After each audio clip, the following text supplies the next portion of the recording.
So last night, I'd gone out to my front yard to let my dog out so he could do his business. To preface, he's not the type of dog that'll chase after anything, really. He's pretty calm and just kind of vibes when he sees squirrels or animals and doesn't pay much attention to them. He's more preoccupied with sniffing around and doing his thing. My driveway is sort of long, the typical countryside driveway. So he suddenly, out of nowhere, just takes off down the driveway toward the road, and naturally I take off after him. I cut on the light on my phone, and as I was running after him, I kept calling him, but he wouldn't listen. He's never been the type of dog to not listen when I call him, even if he's distracted. After running halfway down the driveway, we're in the pitch black, and I finally see him come up at the edge of my light. Like I said, he's a pretty calm dog and rarely growls, but he was full on growling like he was going to kill something.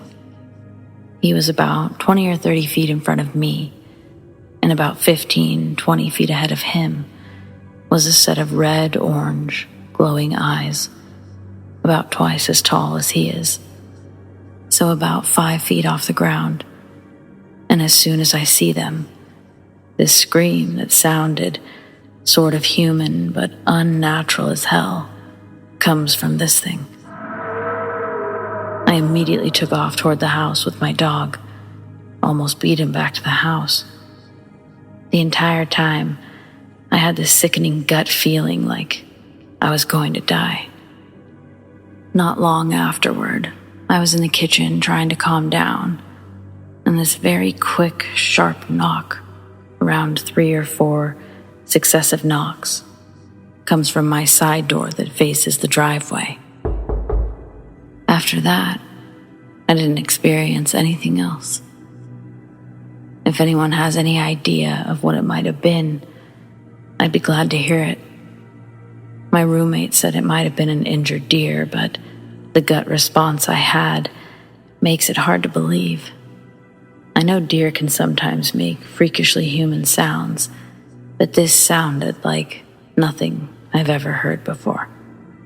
It's hard to describe what it sounded like in words, other than just wrong, but I really hope it was just a deer.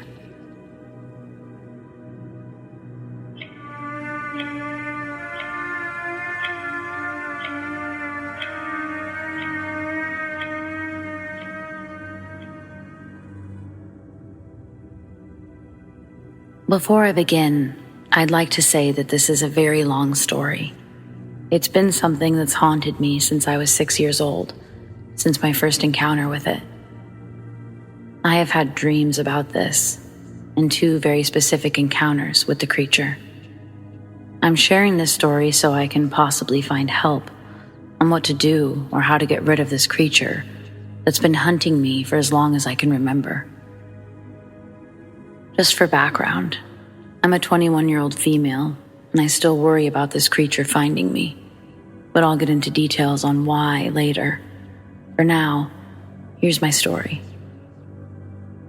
I would always go camping with my grandparents, who I called Gammy and Gampy, at the end of my school years. I'd always look forward to it since I grew up loving the outdoors and the woods. I especially loved camping. I loved the idea of having s'mores, taking long hikes, being around the campfire, and of course the wildlife we would see. Now, I grew up in California, mostly near cities. The forest felt like my true home. I always preferred being near trees and dirt rather than buildings and crowded places. Besides, the woods were much quieter and more peaceful. I always felt safe when I was there, like nothing could ever hurt me.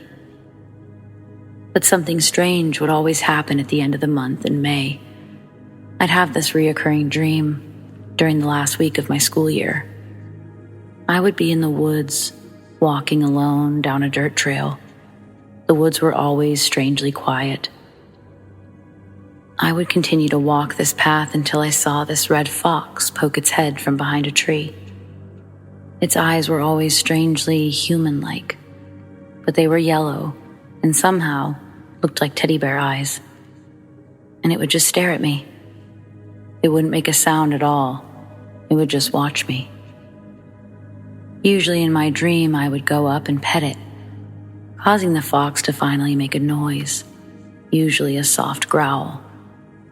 Then I would continue walking, and it would follow me. The first time I had this dream was when I was actually around 5 years old, and it lasted until perhaps 11. Over the years, it would be the same exact thing. I would walk into the woods, find this fox, pet it, then continue my hike with it alongside me. But after having this dream for about the 4th time, it would start to walk behind me. That's when I started to feel uneasy about this fox. I could hear it making odd noises, but every time I went to look back, it was just walking like nothing was wrong, even somehow giving me a smile. Sorry to go on about the dream, but I now believe that it was a warning of this creature. Now that the dream is out of the way, I can talk about my first true encounter. I was 6 years old, and I was going on a camping trip with Gammy and Gampy for about a week. Of course, I was very excited about it, being able to barely keep myself in my school seat for the last day of kindergarten. They had picked me up right as the bell had rung and already had the camping trailer attached to my Gampy's truck.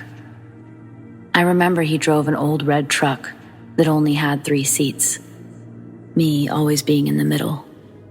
It took about 2 hours to get there and another good hour to find our usual spot. It was deep into the woods and far from other people, as my Gammy wasn't too fond of being around other people while we camped. As they were setting up the camping trailer, I wandered around the campsite, loving to dig in the dirt for bugs. I had sat down on the dirt and I started to dig, but I noticed how strangely quiet the woods were. It was never this quiet, not even in the dead of night. I thought it was odd, but being only 6, I didn't think too hard about it. As I continued to dig for bugs, however, I thought I heard my Gammy call for me. She would usually call me Sugar Booger, that being a nickname she gave me since I was born.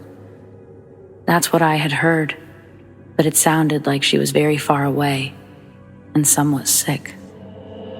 Sugar Booger. I looked up to where I heard it come from, that being from the woods. But there was no way that she was there because she was still unloading stuff from the truck. Even at the age of 6, it didn't feel right. So I walked closer to my grandparents and stayed next to them. I soon forgot about my weird encounter, though, as we began to have fun. For the rest of the day, we played card games, sat next to a campfire as we ate dinner, and we stared up into the stars. I always loved seeing the stars. They weren't visible anywhere from where I lived. We started to get sleepy around 9 p.m., I believe, and we started to get ready for bed. There were bunk beds that me and Gammy would sleep on, keeping our luggage on the top bunk, and we'd sleep on the bottom bunk.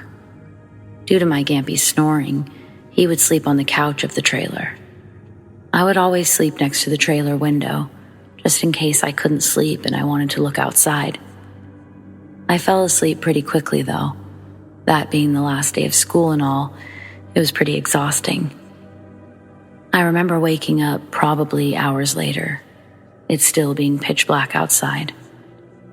It wasn't weird for me to wake up late in the night, since I was always known for having sleep issues. I rolled onto my side, trying to fall back asleep, until I heard, Sugar Booger. My eyes immediately shot open as I heard my nickname being spoken, but I knew it wasn't either of my grandparents. They were both asleep and were never known to sleep talk before. I started to feel this horrible feeling in my gut, like whatever I was hearing wanted to really hurt me. Even at the age of 6, I knew this wasn't normal. Then I started to hear tapping at the trailer window. It was soft, but loud enough for me to hear it. Tap, tap, tap. I just sat there, frozen in fear. I was trying to just brush it off as a tree branch or rain, but I just knew that it wasn't. I could tell that it was really someone or something tapping on the window. Then I decided to be brave and look. Big mistake. I pulled the curtain away to only a peek, and all I saw were those large yellow eyes. They seemed glassy, yet not entirely real. They looked like giant teddy bear eyes, but cold and unwelcoming. I remember in that moment I panicked, and I quickly closed the curtain back up. I then hid under the blanket, that being the only thing I knew to do when I saw a monster. I could feel tears falling down my face. I never had been so terrified in my life. I just curled up into my Gammy's side and clung onto her all night long. That damn tapping only getting louder and more persistent throughout the night. I don't remember falling asleep, but somehow I did. I do remember my Gampy waking me up around noon, saying how if I got up quick enough, we could still go fishing. I honestly didn't want to leave the trailer at all, terrified that whatever I saw the night before would be out there. I did eventually go outside, but I was constantly looking around, horrified that whatever saw me last night would get me. My Gammy immediately knew I was scared and pulled me into a hug when she saw me, asking what was wrong. I did tell her what I saw and what I heard, and surprisingly, she believed me.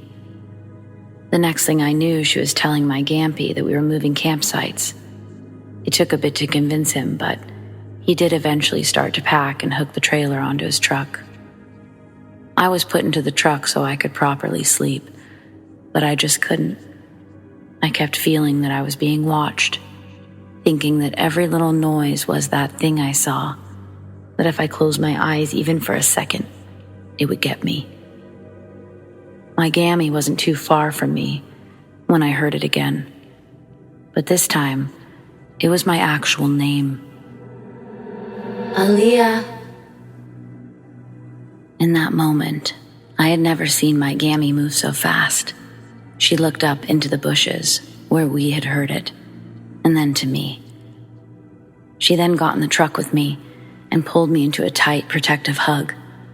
I began to cry all over again, telling her how I wanted to just go back home. That's when my Gampy got into the truck as well, and since I was sobbing so hard, to the point that I was coughing, he agreed we could go home. We started to head out of the campsite, still hurt that the trip had been ruined by something, but still didn't know what. That's when something in my head told me to look back. I slowly did so, feeling an ice-cold fear wash over me as I saw something. A red fox, sitting in the middle of the campsite, sitting there with large yellow eyes. The same red fox from my dream, somehow curling its lip into an eerie smile. After that encounter, we never did go back to that campsite. We did continue to camp, but in more populated areas. I didn't tell my grandma what I saw, but she had told me to trust my gut. She knew that I was sensitive to certain entities and that it would help me if I trusted it. Now, this seems like it would be the end of the story, but I'm afraid it isn't. There was one more encounter I had with the creature, and it was much more terrifying than the first time. The second encounter I had was when I was 17, many years later. By this time, I knew very well what a skinwalker was, and I was still very paranoid every time I was near wooded areas. I still worried about seeing that fox, but I never really thought about it too much. Me and my 2 younger siblings were staying at a relative's house for Christmas. They lived way up in the mountain area, and I think they were my great aunt and uncle, but I'm not sure. Where they lived, there was no cell service at all, so unless we hooked up to the Wi-Fi, we had no phones. I didn't mind the house, still loving the woods no matter what happened. Although at night I hated how they didn't close their window curtains, making it easy for anything outside to see inside. But I did feel safe while inside the house, knowing that they wouldn't let anything hurt us kids. Luckily, it didn't snow where they lived, so we could go outside and run around. They also had this beautiful black lab, being about a year old, named Pam. She was very playful and normally wouldn't listen to anyone but my uncle. Although she was easily excitable, she was a good puppy. One of the days that we were there, my little sister and our aunt went to the store for a nice girls' day. Although I'm a girl, I wanted to go hiking with my uncle and my little brother. We left pretty early since the hike we were doing was 4 hours of walking into town. It was a really chilly morning, but since we were doing so much walking, it felt great. We also decided to take Pam, it being a good way for her to get exercise and have fun. About maybe an hour into our walk, I slowed down a bit, wanting to enjoy the beautiful forest. It was so peaceful, I could have honestly just stayed there. But as we continued to walk, I started to feel something odd. I noticed how quiet the forest had suddenly become, hearing only our footsteps and my brother talking to our uncle.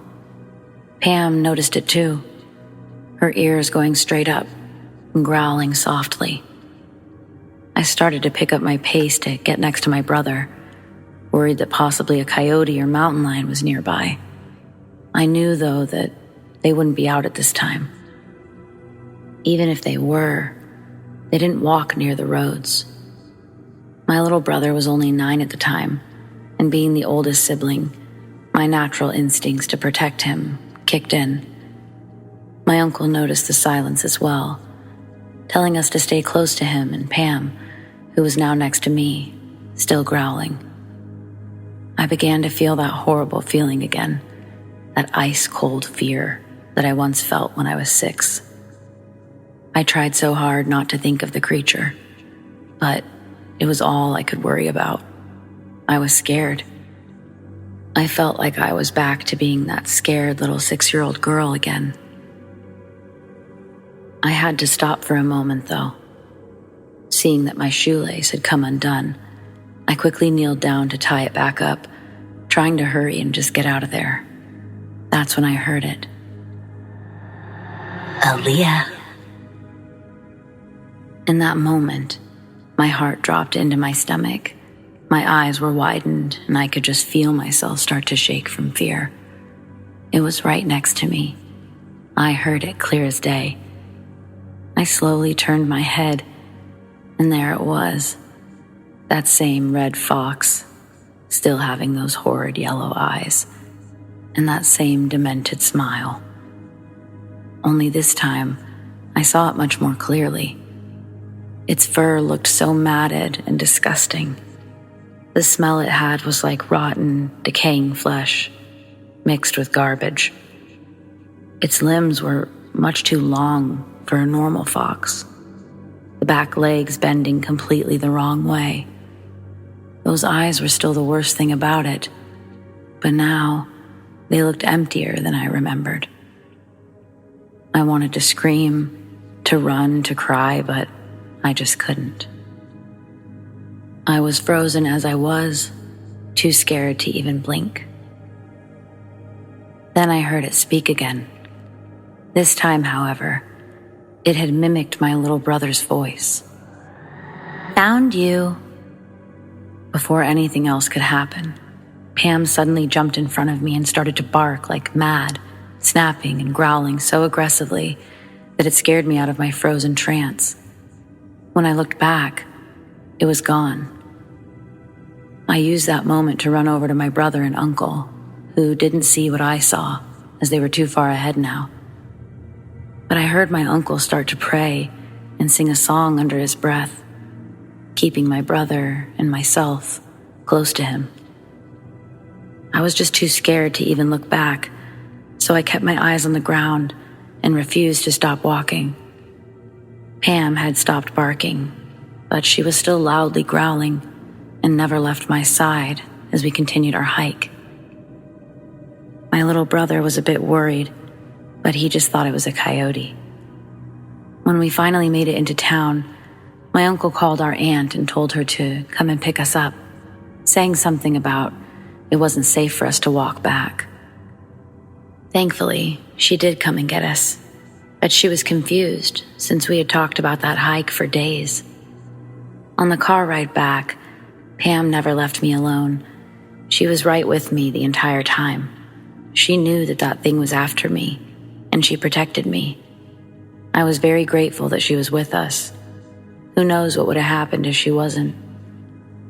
When we got back to the house, I was talked to by my uncle and aunt. Once I told them what happened and what I saw, they had started to pray and check that all the locks were shut tight, my aunt putting something around the doors. I now believe it was probably ashes, but I never did find out. Unfortunately, this cut short our Christmas vacation, as they were worried that I was not safe while still in the woods. We had to be taken home the next day. They ended up making an excuse of how there was an emergency with a friend and that they had to help them out. I felt horrible that this Christmas was ruined, but once I did leave the woods, I truly felt safe again.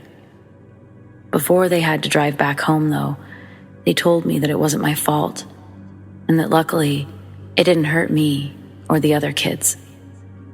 It did make me feel a bit better, but it still brought up a lot of questions and worries. It was still around. How? Why?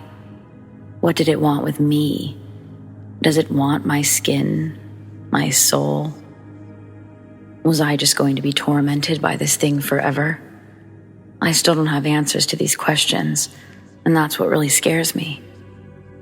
Now, I've long since moved from California, and now I live in Kentucky. I do live in the woods, but so far, that thing hasn't found me. I know that seems very stupid on my part, but life had changed a lot when I was growing up. I was given no other option than to live somewhere else, and my grandpa in Kentucky was kind enough to let me live with him. So please, don't call me an idiot for moving into the woods when I had no other choice. Anyways, while I'm happy it hasn't found me, I'm still worried. Can it still find me? Is it still hunting me? I'm not close to anyone who truly knows how to get rid of this thing, and that's why I'm telling my story now, so I can possibly find help. So please, if there's anyone out there who does know, help me.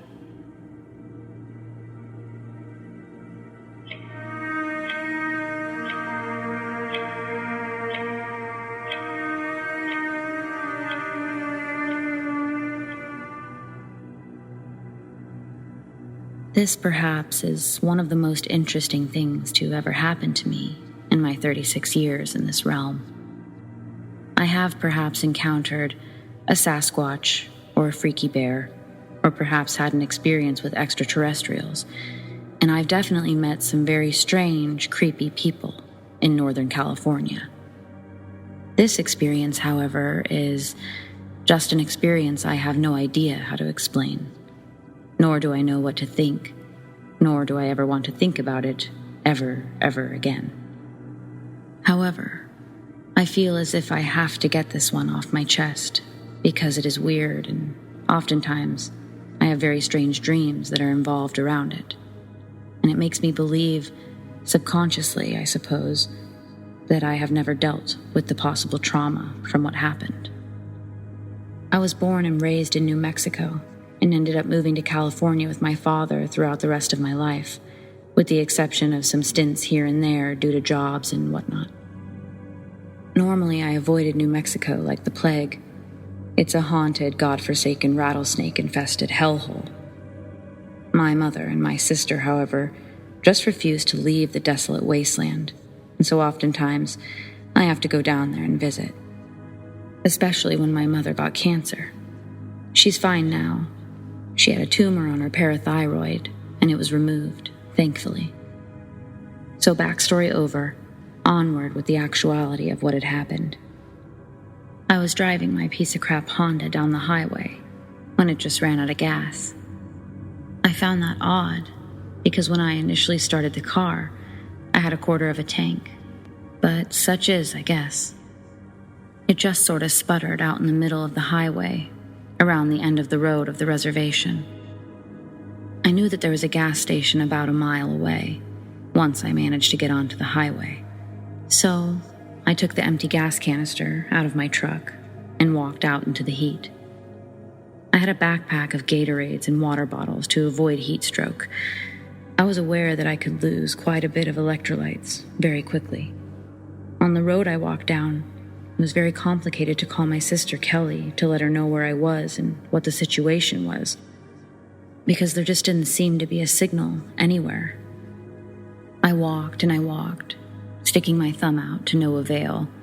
There were no reservation police or other passerby trucks. It seemed as if I was all alone, out in the brightness, the heat, on the most sunshiny day, in the middle of friggin' nowhere, New Mexico. As I walked and I walked, I saw a dead hummingbird on the ground. I found that very sad, at first. Yet as I walked further and further, I found it odd that there was even a hummingbird there in the first place. They're not typically seen in the area where I come from. They're not non-existent, but they're just super duper rare to see. There's not a bunch of what I would consider to be nectar that they seek, nor pollen from flowers which they desire. Further along, I continued down the open road with the sun beaming down on me. Soon after that, I saw another dead hummingbird. Now, I thought, this is getting weird. Weirder and weirder, perhaps. I suppose deep down I sort of subconsciously preferred to consider it just a coincidence. It was only after a few hundred yards more that I saw another one. And then shortly after, another one, and another, and then another, and then more, and then even more. It came to a point where the dead hummingbird started to trail away from the side of the road and then make a trail off away and into the berm. This may have been a bad idea on my part, but my weakness has always been that my curiosity has preferred to get the better of me, which is what killed the cat. So, I followed the trail of dead hummingbirds. It was almost like a Hansel and Gretel breadcrumb trail. It seemed as if it was some sort of methodically laid out plan. Follow the dead hummingbirds if you dare. It went on until I passed the berm and completely away from the road, and now out in the arroyo and deep down amidst the few sparse trees to and fro. And that was where I found it. It was something. I'm not sure I could ever describe it fully. It was just like this strange pile of dead hummingbirds. Like, it was friggin' huge. Maybe about 2 feet from the ground. A huge, massive, disturbing pile of them. I sort of stood there rather perplexed, and I scanned all around the place to see if there was some sort of indication as to what had transpired. Yet, there was nada, nothing, zilch. It seemed as if there was just an inexplicable pile of dead hummingbirds out in the middle of the desert. That's when the real weirdness happened. There was this very strange, shaky, quivering sort of hum that was more than just audible. No, this was also physical. I cannot say that the ground was shaking. I would rather say that it seemed as if my head was. I began to feel a bit nauseous, and the first thing I thought to myself was, get up on out of here. Like a coward, I did. I ran, and the worst decision I didn't even realize that I had made is I just started running randomly without any adherence to where I'd originally come from. Basically, I was just running in a direction without any regard. It took me a solid 30 to 40 minutes, running through the arroyo, to find the road again. Some native was driving down the road when I stumbled out from the side, and he picked me up, gave me a ride to the casino that had a gas station, and when I filled up, he offered to give me a ride back to my car. He could tell that I was shaken up, and I could sort of sense that he didn't want to broach the subject, but sort of felt as if he should. So, he asked me if I was all right. I didn't want to go into too much, but I sort of explained a few of the details.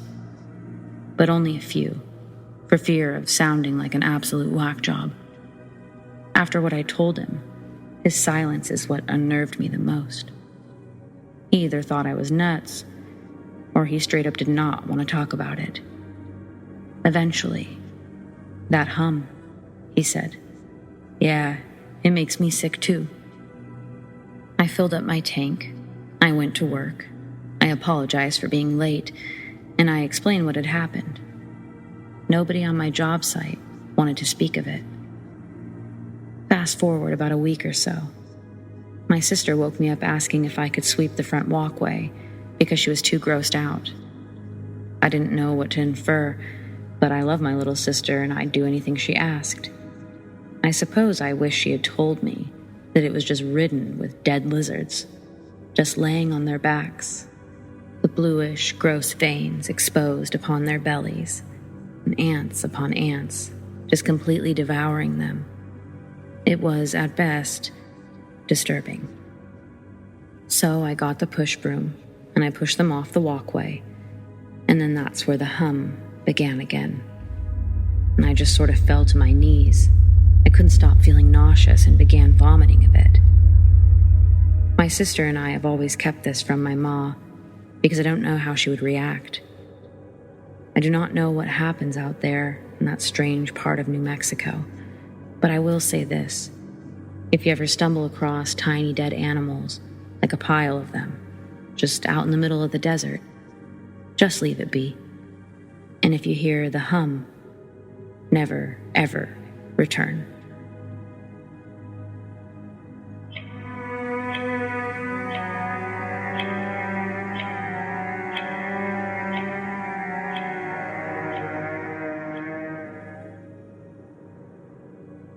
This is something that happened to me and two friends about 14 to 16 months ago. I've got a short account, and I don't know if it qualifies since I didn't see it, but someone I was with did. So here goes. Two of my friends, who are a married couple, and I were walking on my family's land. It's about 170 acres and heavily wooded, with both pines and hardwoods, and heavily trailed. It was dark, but my friends wanted me to take them out to the walking trails. A couple of neighbors' dogs followed us, a coonhound and a Great Pyrenees, and we walked south, then east to my camping area. We were hanging out at my camping spot when behind us, further back in the trail that we had come down, the dogs started acting strange. We were looking back and they came out of the woods to our left and stood on the trail. The Great Pyrenees started growling, real low, and looking defensive. The coonhound is a goofball, but he was also acting disturbed about something. They were both looking back down the trail to the west. I immediately got quite a strange and serious feeling. It was a bit ominous. I've learned to trust my gut, which I recommend to anybody in the woods, or if you're around a person or animal that you feel instinctually is threatening. Anyways, I said to my friends, we better get back to the house.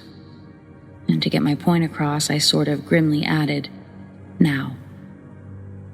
Well, we were heading west on the trail, and the dogs, if I remember correctly, had vacated the area.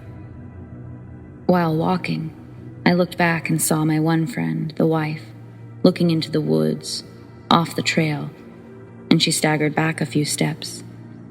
Her husband and I asked her what was wrong, as she stared down the same area the dogs had previously been growling at. She said, I'll tell you when we get back. I don't want to scare Dan. he's kind of easily spooked. So we got back and we asked her what she saw. She tells us that she felt she needed to look off the trail into the trees. We all had headlamps on, and she said she saw something halfway behind a tree, looking at her. She said it was pale, whitish, with an oval kind of shaped head. Looked like it was crouching, with long limbs. She kept stressing how skinny it was, particularly the limbs. She said it had a surprised look on its face, like it didn't expect us to be there. Myself and friends and relatives use the trails regularly, but not at night. She said that the thing was bobbing back and forth in kind of a creepy way, like moving its head behind the tree and then swaying its head and shoulders back rhythmically to look at her. She said it didn't appear to be aggressive at that moment, but looked scary. I pulled up the famous trail cam pic of the rake, or whatever it is, and she got a shocked look on her face and nodded, yes. However, she made it clear that it wasn't exactly the same. The next night, I was on the back porch and heard a freaky, very, very shrill scream come from the woods. I don't know if the two were related, but I've lived in the country for most of my life, and I've never heard anything like it. This is in North Alabama, by the way, and this is one of multiple things that have happened around here. But this is the only one that I know of involving this creature.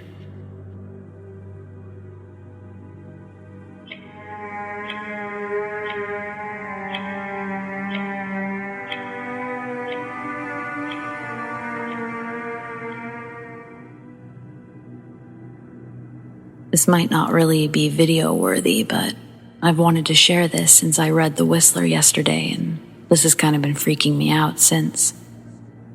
I live in a rural area on a rural property. My whole yard is shrouded in darkness. One night about 3 years ago, I was sitting on my back porch steps smoking, when from the darkness I hear a whistle. I immediately broke out in goosebumps and stood up and looked around, but I couldn't see shit in the darkness. I tried to explain it away, it's just a mockingbird, but I still stood right up against my back door, finished my bowl. Then, again, closer and louder. I rushed back inside and grabbed my gun, then stood by the back door for a moment. I calmed myself down and explained it away again. My neighbor was probably walking the property line, saw me smoking, and decided to fuck with me. The next day I texted him and I asked if it was him, and he said no, but whoever it was, they were whistling Dixie. I was relieved that it was just my old redneck neighbor messing with me and forgot about it. A couple of months later, he invited me over to hang out. We were just bullshitting when I mentioned that he scared the hell out of me the other day. The man looks at me dead in the eyes and says, "Dude, did you really hear someone whistle that night? Because I thought you were just fucking with me." It wasn't him. I later confirmed that he doesn't know how to whistle. I never smoke outside at night anymore. When I do, it's right next to the back door. After I read The Whistler yesterday, I feel like I'm going to hear it again in another 10 years. Fucking freaky.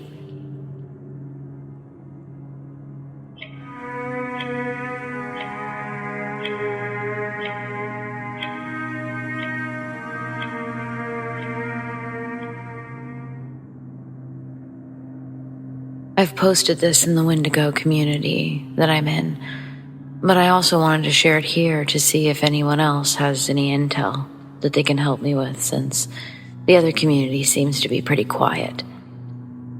I realize how unbelievable this story is, or might be, but I assure you it's entirely true. I've had countless experiences with the supernatural since I was 4. I'm 33 now.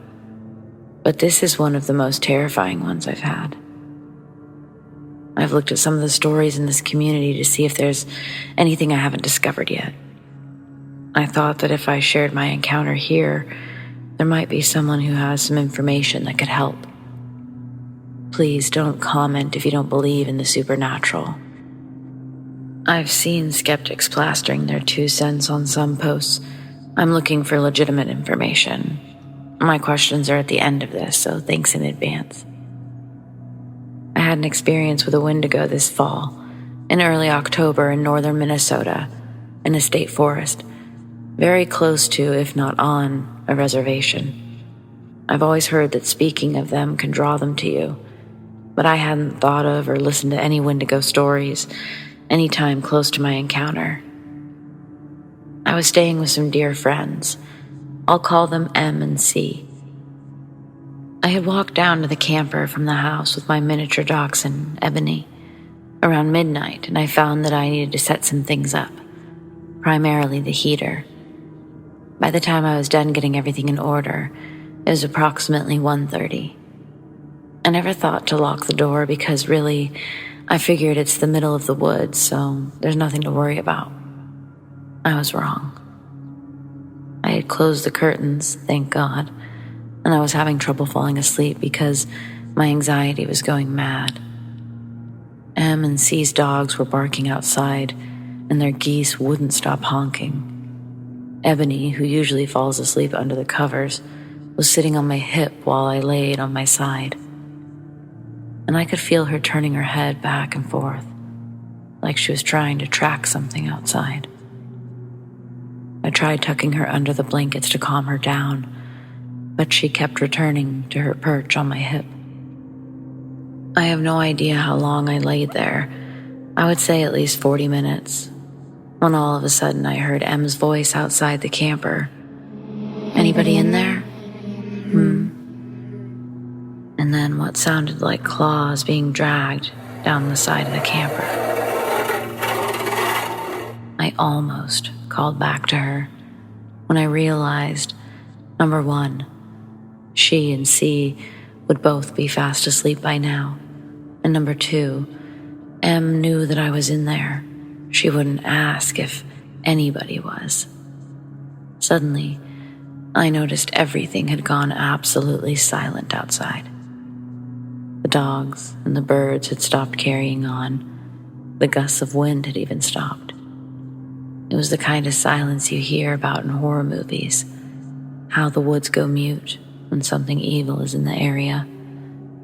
Then, another thought hit me. Ebony would be losing her shit and barking at the door if that had been anything human. She was frozen on my hip, dead quiet, shaking. I didn't dare move, but I was really starting to have to pee, and I remembered that I hadn't locked the door. I had no idea how long I laid there debating whether I should get up and use the bathroom and lock the door, but it felt like an eternity. In reality, I guessed it was 10 or 15 minutes.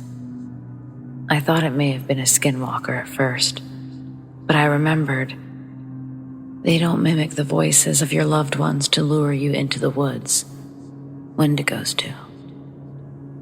I knew these creatures, demons, whatever they are, could lure humans out of their abodes if they made eye contact with you. And everything in me was screaming to make sure I didn't look outside. I made doubly sure that I didn't look through any cracks in the curtains as I walked softly to the front of the camper and very slowly turned the lock, praying and holding my breath.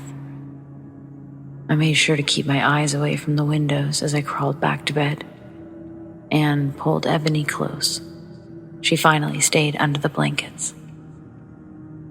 I snuck a peek at my phone for the time before I laid down, figuring it had to be close to 3 a.m., the witching hour. It was 2:30. As soon as I laid down, the wind kicked back up.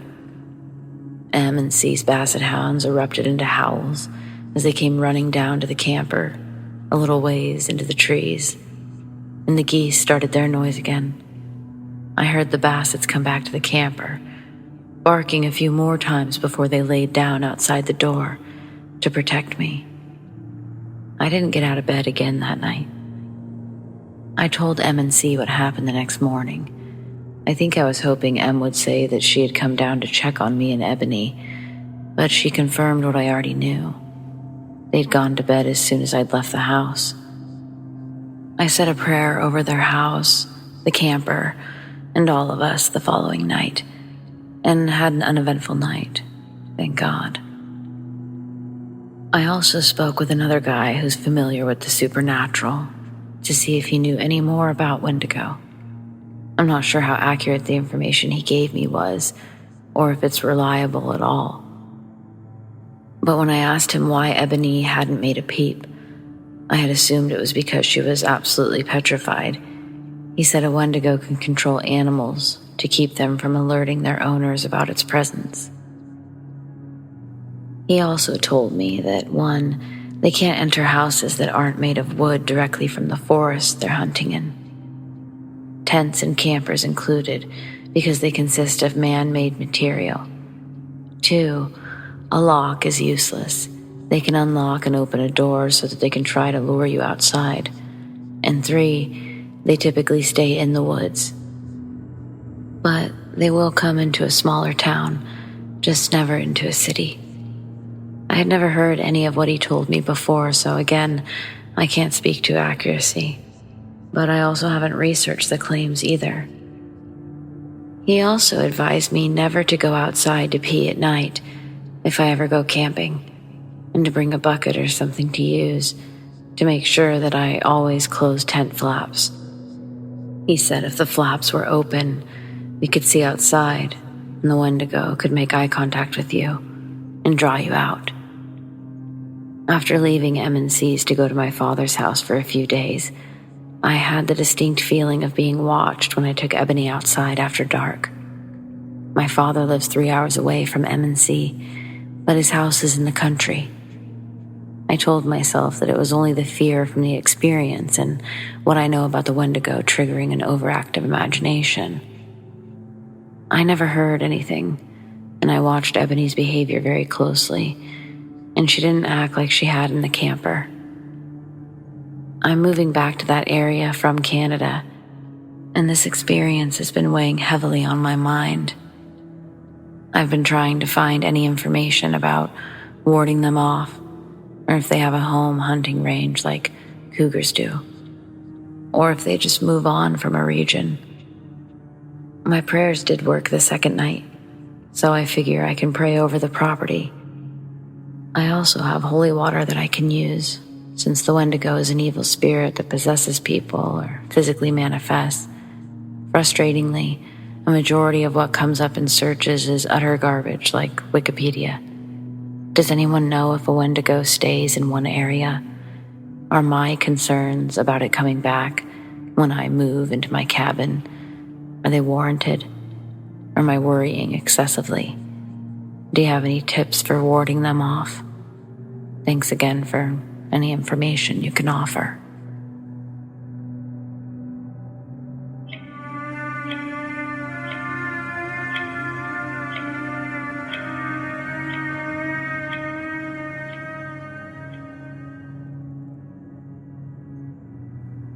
I had previously posted this story with my wife's account a couple of days ago. I didn't know what we had seen, and it wasn't until someone replied with, "Feel free to post on crawlers," that this caught me off guard, as I'd never heard of Glimmerman, Wendigo, crawlers before. Now, I haven't read too much into this topic as I have a lot going on, but I soon realized that this ties in just about everything that's happened since we moved in a year ago. I'm going to start with the seemingly unrelated incidents that have led up to this most recent, eye-opening experience. About a year ago, I moved my family and I to a home way out in the woods in Tennessee. The nights here can be extremely loud. Between the crickets, the tree frogs, and the cicadas, it can almost be deafening. One night, not too long after we moved in, I'd forgotten something in my car and I headed outside to get it. The first thing that struck me as odd was that my dog wouldn't go outside with me. My dog goes everywhere with me, as I'm her whole world. But not this night. As I held the door open, she looked out and then looked up at me like, nope. So I walked out and shut the door behind me. The second thing that caught me off guard was that there was not a peep. It was dead silent. Still, shrugged this off and walked down my front steps and headed down to the car. When I'd gotten about 10 feet from my car, the hairs on the back of my neck stood up. I felt as though something was watching me. I looked around but saw nothing. After I reached in the car for what I'd forgotten earlier, I had this feeling like something was moving towards me. I took a step back and checked around me. All of a sudden, I heard one of my hedges next to me that lined the walkway to our front door rattle. At first, I thought it was a rabbit. Maybe I'd spooked it, as I'd just seen one earlier in that same spot. A few seconds later, I heard the sound of a large rock, about the size of a cantaloupe, landing a few feet away from me. It hit the walkway and bounced into the shrub. I drew my gun and called out and said whoever this was is about to get shot. After a few seconds of nothing, I began to think that maybe this was some local teenagers messing with the new people. I holstered my sidearm, turned, and started walking back to my front door. Almost as soon as I turned towards my house, I heard this deep, panting sound.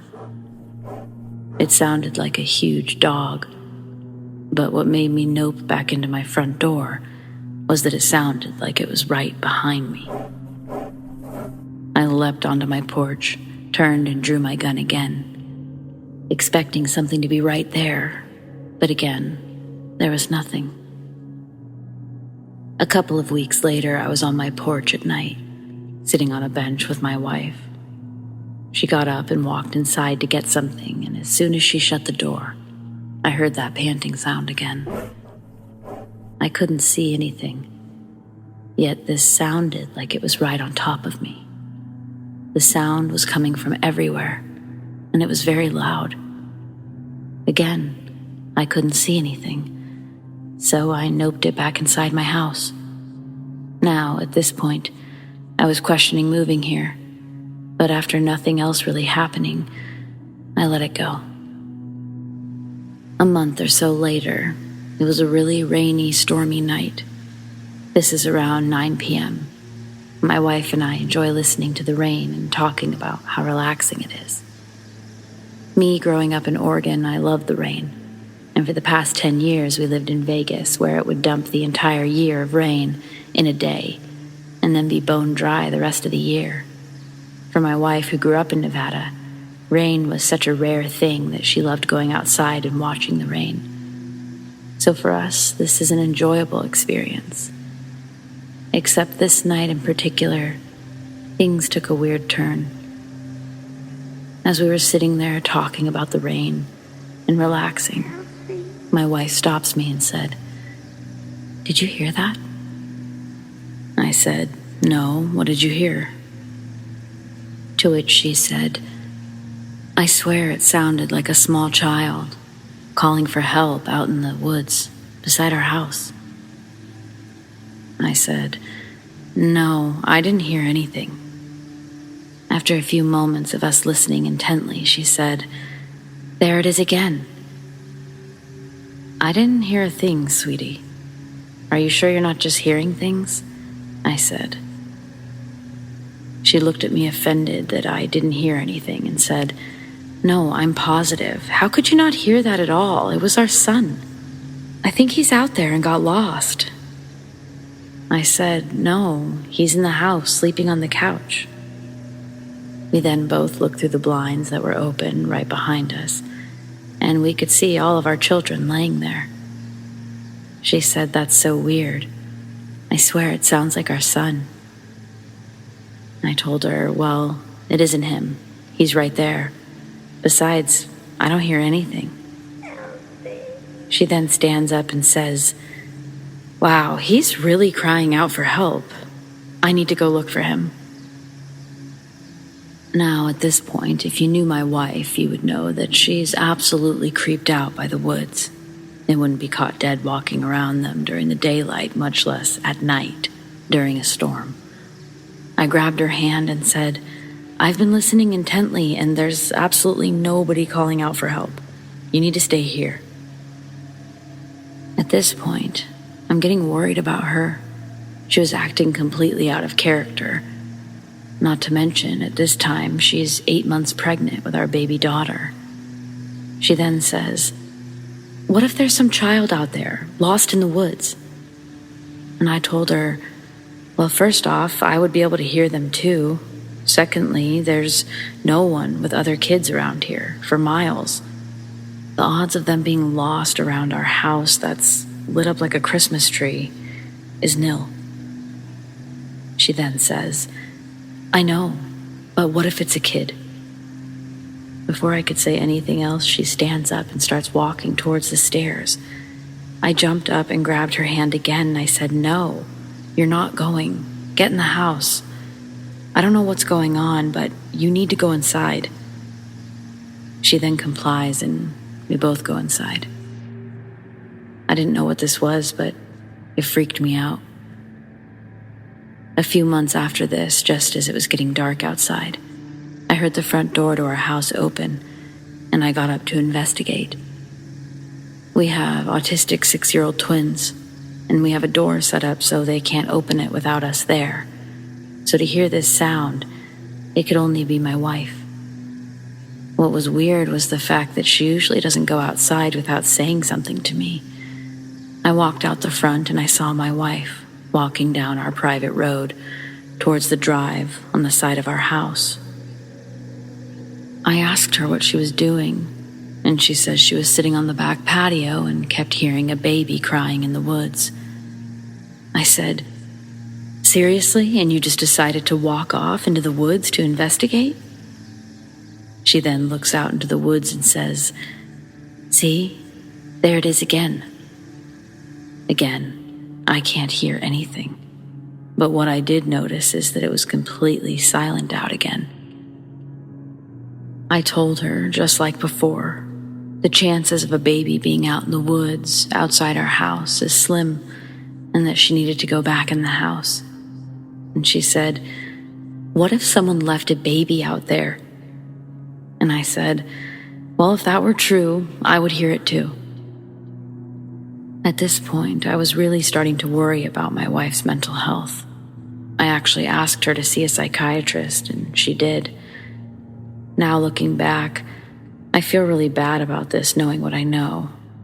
The key to this moment was that my wife had just given birth to a baby girl a month before. A few days after this, we were out on the front porch. It's early evening, and I just mowed the lawn, and our 3-year-old was riding around on his own little car in the front of the house. Now he knows that he's not allowed outside of a certain area that we've mapped off. He loves playing outside, but with the road behind 50 feet from our porch, we have to be careful as a lot of boaters will fly through after day drinking on their boats.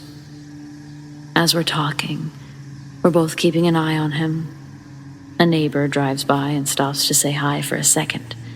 This interaction took approximately 8 seconds, as all they said are, "How are things?" We said good, and he told us he'd stop by later, as his wife had something for the kids, who happens to be one of their school teachers. And we said, "Okay, great," and he drove off. I looked over at our son, and he was gone. I called out his name and ran over to the side of the house, and I could hear his car on the side drive. I scolded him for leaving the area, and he said something in his 3-year-old gibberish and pointed to the woods behind our house.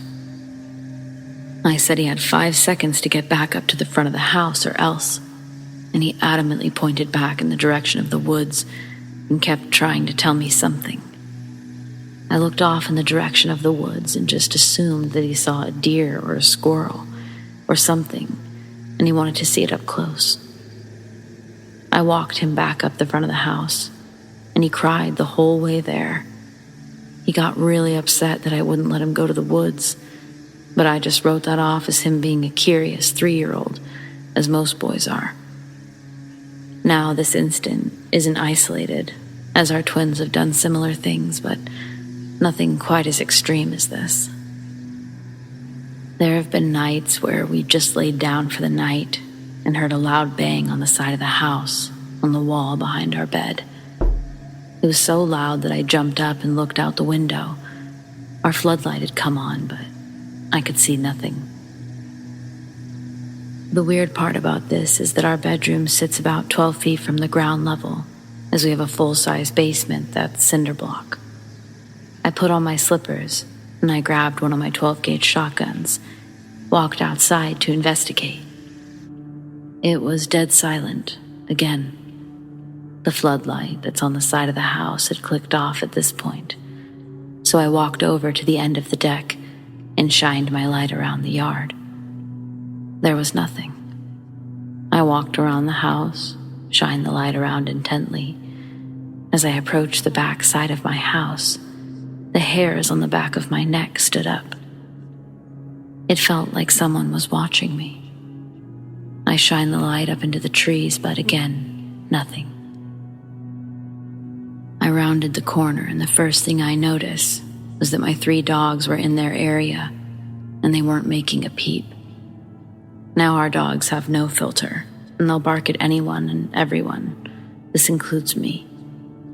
So to see them all hiding with their tails between their legs, not making a peep, really had me worried. As I kept walking around, all of a sudden the crickets and the frogs started making sounds again. It was as if someone had clicked a switch. I walked into the house, told my wife that I hadn't seen anything. She shrugged and said, "Okay, as long as the dogs were okay." Due to the circumstances that night, I decided to let the dogs sleep in with us. The very same thing has happened on all 4 exterior walls of the house. It's random and annoying, but just like these instances every time, there's nothing going on outside. There have also been times where we're sitting in the house, and as I was watching a movie, my wife walked over to me and said, "Did you call me?" I say no, and she says that she swears she heard me call her name right in her ear. She said that it was definitely my voice, but she didn't understand because it sounded so close, and I was a good 20 feet away from her in my recliner. The important part to this was that she was sitting at the table doing something, and the slider to the backyard was open behind her.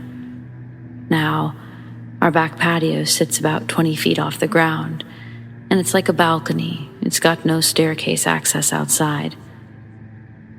There have been several instances where she would say that she heard someone whisper in her ear, but she couldn't make out the sound. Again, I kept thinking that she was going crazy, but as you'll see, I think all of this tied into the final moment where things are revealed.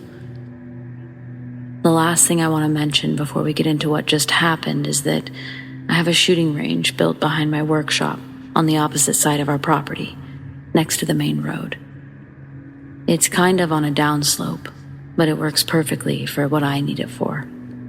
The range itself is cut straight into the woods, going down about 100 yards or so. When you're at the downrange, you have woods surrounding you on all sides, except back up at my shop. I have to say that it always has felt creepy when I'm dealing with my targets or mowing.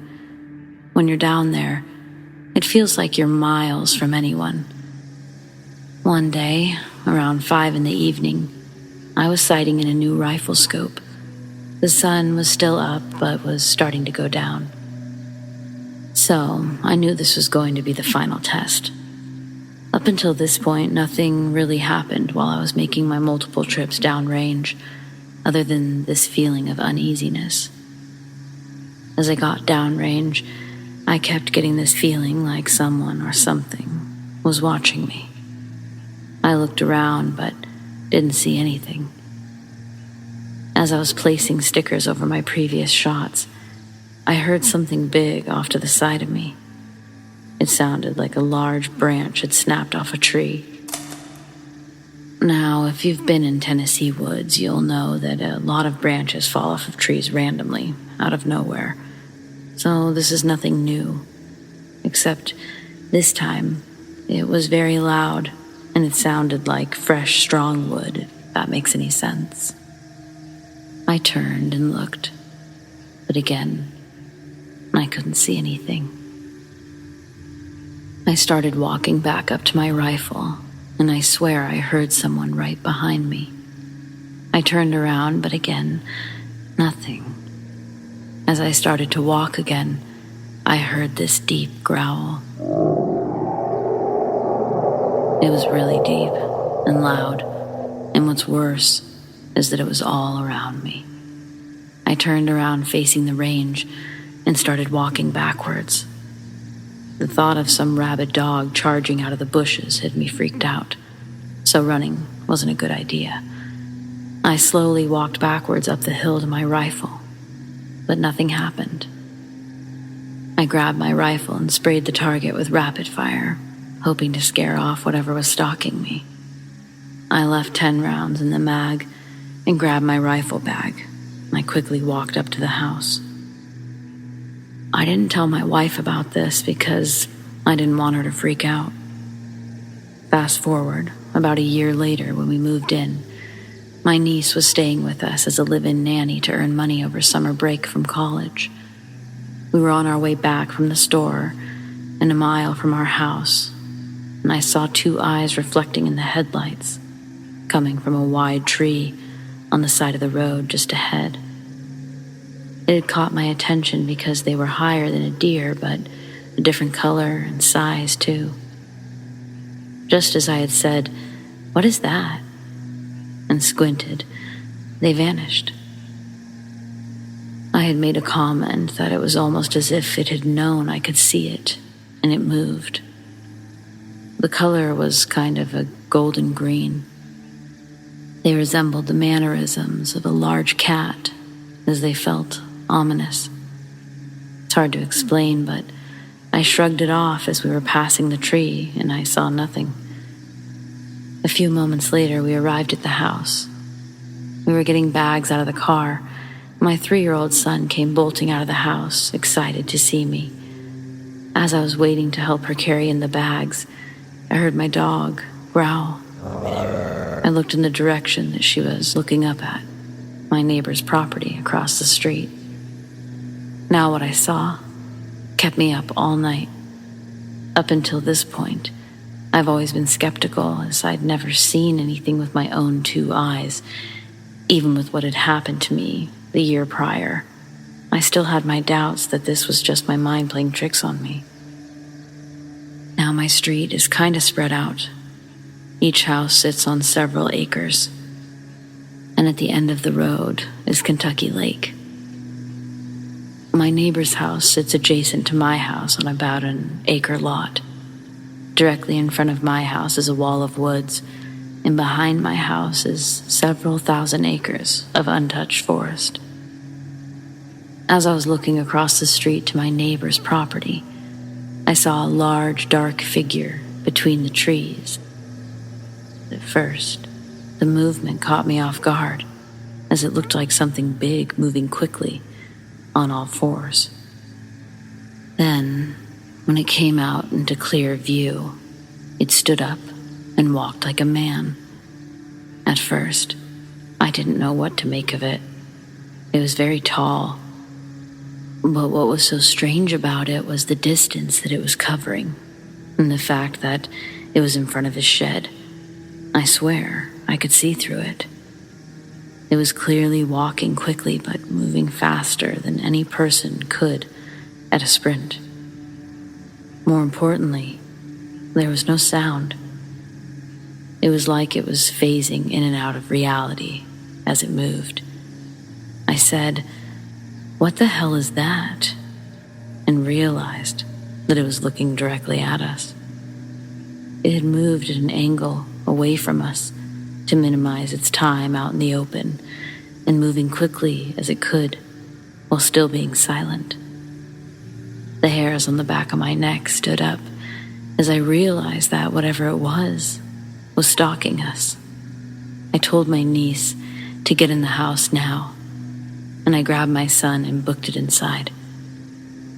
I grabbed my AR-15 with the short scope and came back outside to see my niece still grabbing stuff out of the car.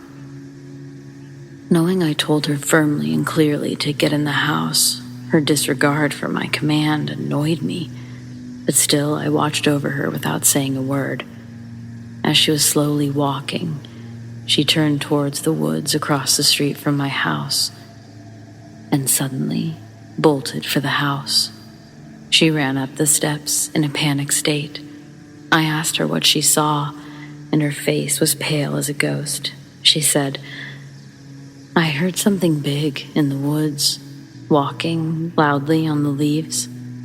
When I turned towards it, I heard a deep, guttural growl." I asked her why she didn't come in when I told her, and she said that she thought I was talking to my son. I told her what I'd seen, and she wanted to get a closer look to see if she could see something for herself. I told her it wasn't a good idea, and she went anyways. As she was walking down the walkway, I heard the sound of dry leaves crunching in the woods across the street. I told her to stop and come back to take the flashlight.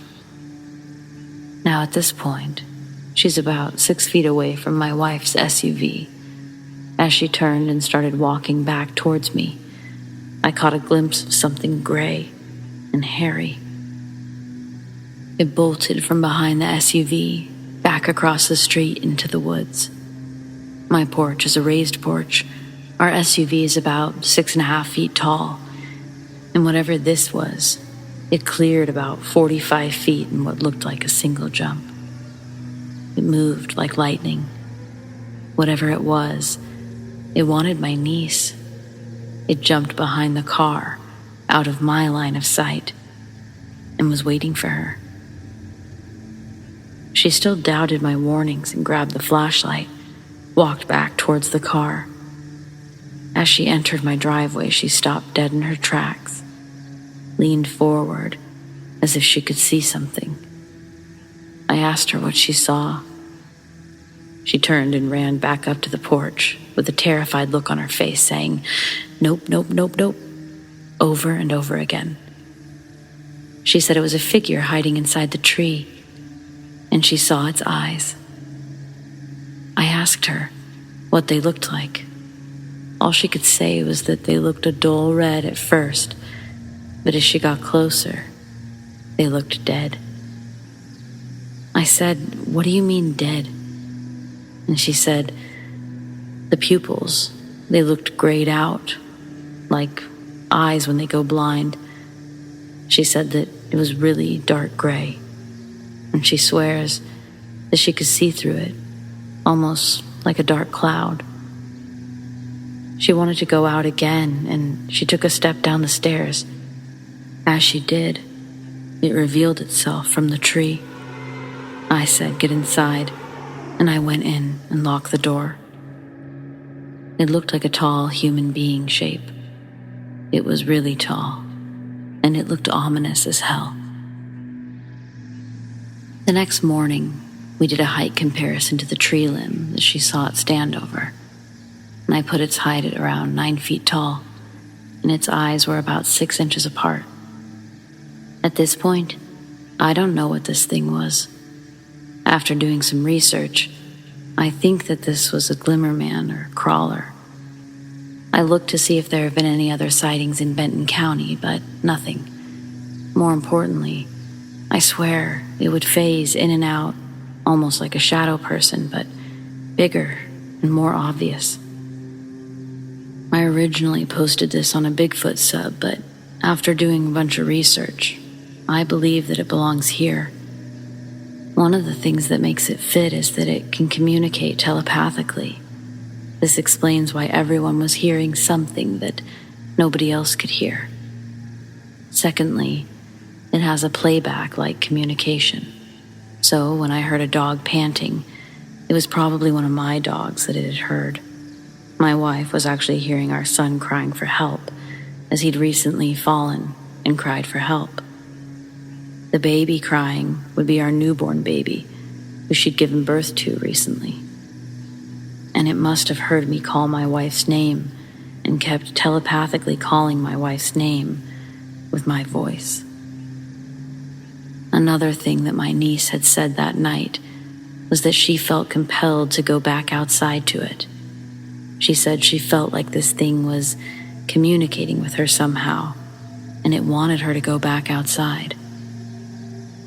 The more I read about this thing, the more everything that's been happening over the past year makes sense. One thing that I find extra convincing is that down the road towards the lake, there's a property that's barbed wired off, and it's a wall of forest with no driveway. A lot of the property down our road is undeveloped owned land, and on one of those trees, there's a large old sign that says, "Screamer lives here," with an arrow pointing back into the woods.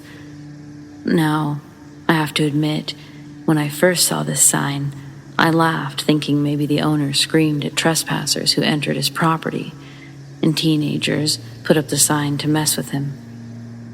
But when I did a satellite search of the neighborhood, the entire section of road has no houses or trails or anything, and is just pure forest for as far as the eye can see. One of the things that this thing is said to do is make a loud scream when threatened.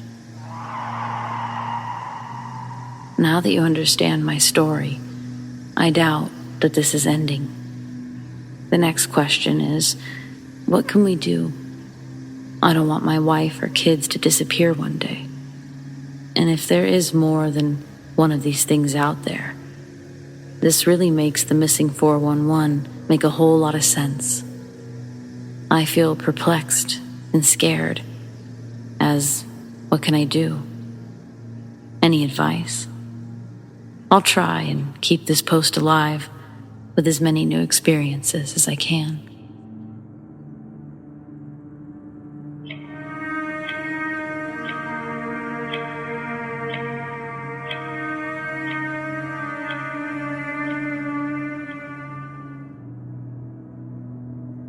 What did my kids see?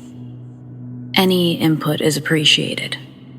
This is my kid's story, but I'm inclined to believe him. I just don't know what to make of it either. We live in a rural area, dead-end road. We walk it daily, so we're very familiar with the scenery and the neighbors' habits. He likes to look at the stars, so he went out for his last walk around 9 p.m. Came in, out of breath. I thought maybe he'd heard coyotes and they spooked him. He said walking past a group of trees, he thought he saw movement, so he shined a flashlight that way, and he saw a gray face peeking at him from behind one of the trees.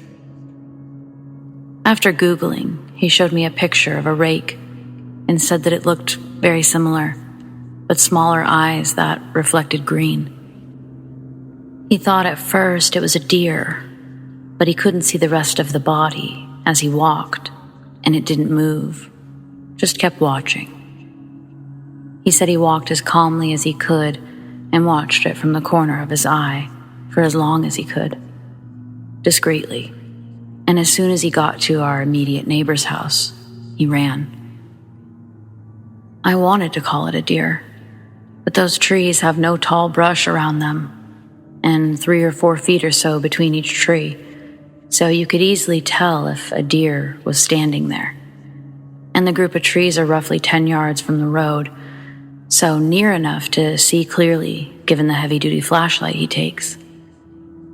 We went out tonight to see if we could see it, but nothing.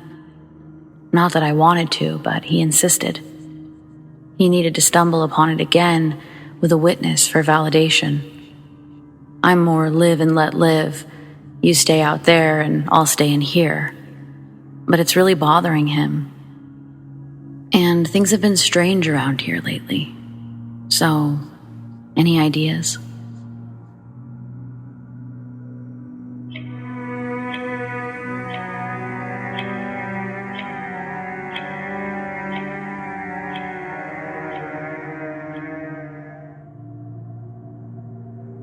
Fucking childhood trauma, huh? Here's one. Mid-90s. I'm on a field trip with my class in 3rd grade. We're going to the salmon hatchery because we spent the last month researching and doing projects on the salmon's life cycle. And it's the one and only trip that my dad will ever attend. And it's my lucky day because he shows up soberish, at least to the untrained eye. You'd mistake my father's speech as concentrated enunciations before you'd suspect he's tipsy. And again, this day he wasn't too tipsy. We all packed on the school bus for hours until we reach our destination. The salmon hatchery is in the middle of the forest. The side we arrive on is guarded by a giant metal fence that we all file out and stand against while the teacher counts us. Once the number of kids matches the number on her paper, she presses a call box and says, "Cedar Park Elementary has arrived." The metal gates open and we follow our teacher, Miss Sawyer, to this salmon ladder thing. It looked like giant concrete stairs with a waterfall going down it, in between 2 flat cement areas. That's where we meet the 2 women who will be showing us around. This is how they start our field trip. Lady 1 has a blue dress with salmon printed all over it. Lady 2 is fitted up in all of the rubber fish gear, boots, suspenders, Carhartt coat. Lady 1 hands us all a little pamphlet with a map of the hatchery. Then she asks the class if we want to see a really big salmon that came in today. It's extra special because this one's pregnant. Kids cheer and lady number 2 walks over to this tank that they have in the back of their truck. She pulls out this huge Chinook salmon. She brings it over to the crowd of children and it's still alive, flipping and flapping while she tries to hold it steady. Then lady number 1 goes, "Do you want to see if it's pregnant?" Again, we all cheer, not knowing what she meant. We all form a half circle around lady number 2 as she struggles with the slippery, gasping fish. We still are unsure how they're going to check if it's pregnant. Lady number 2 gets the salmon by the tail with one hand and lets the rest of its body start flopping on the concrete. With her other hand, she pulls a club from her lower cargo pocket.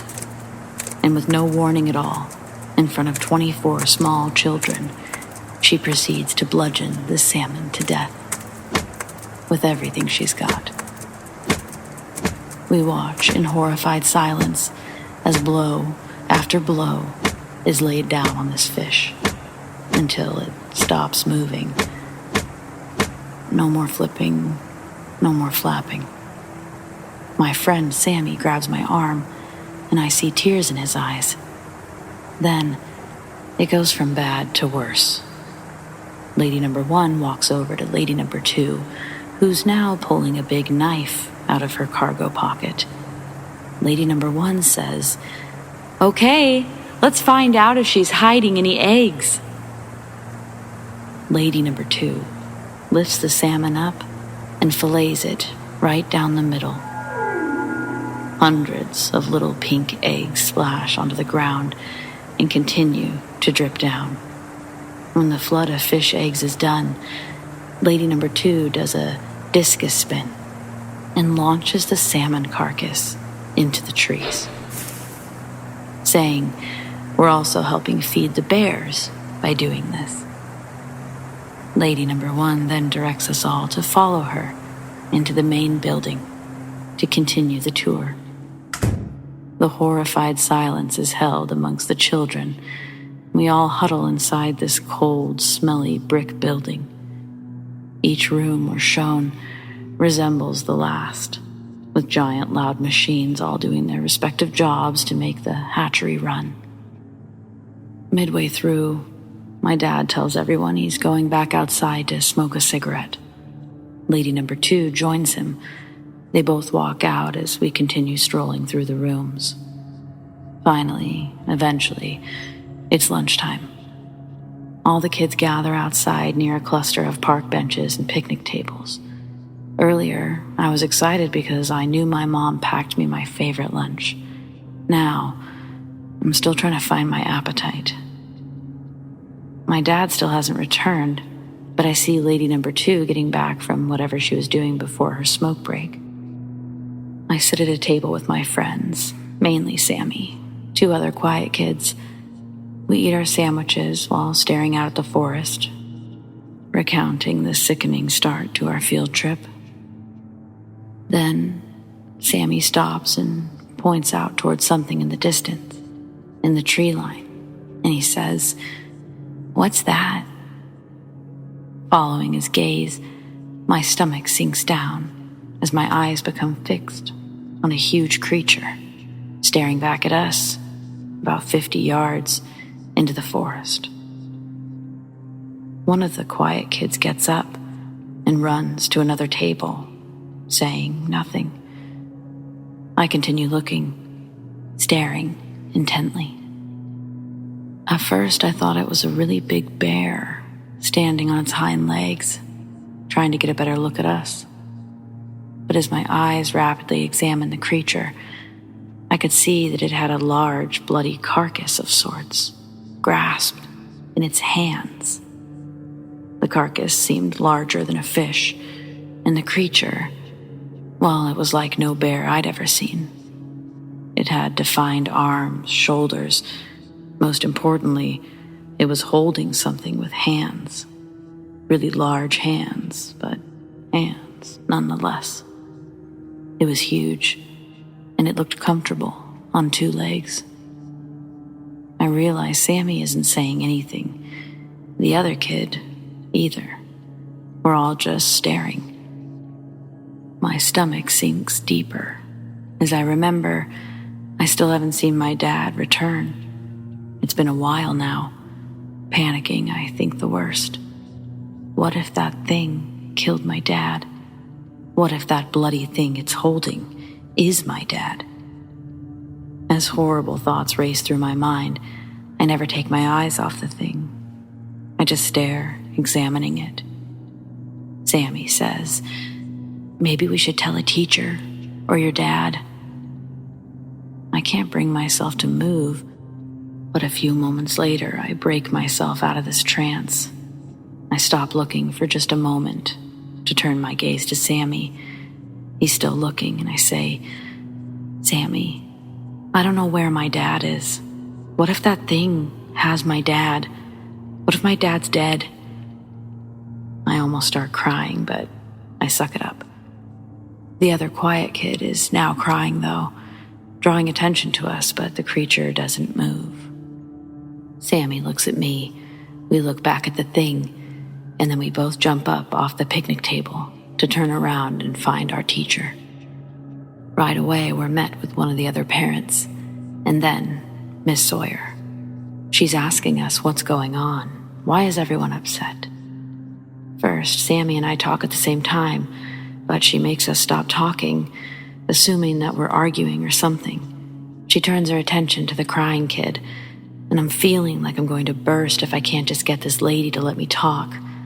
I look around since I'm forced to be quiet, and the first person I see is my dad.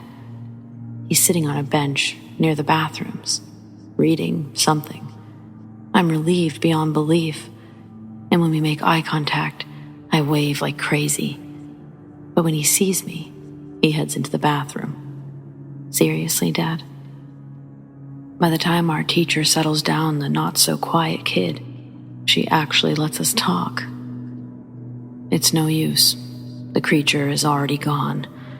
Frustrating. Sammy and I, like always, we sat together on the bus ride home. My dad, he wasn't interested, but still, Sammy and I talked about it the whole time. The creature was like nothing I'd ever seen at the time. Something that after getting a good look at, was not a bear.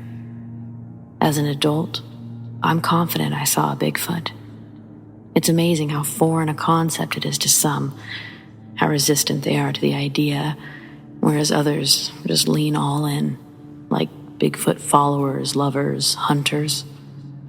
I don't know about all that, but I'm pretty sure these things do exist.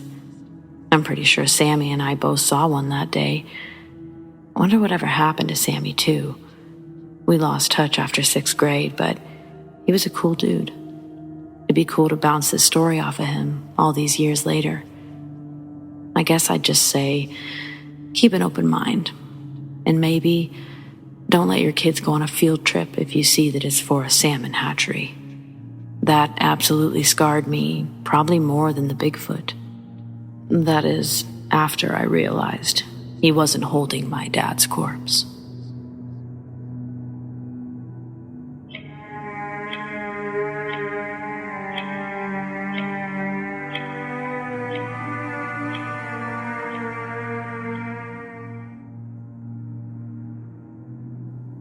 Interested in people's opinions on this.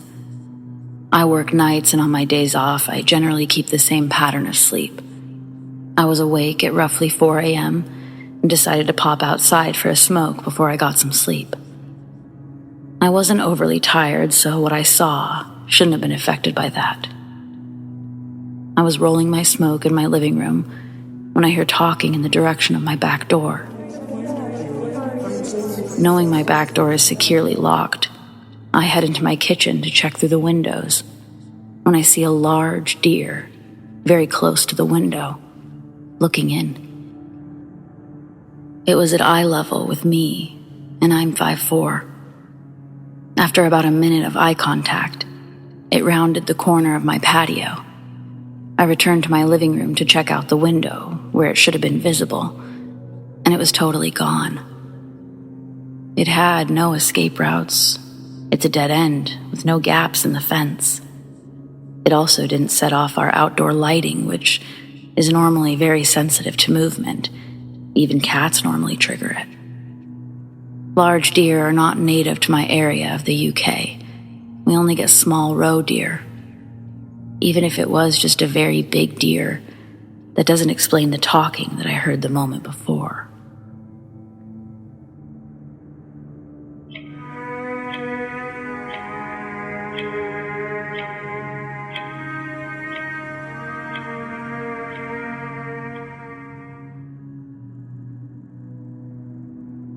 It started when I was staying with a friend one night, and we were hanging out like usual.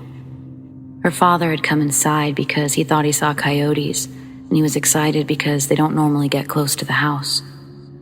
We went outside quietly to check it out. He flashed his light towards it, and all we could see were greenish eyes, glowing, looking towards us near the tree line. That's all we could see. Since we thought it was a coyote, her father had shot at it. We didn't know if he had hit it or not, but the eyes were still there. But after he'd shot it, it started moving its head in an unnatural way, kind of nodding side to side. We went to check it out and see if it was injured and lying out there. We looked all around the area where it was and saw nothing. Even drove around the woods to see if it had tried to run away. That wasn't the last time I saw this creature. About a month or so later, my friend had gotten sent away for a while. I've always been a close family friend, so I decided to come up to her father's to stay for a couple of days and check up on him. It was kind of early in the morning, and a sunny day. Her father had told me that he was going to work and I'd be in the house alone until he got back in the afternoon. So he left and I was hanging out in the living room, playing on my phone. I left the door open since it was nice out. All of a sudden, I feel the need to look out the window because I thought someone was outside. I opened the curtains and looked around, and then I saw something out of the corner of my eye in the area that we saw the coyote a while back. I looked in the direction and I saw this terrifying, human-like creature around the same spot on the border of the trees. It was sort of kneeled down like a person looking directly at me. It was all black and very skinny, longish arms and legs, and it was a bit tall. It had this wood or leaves looking cape thing on its back. It also didn't seem to have any facial features from what I could see, just the facial structure and indents where the eyes should be. I was in shock staring at it. It's like I couldn't take my eyes off of this creature, trying to make sure I was actually seeing this shit and not my mind playing tricks on me. So I kept looking at it, and all of a sudden, it raised its hand up, and it seemed like it was waving at me, and it tilted its head to the side and started nodding its head, just like what we thought the coyote was doing. After that, I snapped back and stood up to run and close the door. When I got to the door, someone was driving up to the house, and the creature was no longer there. I then got the fuck out of there. Here's something else that happened before both experiences that may or may not be related to this creature. Another night while my friend and I were home alone, we were just chilling on our phones and my friend kept falling asleep. I was getting creeped out, so I kept waking her up.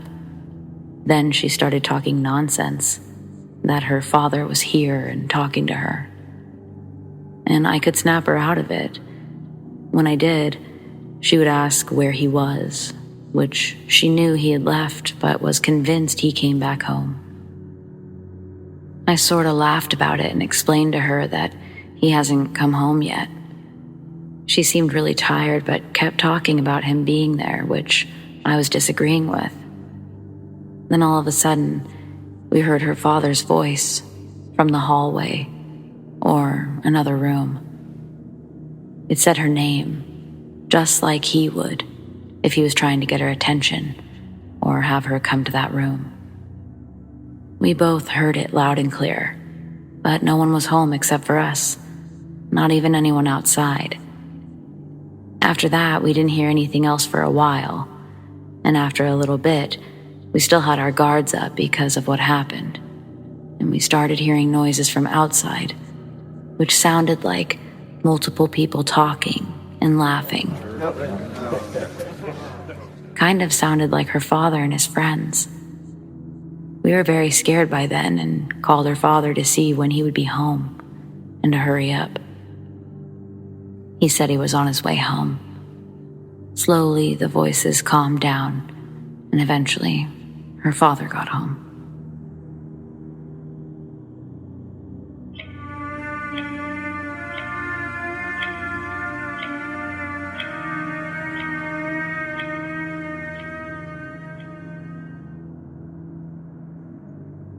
My sister and I found ourselves in a horrifying situation as we drove to drop me off at college. This was over 8 years ago, just outside of Bozeman, Montana, in a tiny town called Matthews. It was around 6 p.m. and we'd been on the road for hours. And besides having to pee, I was also really hungry. My sister was big on making as little stops as possible, so I'd been patient enough. She told me just a few more miles and we would stop. Before the few more miles was up, we heard a large bang, followed by the car shaking heavily to the left. Then we heard the sound of scraping. We both started checking all of the mirrors, and my sister exclaimed, "Shit." I could see mild sparks flying from the left back side of the car. We had a flat tire. My sister pulled the car over, and together we tried to change our first tire together. It was all going fine, but I really had to pee. We hadn't seen a lot of cars pass by, but enough that I didn't feel comfortable popping a squat right there on the side of the road. I asked my sister if she'd go across the way with me, but she didn't want to leave the car perched up without one of us there. So I ventured across the 2-lane highway myself, to the side with trees lining the way. I hopped across a small ravine and made my way behind some tall trees. Once I found the perfect spot, I turned around and started the process. While I was peeing, I noticed a real run-down house, more like a large shed. It was boarded up, but not fresh. The boards were dirty, and the place was relatively covered in and by the surrounding nature. A tree was actually growing out of one of the windows, not boarded up. It wasn't dark yet, and for some reason, I think that's why I wasn't afraid of this place. I finished up and walked to the road where I told my sister that we had to check out this building back here. She was always trying to take photos of weird things, and this was by definition weird. She told me to come and help with the tire first. Fair enough. We finished putting the spare tire on, which would easily last us till Bozeman. After locking up the car and grabbing her camera, my sister entertains me by visiting the strange shelter across the road. We walk the perimeter and I find the door, which is boarded up, but it looks as though those boards have been broken. I reach for the door handle just to see if I was lucky enough to encounter an unlocked door. I wasn't. I looked around the door to see if something was in the way. As I was leaning down, reaching for the bottom of the door, I see a shadow cross behind me. It creeped me out so much I almost lost balance. I looked back hoping to see my sister, but she's still on the side of the house. As I turned around to walk back to my sister, I heard the sound of a deadbolt unlocking. I turned just my head to see, was it the door? And the door itself is slowly opening. Before it can even open more than just a crack, I race back to my sister, telling her that we have to go, now. She looks at me, then slightly behind me. Her eyes go wide, and she orders me, go, run. We both run back to the car. I hear her fussing for her keys and swearing up a storm. She finds the keys, unlocks the doors. We pile in, lock the doors, and as my sister starts the car, I look around frantically. It's starting to get dark, but there's still light. I see nothing, though. I ask her, what did she see? She tells me she doesn't know, but also to stop talking while she gets us out of there. After a few minutes, I ask her again, what did she see? She tells me that behind me, close to the side of the shed where I was just previously standing, she saw a hand, followed by an arm, creep around the side. She said she guessed it was human, but it was terrifying. Thin and gray in color, long nails just reaching out. She was convinced it was the same thing that I saw, but I told her I didn't actually see anything, except, of course, a door unlocking and starting to open, presumably on its own. We still have no idea what we saw out there. A person, some sort of creature. I don't know. I'm just happy that we changed that tire so we didn't have to stick around and find out.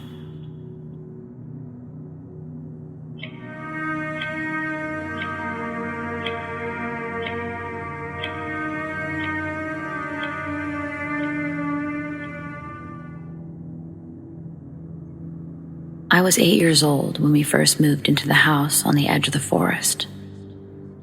My parents had their doubts about buying a house with a backyard bordered by forest. They had concerns about wild animals getting into our bins or hurting our dogs, and they were worried one of us might go too far into the trees and get lost. But it was cheap, and my dad liked the seclusion. My mom loved the house itself. My siblings and I were excited about playing in the backyard and exploring the forest.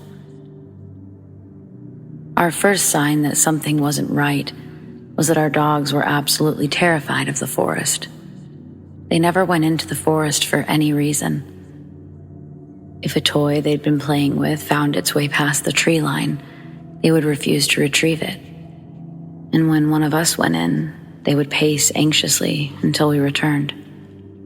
On occasion, we'd notice the dogs staring at a spot in the forest in obvious distress, sometimes growling or barking. But we could never see anything there. My brother once carried one of the dogs into the trees to show her there was nothing scary about it. But she wriggled out of his grip and sprinted into the house in a panic. If we were in the backyard when it was getting dark, we sometimes heard noises, like someone was walking through the forest. Sticks crunching underfoot, branches being pushed aside. If we called out, there was no response. But if we shined a flashlight around, we'd occasionally catch a glimpse, just for a split second, of something that we could swear looked like a human walking around in the dark. My parents quickly banned us from entering the forest at all after dark, and even during the day, we weren't allowed to go out of sight of the house. My sister's bedroom window looked out at the backyard and the forest beyond. She remembers looking out her window one night and seeing a shadowy figure standing right at the edge of our backyard. She says that there was something wrong with it, like it wasn't quite standing on the ground, and it was a little too tall to be a person, and sort of distorted. And she was convinced that it was staring at her. She called for our dad, saying there was a man in the yard staring through her window. And when he ran outside to chase off whoever it was, she continued to watch the figure. It didn't move away, but when the light from our dad's flashlight passed over it, it suddenly just wasn't there anymore. We regularly heard knocking on the back door at night, with no one there. Our parents thought it was teenagers playing a prank, and they stopped bothering even opening the door. Until one rainy night, the knocking was persistent and agitated. My mom pointed out that there might be someone needing shelter from the heavy rain outside. But when she opened the door, not only was there no one there, but there were no wet footprints on the porch. The knocking continued the whole time we lived there. It would happen several times in a span of a few weeks, and then stop for months, then start up again. My parents eventually installed a security camera, and there was never anyone at the door. The camera wasn't all useless, though. About 3 years into living there, my brother started having night terrors and sleepwalking. When he went sleepwalking, he'd always go out the back door and start walking towards the forest. My mom, being a light sleeper, would hear the door open and run out to get him before he made it into the forest. After the third or fourth time this happened, my brother asked to see the camera footage because he wanted to know how he looked when he was sleepwalking, I guess thinking that it would look funny. The footage showed him walking out onto the porch and then pausing as if listening to something, and shaking his head, then reluctantly walking forward as if being pulled or forcefully guided by something. One evening, my dad was in the backyard, and he heard my sister calling him from the forest, seemingly in distress. Thinking she'd gone exploring in the forest and fallen over and hurt herself, he ran in and started calling to her, but quickly realized it was too dark to see her, and he couldn't pinpoint where her voice was coming from. He told her to wait where she was while he grabbed a flashlight. When he ran back into the house for the flashlight, he saw my sister inside, safe and completely unconcerned. At the time, my dad hadn't told us about hearing my sister's voice in the forest. So, when I heard my mom's voice coming from the forest months later, while I was outside with the dogs one evening, I didn't question it, despite the fact that I'd seen my mom inside recently and I hadn't noticed her walk past me. My mom was calling to me, saying she'd gotten her sweater caught in some branches and needed me to come and help her. As I walked in, the dogs started barking, alerting my dad, who saw me through the window wandering into the forest. He came outside and called to me, and I said I was just helping Mom. He yelled back that Mom was inside, and I needed to run back to the house as fast as I could, which I did. After this, my parents had a fence built around the backyard, and they started looking for a new place. In between the time of the fence being built and us moving out, it got way worse. We'd hear knocking at the door more regularly, as well as tapping on the windows. As if someone was walking the perimeter of the house and trying every window. We'd often hear scratching and scraping sounds on the fence and voices beyond it. My brother's night terrors got more frequent, and one night, my mom didn't hear the door open when he was sleepwalking. He woke up standing at the fence, staring into the forest, with the dogs barking behind him. The last morning we spent there, less than 4 years after we moved in, we woke up to find the back door fully open. The security camera footage showed it slowly swinging open on its own. Since moving out, my brother's sleepwalking has stopped, though he still gets night terrors and he suffers from pretty severe anxiety. A few nights ago, he called me out of the blue, and after a bit of small talk, he asked me if I think the door being open that final night means whatever was out there finally got in. He was trying to make light of it, saying that he was getting into the spirit of Halloween, joking about how maybe we should all get exercise just in case something latched onto us all those years ago. But I think he's deeply bothered by everything that happened. I know I still am, a little. I still get nervous around dark, wooded areas. I don't know what I think was out there in the forest behind our house at night, but I get the feeling that, given the chance, it would have swallowed us whole.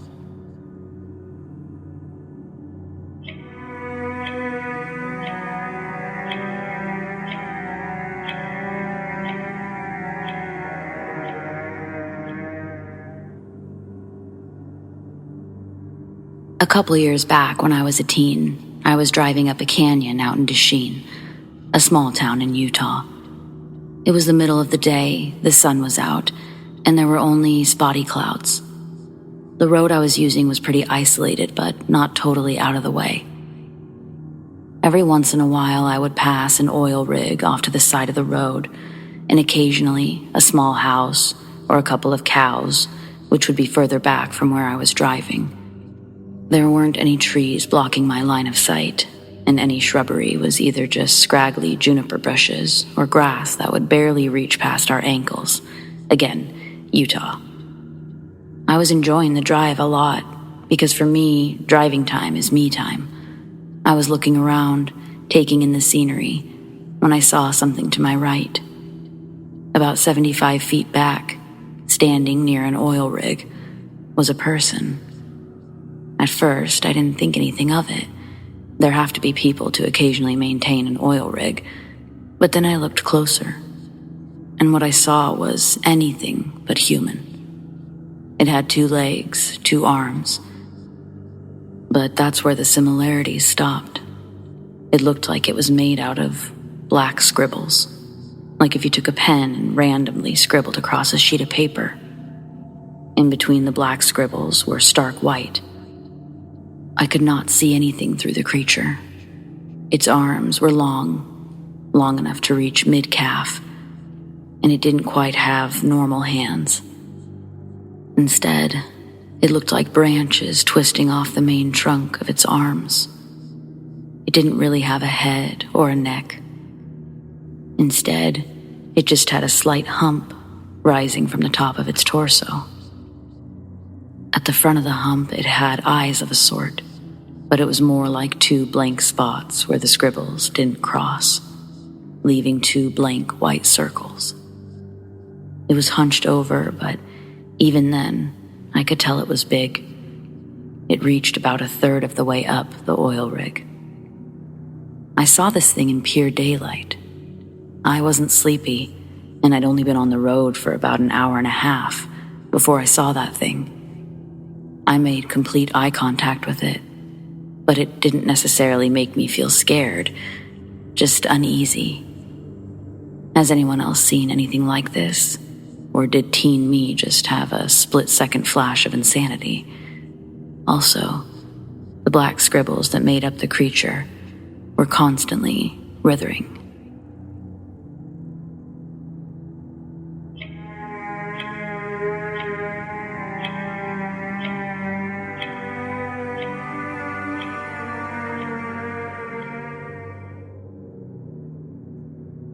To preface, I am 42. I have a master's in history and I'm working towards obtaining my PhD. I feel this must be mentioned in fear that when retelling my experience, my sanity too will be scrutinized alongside the mere validity of my claims. I teach night classes at a community college in the northeastern part of the United States.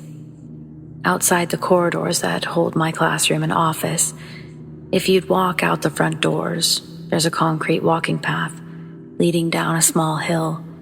It forks at the end, one way leading to the parking lot, and the other continues straight, leading to the track and field a couple 100 yards further. One January evening, I just finished up my papers and walked outside. Looking straight out, past a small patch of trees, I can see the top of the stadium walls.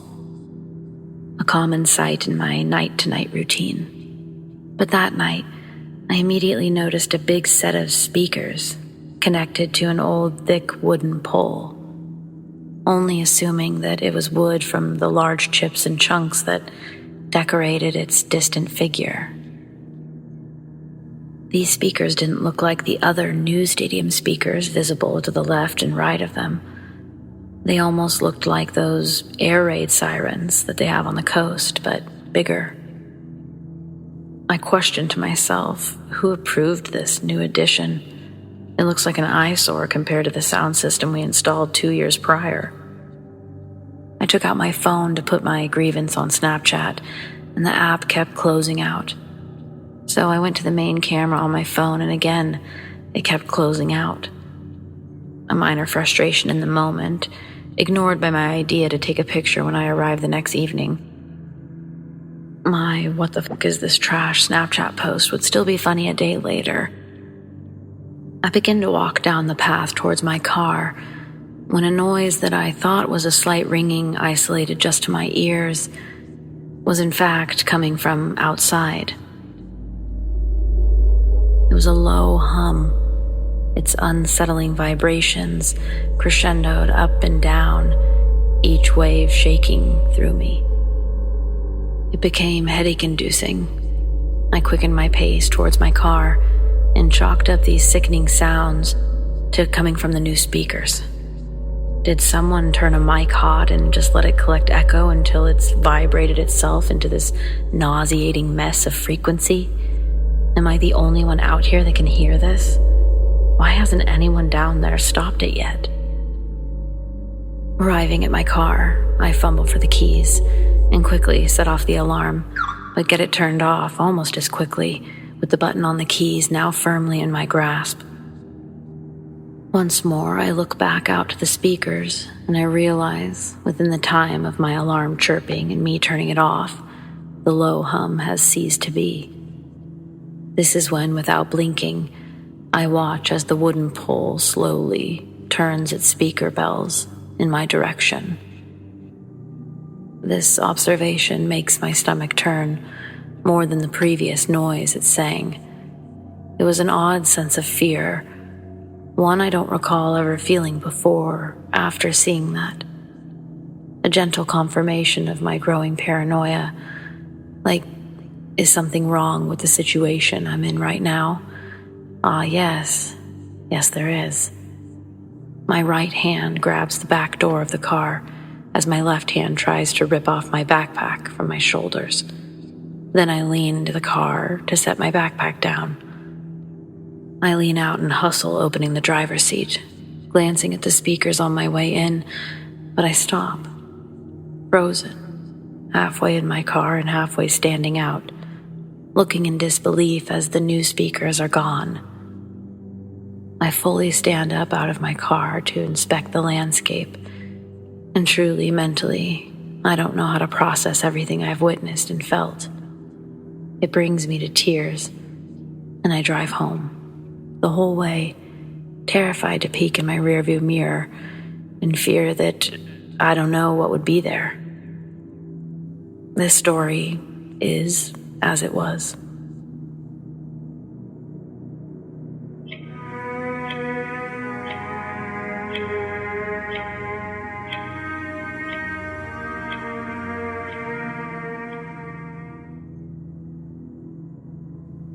My husband and I go camping every year, usually somewhere near the Appalachians in Tennessee. Well, in 2021, the pickings were a little scarce since park employees hadn't quite bounced back to the same numbers prior to 2020. Since we had our RV, we ended up picking a place that we'd never stayed before, Up the Creek RV Camp. I loved this place instantly. So much wildlife, plenty of trees for shade, and of course, it was along a creek. We found a spot almost immediately that was perfect. We got set up and we decided to do as the name suggested and make our way up the creek. We have 2 dogs. Maggie is a senior dog, some sort of Chihuahua Terrier mix. She's small. And Chance, the other, he's also a mutt. We think Blue Heeler and possibly Lab. Well, he was just a little over a year at the time, so very much a puppy. Maggie is my baby. She's always been my best hiking buddy, despite being just a little thing. Since she now has arthritis in most of her body, she sits in this backpack sling that my best friend custom made for me that we've nicknamed a buggy. This way, she can still go on hikes with me. Anyways, Maggie is a good girl, especially for her breed being a small dog. She hardly barks or does much of any noise making. I mention all of this because it feels relevant and I love my dog. So, I've got Maggie in her buggy. My husband's got Chance on a leash, and we're making our way along the creek, enjoying the weather and the calmness of the whole area. It was like we were the only ones in the whole park. It seemed like things were normal and calm like this for a long time, almost the entire way up the creek. But I felt like Maggie was making noises. Nothing too alarming, but I started to notice it more. Right around the time that Maggie started making noises, I noticed that Chance stopped chasing after every squirrel he saw, or trying to anyway. At the time, I thought that maybe he was just learning, but I've come to think otherwise. But anyways, we were having a good time being out and about and getting this new boy used to the outdoors. It wasn't until about the time that we were going to turn to head back that I heard something unusual. First, it was what I thought was Maggie making some more whining noises, just louder. I asked my husband, who's standing to my right, just slightly ahead, if he can look at Maggie, make sure everything's okay. He slows down, I match his pace, and then we both stop so he can look at Maggie. He tells me that she's not really whining, at least not anymore, but she is intent on looking at something. Like what? Is she stressed? I asked my husband. But then we both hear something. It sounds like people talking. My husband and I just look at each other and continue standing in silence. We didn't recall seeing anyone. We can't make out any words, but it sounds like it's all around us. Again, Maggie starts whining. This time, my husband sees and confirms my suspicions that my dog is whining and appears to be in distress. After a moment, we hear what sounds like heavy footsteps. They sound like they're coming from a person or something on 2 legs. We both sort of give each other the signal to turn around and head back. When we do, we're shocked to see the largest pair of antlers we've ever seen. They're poking above the bushes off to the left side of the trail that line the camp. These bushes are easily 6 feet tall. There's no reason for antlers to be sticking out this far. My husband gets yanked forward. It's Chance, trying to make a run for it, but he yanks him right back, and we stand there, still trying to figure out what exactly it is that we're hearing, but also seeing. I keep looking around for people, thinking there must be a source for the voices, but I find no one in sight. Maggie is now facing the other direction because she's on my back, and I hear her get loud, barking, snarling, and really giving something a piece of her mind. My husband turns before I do, and instantly I hear, "What the fuck?" To which I spin around and I see a giant deer standing in the middle of the end of the path. Antlers matching the others in size. Only this time, we can see how massive the whole thing is. Worst of all, it's got its mouth open. I don't know. Something about that sight sent many chills up my spine. Chance is now whimpering like crazy, and Maggie's moved from snarling to whimpering. We both quickly look in the other direction, and we no longer see the large antlers poking from the trees. We don't even discuss it. We just decide to start fast walking back to camp. We thought the noises would at least stop, but the sound of voices continued to follow us. We both ran. We kept looking back, and at some point, we both realized it was gone. No longer in the middle of the path, and the voices had stopped too. We tried to be brave, to laugh it off, but we couldn't. Anytime we would try, we'd just go silent and then start talking about how weird it really was. Also, the dogs refused to leave the trailer after that. This spot wasn't for us, we decided. We'd left with intentions of finding a new camping spot, but for some reason, at least not that evening, we couldn't bring ourselves to head into the woods again. We opted instead for a Walmart parking lot. The next day, though we both said we weren't that spooked anymore, we made our way home. A camping trip that normally lasts us 6 days, we cut short after just 2. We still haven't decided where we're going this summer, but it very well might be somewhere outside of Tennessee. Has anyone else ever experienced something like this?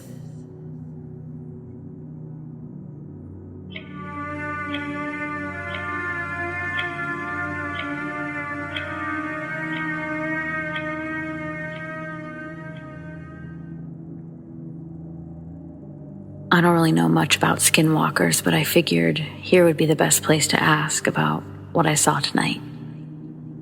I live in the very northern east coast of Canada, basically the farthest northeast you could live. I've heard people say that's where certain kinds of creatures live, but as I previously stated, I know absolutely nothing about it. There's an area extremely deep into the woods about 40 minutes away from where I live. So deep into the forest that you don't really see anyone else. There's a few smaller stores out that way, but nothing really noteworthy. But if you walk deep into the woods, there's a path that cars can't drive through, where a burnt-up, abandoned slaughterhouse, apparently closed down in the 90s, still sits. Religious, spiritual people I know have said not to go there because it's cursed. And I've had a First Nations friend fill me in on what he knows about the area, which he basically just said he wouldn't go there. Over the weekend, me and a few friends were bored and decided we'd go check it out since we were in the area and extremely bored. Nothing happened. We just took some pictures. It was a bit eerie, but it was whatever. The days after we went to that place have been kind of strange. We've had random, bad, unexplainable events occur out of nowhere, but I'm not really sure I'm going to draw a connection between the two. Just thought it might be worth something. But here's where I think we had an encounter. Tonight we gathered the same group plus 2 extras, and we drove back out there just to show them around, explore more, and get better pictures. When we got there, we heard what we assumed was just the wind howling, but the longer it went on, we realized the pattern didn't match up with the wind, nor did it make any sense for it to be howling like that. It sounded as if someone was whistling at us to get our attention. And a few people pointed it out, but we just chalked it up to being random sounds, that the wind was probably just blowing through something weirdly. When we were in one of the secondary buildings, a friend pointed out that it looked like something was running around outside the main building. And he was right. It looked like something very quickly moved across the front side of the building, and the sound was back, but louder. We went outside and crawled through a section of the gate to get back to the main building, and as soon as we made it through, we heard a loud swinging sound, almost like a rusty door being slowly opened and closed. Me and another friend were extremely put off by the sound and asked if we could go back to the car, but the others said they wanted to go into the main building. As we were walking up, we made it to the front of the building, and a friend jokingly made a remark about us splitting up and exploring the building. As he said that, we heard a series of loud bangs, like something was running across the metal floor of the building towards the door.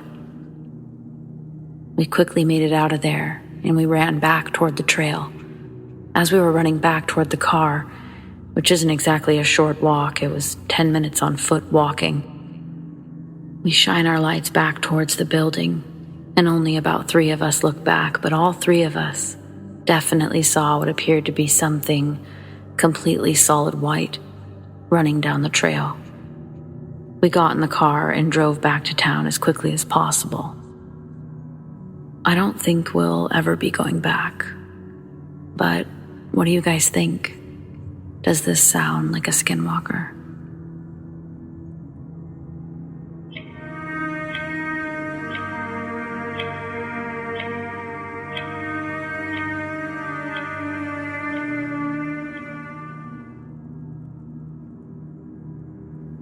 When I was in the 7th grade, I took a road trip with my best friend and her family to Canada.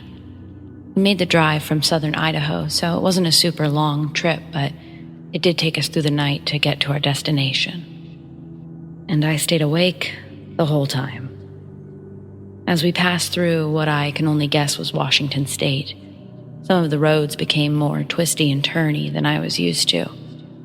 Sometimes I get car sick on rides like that, so my friend's mom switched seats with me for a while, allowing me to sit in the front seat where the sickness wasn't as intense. It was starting to get dark around this time, and the roads that were once just twisty were now very dark. To distract myself from this fact, I'd asked my friend if she wanted to play I Spy in the dark. She agreed. This game started out, as you can imagine in the dark, pretty uneventful. Just a few things were actually illuminated by headlights. The dividers in the road, the trees off the road, and the occasional road sign. After deciding there were only so many things we could spy, we decided to call it quits. And then it all happened so fast. Seconds, not minutes. It was just as the car started to get quiet again. I'm looking down at my lap where I have a collection of CDs in a case. Then I feel my friend's dad slam on the brakes. And I look over and I see that he's beginning to jolt the steering wheel towards me, to the right. As he does this, I hear my friend start to scream. And in the same moment, I looked up at the road to see something I had never seen in my life. It wasn't a person because their feet weren't touching the ground, but the shape of the thing in the middle of the road was that of someone wearing a robe, a large hooded jacket. No one was screaming any longer, but everyone was looking slightly behind us, in the direction of what we had just seen. It was so dark that no one could see anything, but I could swear that it was still there. My friend's dad takes inventory of the car to make sure that we're all okay, and then he keeps checking the rearview mirror. He's about to say something when we hear a large crashing sound, a sound so large it actually shook the car, and suddenly debris were hitting the car from unknown locations. My friend's mom starts to raise her voice, asking her dad to please start the car. He starts the car, but then he pauses. He physically turns around, and then he asks my friend's mom to grab the flashlight from the back. We're all looking backwards behind us at this point, and we can't clearly see much, but the taillights offer a glow of the road behind us. Something's in the middle of it, but it's not the same figure. Suddenly, much more light is available, and it's clear that there's a giant boulder in the middle of the road, almost exactly where we saw the figure. After the initial shock wore down, my friend's parents called the police to report the incident. When her dad got off the phone, my friend asked, "Why didn't you tell them about the man?" Her parents looked at each other, and after what felt like a long time, they finally said that they weren't sure they saw a man. We both chimed in at the same time, explaining what we saw. They listened, but when the police arrived, they once again left it out of their story. So we never got real validation to what we saw, but that doesn't mean we didn't see it. I'm not so sure what exactly it was, but for some reason, the way everything unfolded, it's hard to tell if it was there to help us or hurt us.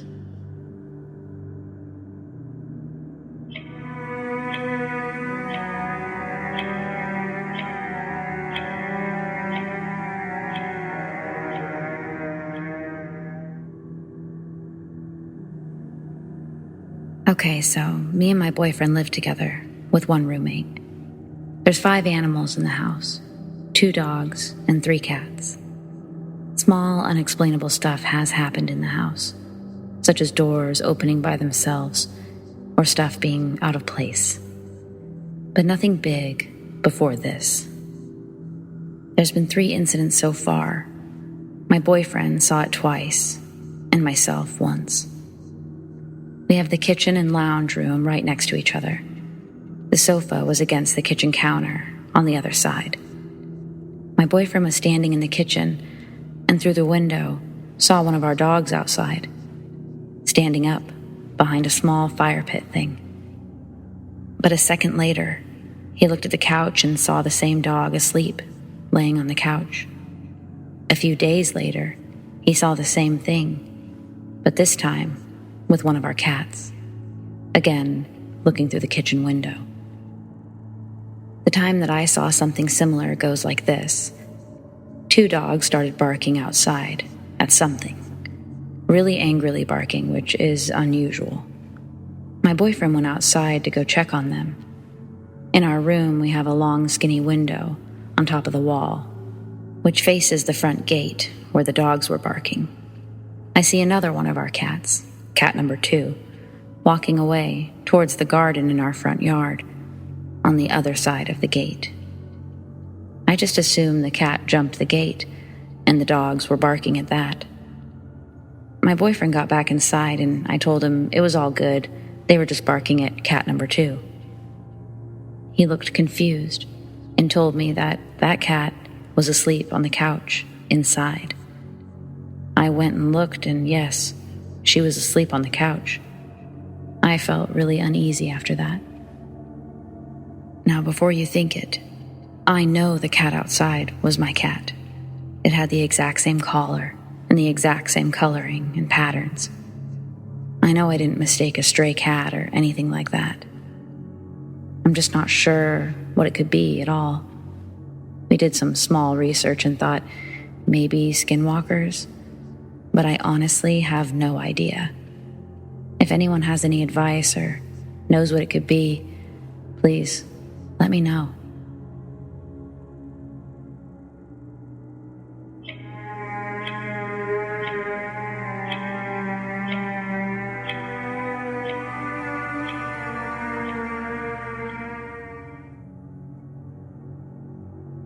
A woman stepped into the road as I was driving home on the 109 to Tohola in the fall of 2003. It was one of the most nerve-wracking events I've ever experienced in my life.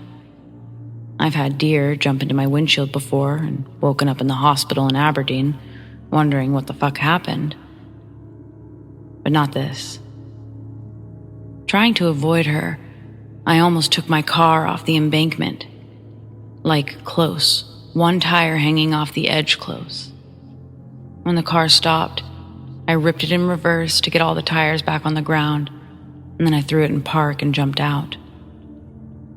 Leaving the door open, I ran to the front of the car. Nothing resembled an impact of any kind on the hood.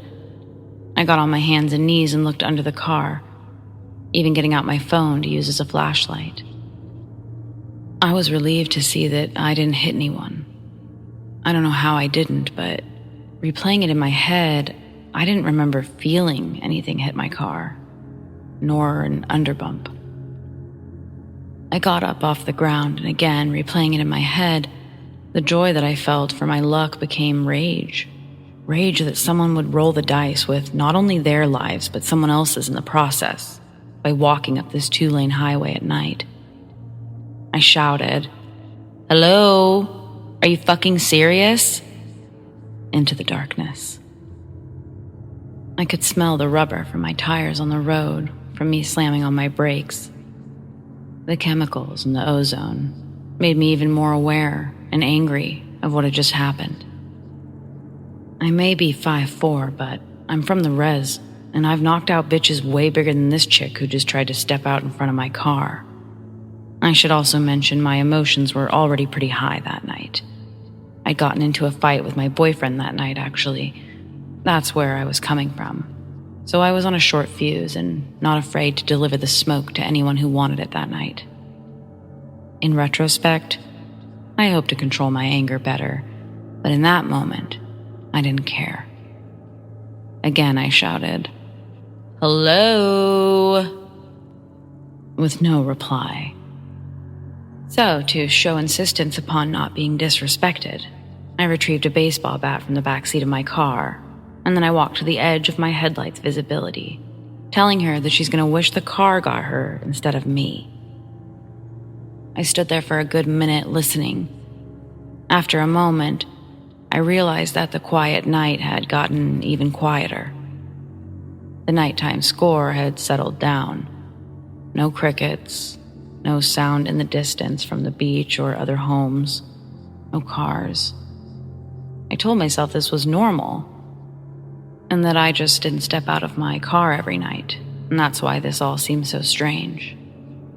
And so I stood there for a bit, no longer calling out, just looking around.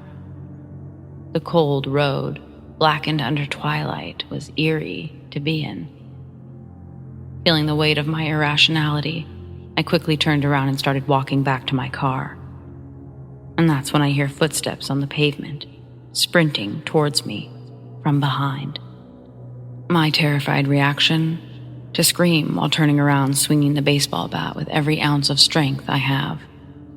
So hard that I lose its grip and send it sailing into the dark. I could hear the wood hit the road once before it goes through branches and off the embankment. For a second time in this night, I have not made expected contact, and it's like my brain switches into flight mode. It feels like my body is controlling itself as my legs sprint me back to the car. And in there, I hit the gas pedal so hard that it almost goes through the floor. I was shaking the rest of the way home, looking frantically in my rearview mirror to see if someone was following me, and honestly, even looking to see if someone was in my back seat. I had to drive this route often, and I'd never had anything like that happen to me before. When I got home, my gramps asked me why I was so out of breath from driving a car. I considered not even getting into it, but instead, I just sat down and told my gramps about it. He didn't even react, only responding, saying, "Oh, Lena, you saw a mist." I truly wasn't sure what he was talking about. Was he saying that I had just seen mist outside and was scaring myself? I told him I knew that it wasn't mist or fog, and he sort of laughed while repeating slower, "Misp, a transformer, hun." This didn't clear my confusion, and he rolled his eyes playfully, saying that my mother doesn't tell me anything anymore, does she? He then explained, a misp, or transformer, is known by many different names among many different Pacific Northwest tribes. For the Quinault, we refer to it by the name misp or musp, depending who you ask. And according to my Gramps, they can be real tricksters, shifting from being to being, altering their surroundings sometimes. Are they bad luck? I asked him. Naturally, I had to know. No, not bad luck, just tricksters. Looks like they got you pretty good, huh? And then he laughed. I told the old man that wasn't funny. I could have been run off the road. But you weren't, Lena. Remember that, okay? I left it at that because ultimately, he was right. I was okay. I've driven the 109 many times since, as my family still lives out that way. But I haven't had any future encounters. Curious, how many people out there have had similar experiences?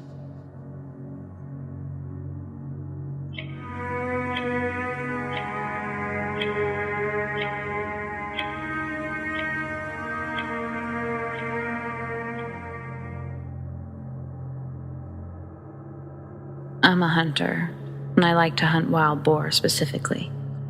Though I've been deer hunting and have been known to get a turkey for Thanksgiving, I mostly hunt boar. For those of you that don't know, boar are a big problem in the United States. A sow can have 2 litters a year, and it's not uncommon for a litter to consist of 10 or more pigs. Given that pigs eat anything and everything, it's not hard to see why the Department of Fish and Wildlife makes it legal to hunt them with almost no restrictions. In my state, it's illegal to hunt most large mammals with night or thermal vision scopes, with the exception of boar and coyote. I'd been saving for a year, mostly fun money. It's hard to explain to your wife that a scope that cost literally twice as much as the rifle I was mounting it on was worth it. But I did it. I took it to a range and sighted it in. There was an area that was peppered with boar activity that I knew would be perfect for a night hunt. It was easily accessible with my truck to find spots that I could set up that overlooked a large, easy-to-navigate clearing. The night started uneventful, mostly me tinkering with my new toy, cycling through settings. I was a little impatient. I spotted multiple deer, but they were out of season, and like I mentioned earlier, my current setup wasn't legal for deer. I moved to another spot I'd seen days earlier. That probably wasn't much better than my first, but it gave me something to do, and a new angle to look around with my new scope. After an hour or so of glassing the area, it dawned on me. This spot doesn't have much animal activity at all. No rabbit or owls. The deer that I'd seen were hundreds of yards from where I was. Why was this pocket of land so dead at night, but lively in the day? I'd set up around 10 p.m., and it was about 2 a.m. when I started to think about packing up. Maybe setting up a target before I left and taking some practice shots. I heard a crunch come from the direction I came from before. I panned my scope over and saw the silhouette of a small bear pushing through the bushes. It's important to note that my scope isn't exactly night vision. It's a thermal scope, kind of like black and white version of what you see in the Predator movies. I adjusted my range and zoomed in a little. I remember jolting a little when I saw that it wasn't really a bear. It was a man. Because he was so low and hunched over, I thought I was looking at a young bear. Was that a game warden? It couldn't be. I would have seen the headlights coming up the road from where I was perched. And where could he have walked from? I was 30 miles away from anything on public lands. I was about to call out when I adjusted my sights and noticed he was naked. No shoes, pants, or anything. I remember being disturbed by his movements, like a squirrel or something, twitchy and grabbing at the foliage, sniffing around and palming the tree. Was that my tree? The one that I'd been leaning against earlier? The thought terrified me. Could he smell me? Then he did something I still have nightmares about today. He squatted and placed his hands in the dirt between his feet and stared straight up like a dog mid-howl. And I heard it. A voice coming from that direction. A very compelling female voice. "Help! I'm lost!" There was a long pause, but neither of us moved a muscle. The center of my sights was trained at the dirt in front of his feet. I couldn't bring myself to aim directly at another person. It went against everything I'd been taught about firearms. Were they lost? Was this some guy that had gone crazy out here? Why was his voice so feminine? "Help! Please! I can't walk." The voice called out. That's when I called bullshit. Not only could he walk, when I first saw him, he was traversing the land with ease for a naked person. So good I mistook him for a bear. That's a fucking trap. This guy's trying to lure me to him like a damsel in distress routine. Luckily, the lack of activity before had caused me to pack up most of my gear. I think I may have left behind a hat and a sitting pad, but I didn't give a shit in that moment. I took my eyes off of him for a moment to get my pack on. I buckled my chest strap and scrambled for my rifle. To my horror, he was in the same position, but his face was staring in my direction. And I swear, I saw a smile. The thermal scope has an effect that makes animals' eyes appear white. How the hell had he heard me get up and put my gear on? He must have been easily over 150 yards away. "Fuck off!" I screamed in that direction. He stood upright, and it hit me how tall and skinny he was.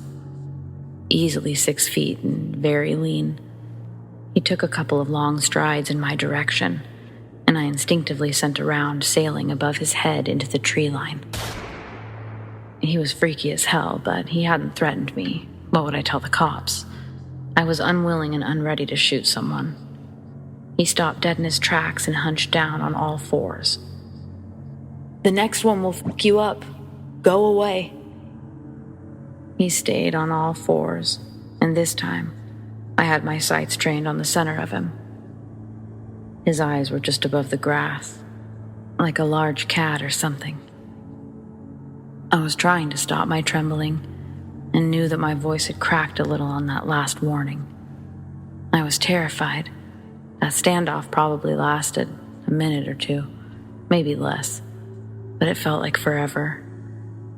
In an instant, he bolted left toward the tree line opposite the road. So much for not being able to walk. I could barely keep him in my scope. He was moving so fast. He disappeared into the brush, and I sent another bullet sailing high in his direction. I racked another round and tried to pocket that mag and swap it for a fresh one. But I dropped it, and I didn't bother looking for it. I wasn't far from my truck, and I wanted to get out of there.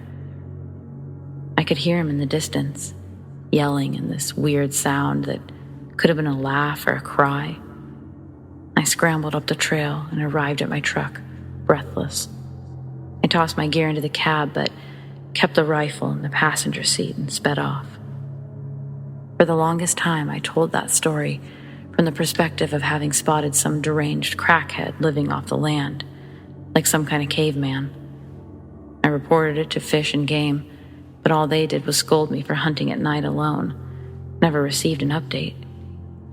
It wasn't until I told this story at a camping trip with my nephew, and he told me about Wendigos, rakes, skinwalkers.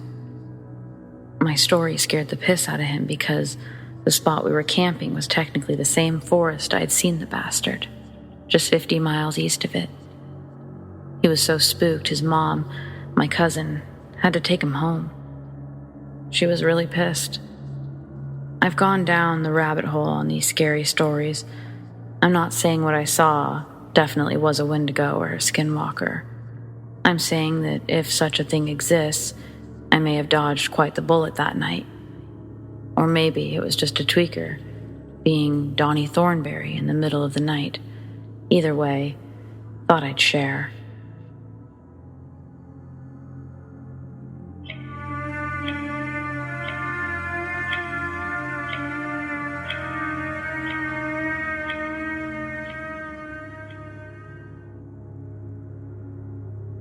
One weekend night in Idaho, my boyfriend at the time and I went to a show in Boise. It was one of my first times driving to Boise, so on our way home late at night, we got lost. We had no idea where we were, so I decided to try and turn around and backtrack. We were at a 4-way stoplight and turned left into an area that looked like a good spot, but it brought us to this weird gated community with nowhere to turn around. So I kept driving, thinking I'll just come right out on the other side of this community. The whole thing was really strange and just got stranger and stranger as we drove straight through. The first thing we noticed right away, there were literally no lights on, anywhere. Not one house light or street light. It was pitch black aside from my headlights. The trees kept getting thicker until we couldn't even see the sky. It was dead silent and still.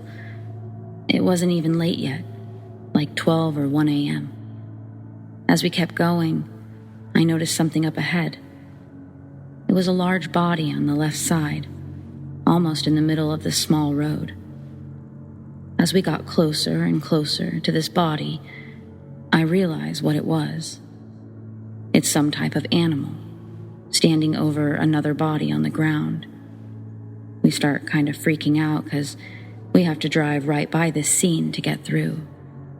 We couldn't turn around because the road was so small. So knowing that passing is our only option, I continue, even slower this time. We told ourselves, oh, it's just Mother Nature, circle of life. We're okay. I continue to drive towards it. And I start shaking because as we get near it, we could see that it was actually huge, with very tall legs.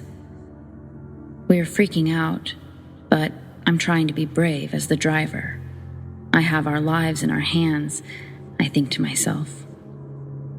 So I still continue towards this very, very large animal.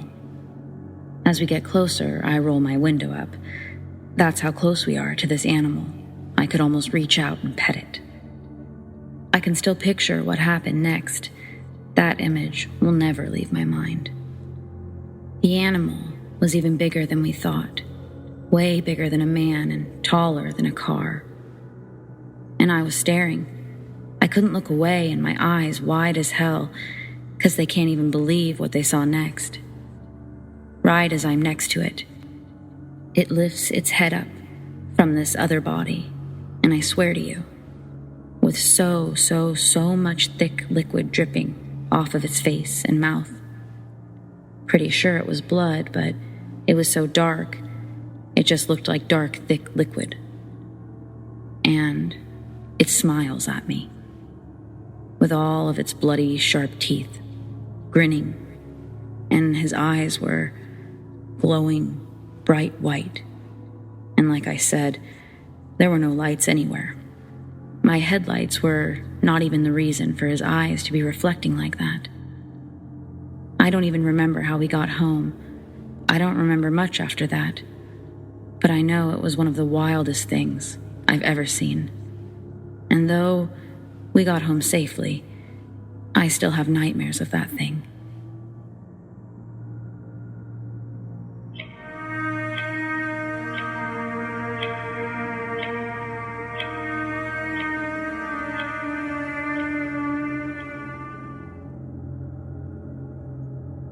About 7 years ago, I was at my boat. It was an old wooden cabin cruiser that I kept at an old broken-down marina on the Chesapeake Bay.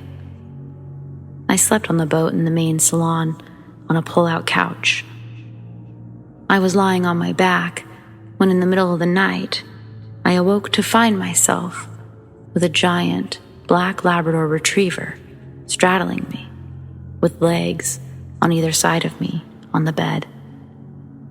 He was just standing there, looking around like I wasn't there at all. I immediately thought I was dreaming. I said I was going to shut my eyes and open them, and it would be gone. I shut them and reopened them, and it was still there. It was not mean or aggressive, just huge. I shut them again and reopened them, and it was gone. Later that morning, a worker at the marina fell to his death off the top of a travel lift, which is a big crane that hauls boats in and out of the water. I had never heard anything about black dog apparitions in my life, and I thought that it was just a dream, but Googled black dog apparitions, and apparently they are often seen near water and can be an indicator of death. I was pretty blown away after that. The boat I'm currently sleeping on is also haunted. I know it's haunted because the ghost would always play tricks on me, turning on switches to things I knew I had turned off. The ghost's favorite thing was to turn on my fresh water pump after I left. It was a pull-out switch that was on the console, and it wasn't easy to pull out either. It got so bad that one weekend I had my friend watch me turn it off. I got back the following Friday, and it was back on, of course. I believe the ghost is the original owner, a friend of mine. The boat was his pride and joy.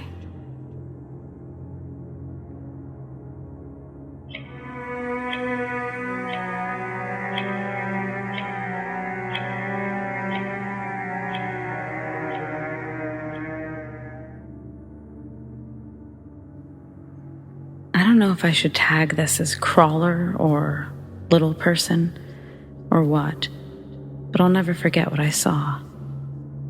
This was almost 16 years ago now, but I remember it. I was 14 years old and had stayed up late with two friends, H and S. My house was the hangout house during summer, and we were outside on my trampoline talking. It was probably 4 a.m. S fell asleep around 3 or something, but H and I were talking. Quick description of my backyard. Facing the back of the house, the trampoline was on the right at the bottom of a small hill. Atop the hill to the left was a patio. On either side of the back door, there were bushes and flowers. We had trees in the back, but the hill, which was most of the yard, was all manicured grass. No bushes, trees, or flowers. So you had a good view of anything moving around that area. And it's probably worth mentioning for crawler theories that there was a sewer gate at the base of the hill near the tree line. H and I are deep into some teenage angst conversation when we hear rustling from the trees to our left. It's loud enough to make us stop talking and listen. I'm not exactly sure, but I think the lull in the conversation is enough to slightly wake up S, or maybe the rustling woke her, because she starts shifting on the trampoline, which makes all of us shift and causes a loud creaking sound.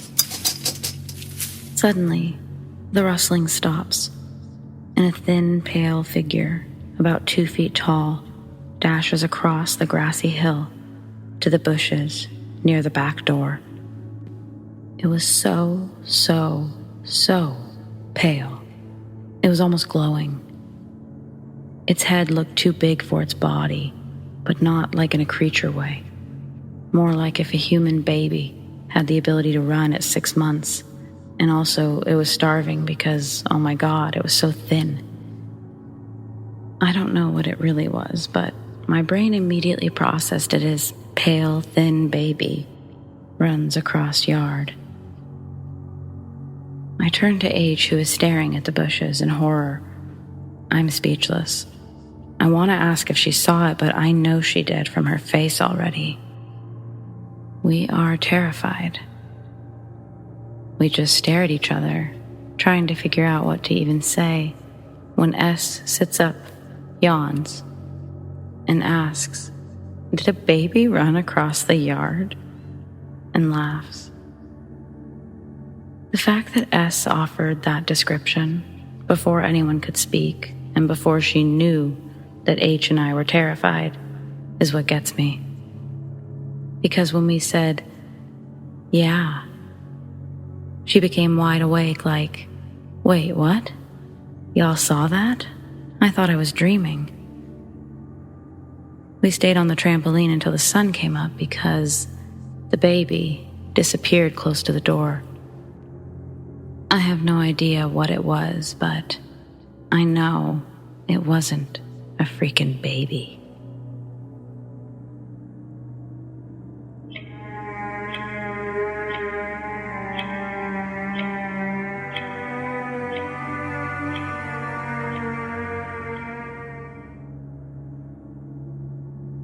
During my sophomore year of high school, so 2000, I had one of those unexplained experiences. I mean, I can explain what I heard, even what I felt, but that still doesn't fully explain what happened. Lucky for me, I wasn't alone. I was with two of my friends, and a random civilian would cross paths with us, just as we experienced this event. So what I'm saying is that I'm not crazy, and if I am, then so are the other 3 people that were in the woods that day. My friends and I would often hang out in the woods. They were just behind the school. The woods led to more woods, basically leading to more woods. So no houses, just trees and a couple of creeks. A lot of nothing, which is exactly what teens are looking for. Well, right before summer, they closed off the entrance to these woods from the school. It was the only entrance we'd really ever used, so we explored new ways to get into the woods. And without officially trespassing, we'd found what we assumed was an entrance into the woods. Upon entering, one of my friends asked if we should drop crumbs or something so we didn't get lost. We laughed at the time, not thinking he was serious. In fact, he wasn't serious. So we just walked through and onward. After about 5 or 6 minutes of walking, I looked at my watch and asked my friends if we should stop, smoke a cigarette, and maybe just smoke a joint where we were, as it seemed like we'd gone far enough into the woods. They didn't agree, though. So again, onward we went. It was probably 15 minutes into following my friends that I asked them to wait up. Suddenly I felt sorta dizzy. We hadn't smoked any weed yet, so I assumed it was the cigarette I'd decided to light up. But then I heard something strange. Crying. It was in the distance, possibly ahead of us, maybe behind us. I stopped in my tracks and thought that I was losing it. Then, both of my friends turned around, looking about as unsettled as I was feeling inside. We stood in silence about 5 to 10 feet apart from each other. The crying continued. It sounded like a woman, but yet there was some sort of distortion to the cry, and it made it incredibly uncomfortable. We decided, let's book it back the way we came. Both of my friends headed towards me, and we started to hustle back towards the random entrance we'd found less than 20 minutes ago. But it was strange, the crying. As we ran, it was like the crying didn't get closer to us, and it didn't get further away either. Just surrounded us, like we'd been wearing headphones listening to this twisted crying. After hustling for a minute, suddenly I stopped as I saw someone appear from behind a tree. They were as surprised as I was and let out a small shriek. Then we both, or all of us, exhaled.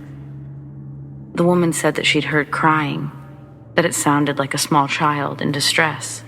We told her that we heard the crying too, but that it didn't sound like a child. And we told her that we were running from the crying.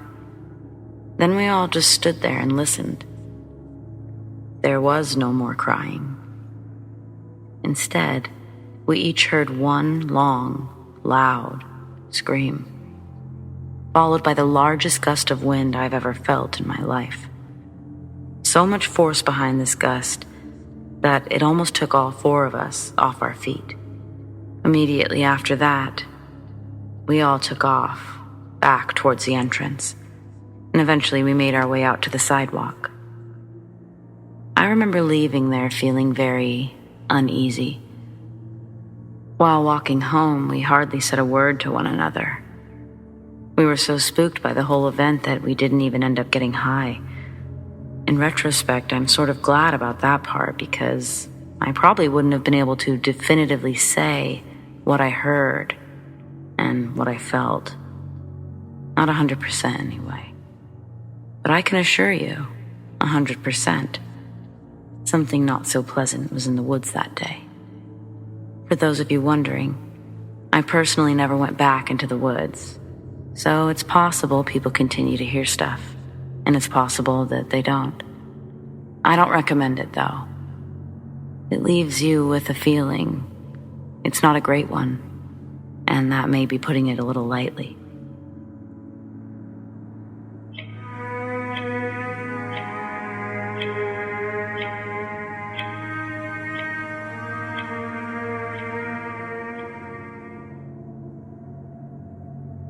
I wanted to relate some paranormal experiences that have surrounded me and my family for a long time.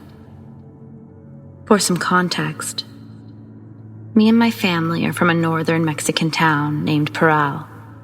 It's in the southern region of the state of Chihuahua.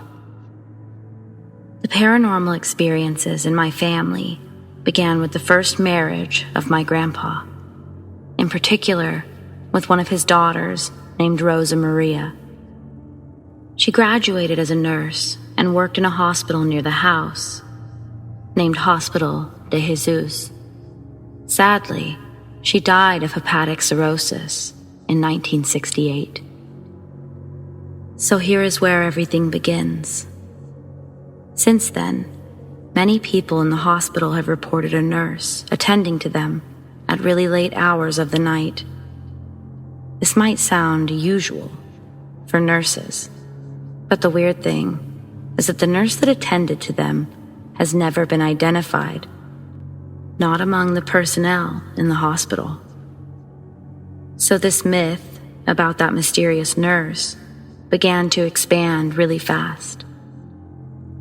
2 years after the death of Rosa Maria, my mother was born, and she was named exactly like her, in her honor, because my grandmother appreciated her so much. Time passed, and when my mother grew up, every time that someone in my family was hospitalized, many people in the hospital thanked my mom for her care and for replacing their medicine. Even though my mother has never worked in the hospital. In fact, she's a teacher, completely different than a nurse. I have experienced this nurse in person when I was in middle school. I was hospitalized because of typhus fever.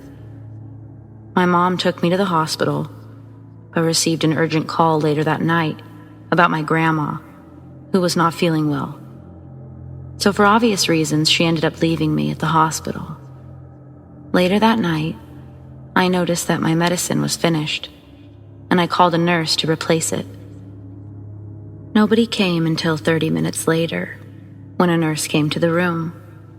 She was quiet. She didn't say any words while she was changing the medicine. At first, I felt scared because there was something weird about her. But after she got closer, I'd never felt such calmness and peace of mind. It felt just like as if my mother were there, changing those medicines. When she finished, she just smiled and left. 20 minutes later, a nurse came in with the medicine I'd requested, but she noticed that the medicine was already replaced. She asked me who changed it. After I explained everything that happened, she shot me a really cold look. She explained that all the nurses were busy up to that point, and that she came as soon as she had time.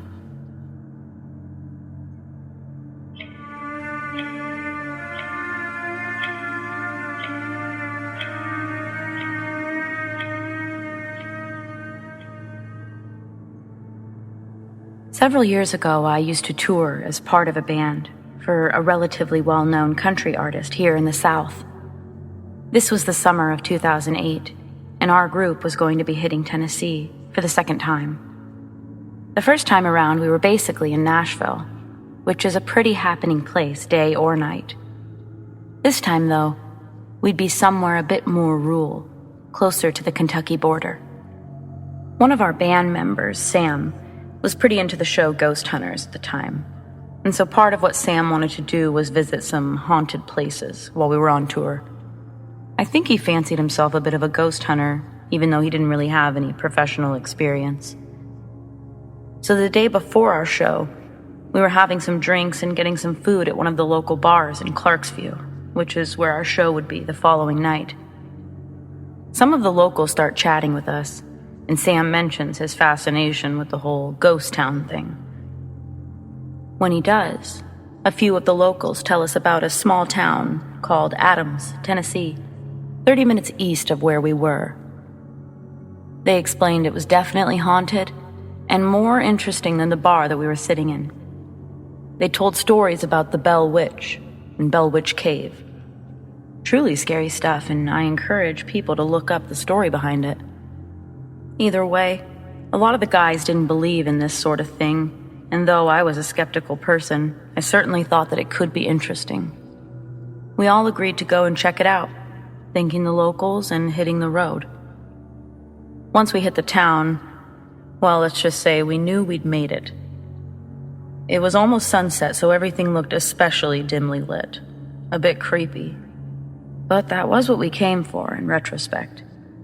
We parked the van and we decided to take a walk, take some pictures before heading to the cave, which was a bit past the main town area.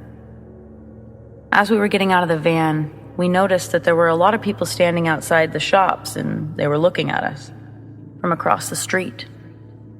Sometimes this would happen just because we all looked so uniform, like a band, and we often emerged from a van with a large, colorful decal painted on the side.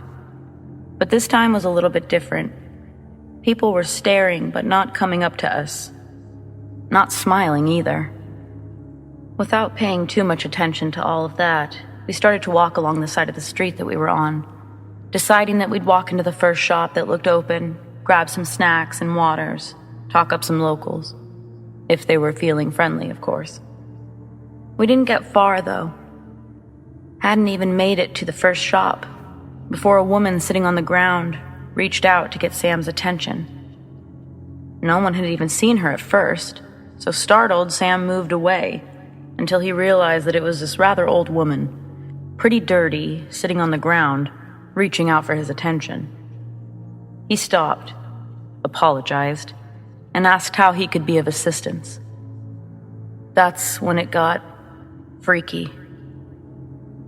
The woman takes Sam's hand and says in a small but raspy voice, "Samuel, please call your sister. She's so worried about you, and we are too." Then she lets go of his hand, breaks eye contact, and starts beating a necklace that she'd had sitting on her lap. Sam hadn't moved, and he looked white in the face. All color drained from him. He turned to look at all of us. We were sharing similar looks of confusion, discomfort. My buddy Joe turns to ask Sam if he's all right, while beginning to walk forward in the opposite direction of the woman. We all start to follow, motioning for Sam to do the same. He does, but he isn't saying a word. Suddenly he stops, and he tells us that he needs to go back to the van, that he needs to call his sister, and that he doesn't think he's up to hiking to Bell Witch Cave. Now back at the van, we stood outside of it while Sam called his sister. We talked about how we didn't even know Sam had a sister, or that his real name was Samuel. We'd only spent the last 2 weeks with him, as he was one of the newest members of the band, but so far, none of us had noticed anything off about Sam. For the most part, he was very low-key. Sure, he was a little bit hyper sometimes, but we chalked that up to him being younger than the rest of us. As we stood there, we just kept mouthing to each other, "Worried about you?" Wondering what that could have meant. After finishing up on the phone, Sam told us that he didn't think he was going to be able to finish out the tour. Some of the guys, including my friend Joe, were sort of pissed about this news, at first. But after Sam explained a bit, we decided that we could get along without an extra guitar player, at least for the last 2 shows we had lined up. Sam told us, and he was dead serious, that he thought that lady was some sort of medium, or a witch, or something. He explained that he'd lost his parents in a terrible car accident just 7 months before this tour. He said that he was in the car with his parents along with his nephew. Both he and his nephew survived, but they both had some injuries. Sam's were pretty bad, and when he was treated for his injuries, the doctors put him on OxyContin. We had to look that up online later to learn that it was a highly addictive drug, usually reserved for cancer patients. Of course, nowadays, almost everyone has heard of this drug. The long story short, Sam got hooked on these pills. He'd stopped responding to his family altogether. Sam's father was the only person that called him Samuel, according to him. As he sees it, his parents had worked to reach him from beyond the grave, telling him to be right with his sister. He couldn't ignore that message, and as a result, his sister was going to pick him up in Clarksview and take him to a rehab center near where she lived in St. Louis. We couldn't really argue with Sam. It's a pretty wild story, and though it has nothing to do with some of the more popular legends that surround that tiny area, like the Bell Witch, I think it speaks to the overall vibe that this town sends out. That vibe, by the way, is absolutely a creepy one.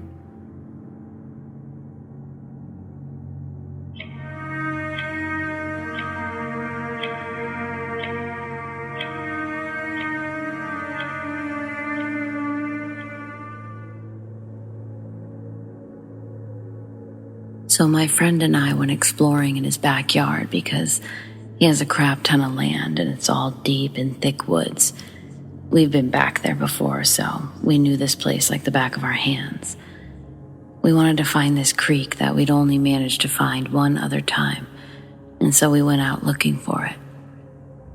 As we were walking, we felt like something was off. We didn't hear anything. No birds, bugs, deer, anything. And it's weird because this place is normally filled with those kinds of sounds. We found out why it was so quiet pretty quick. As we were walking, that's when we smelt something. It was horrible.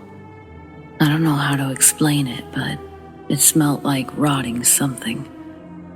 We turned around some bushes and we found out what was causing that smell. It was what we think was a deer. We couldn't tell for sure because it was all over the place. On the trees, the ground, everywhere. Whatever did this, it definitely wasn't for food. This should have been our sign to turn back, but, we were dumb kids and were bored. It's at this point that things started to go bad. We made it to the creek and again, didn't even hear frogs or anything like that. We hung out at the creek for an hour or so, and then started to head back because it was getting dark. As per usual with these things, we got lost and were running in circles. My friend and I got into it. We were pretty pissed at each other. My friend kept talking about how hungry he was. I didn't like the way he was looking at me. I swear I heard him say something about eating me, but he doesn't remember anything from this encounter. At this point, it was getting really dark. Like when the sun is set, but you can still kind of see. That's how it was. We were walking, and we made it to a cliff kind of thing. It was maybe a 10-foot drop, but we could see the tree line. As we were looking, we heard this loud-ass roar, and the trees looked like they were being pushed out of the way. We turned, and we started hauling ass back. We didn't know exactly where we were going. We just picked a direction and ran. As we were running, we heard the thing stop, and we thought we were safe. We went back to walking, but kept a quick pace. We heard a branch creak, and we looked up, and there it was. White, glowing eyes, antlers, about 4 feet long. It smelt like that deer we'd found before. It was hunched over on a branch. It didn't do anything, just stared at us, then roared again, and jumped off the tree and left. I think it was giving us a warning. We found our way back, and that was that. So, yeah.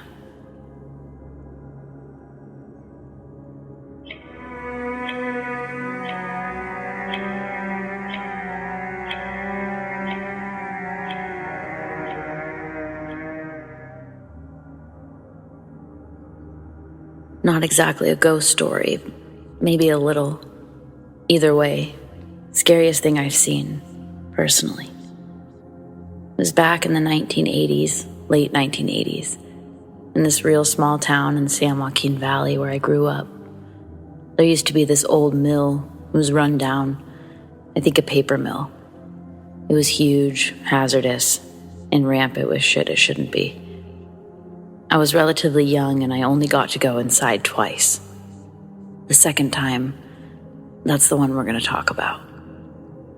It was my older brother and 2 of his friends. Summertime, out well past dark. I'm 11, my older brother and his friends are 14, 15. After cutting through some woods behind our apartments, we come to some fencing on the side of the mill that was cut. People made sure to close it back up so it wasn't so obvious to the cops that would drive through.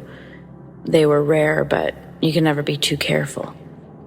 Once inside the fencing, it's easy to enter the mill itself from various different points. This time we took this ladder that hung vertically along one of the large metal cylinder buildings. I hadn't done this the first time, but they all seemed so confident, so I went up too. My brother being the last one, behind me. We were about halfway up the ladder when my brother's friend, the one on top or the very front, tells the other friend underneath him to stop messing with his feet. They argue that they're not doing that, back and forth, so it goes. My brother yells, not angrily, but jokingly. I look down at him for reassurance and he smiles, scoffing, telling me don't worry about it. Then he yells up for them to keep going. I'll never forget how much I thought everything was fine, how reassured I actually felt by my brother. He believed it too, I could tell. But within moments, everything changed. We hear my brother's friend scream out a real troubled scream, followed by the other friend doing the same. As I'm looking up, I see that the first friend's body is no longer vertical against the metal ladder. He's falling backwards, and in his hand is the step or the handle for the ladder. Within moments, there's a couple of hard noises to hear, and then we're all screaming. The friend has already hit the ground before we've even made it down the ladder, praying that none of these bars come loose or break. When we make it down, I can't help but hear his friend moaning in agony. I look over, and with help from the various distant streetlights, I can see that there's a piece of large metal sticking out of his shoulder, and I can see his shin bone. I just stand there in horror. My brother attempts to shield me, but the damage is done. He grabs me and he starts walking me to the fence area. He tells me that I have to go. I have to grab an adult and call 911. So I start running.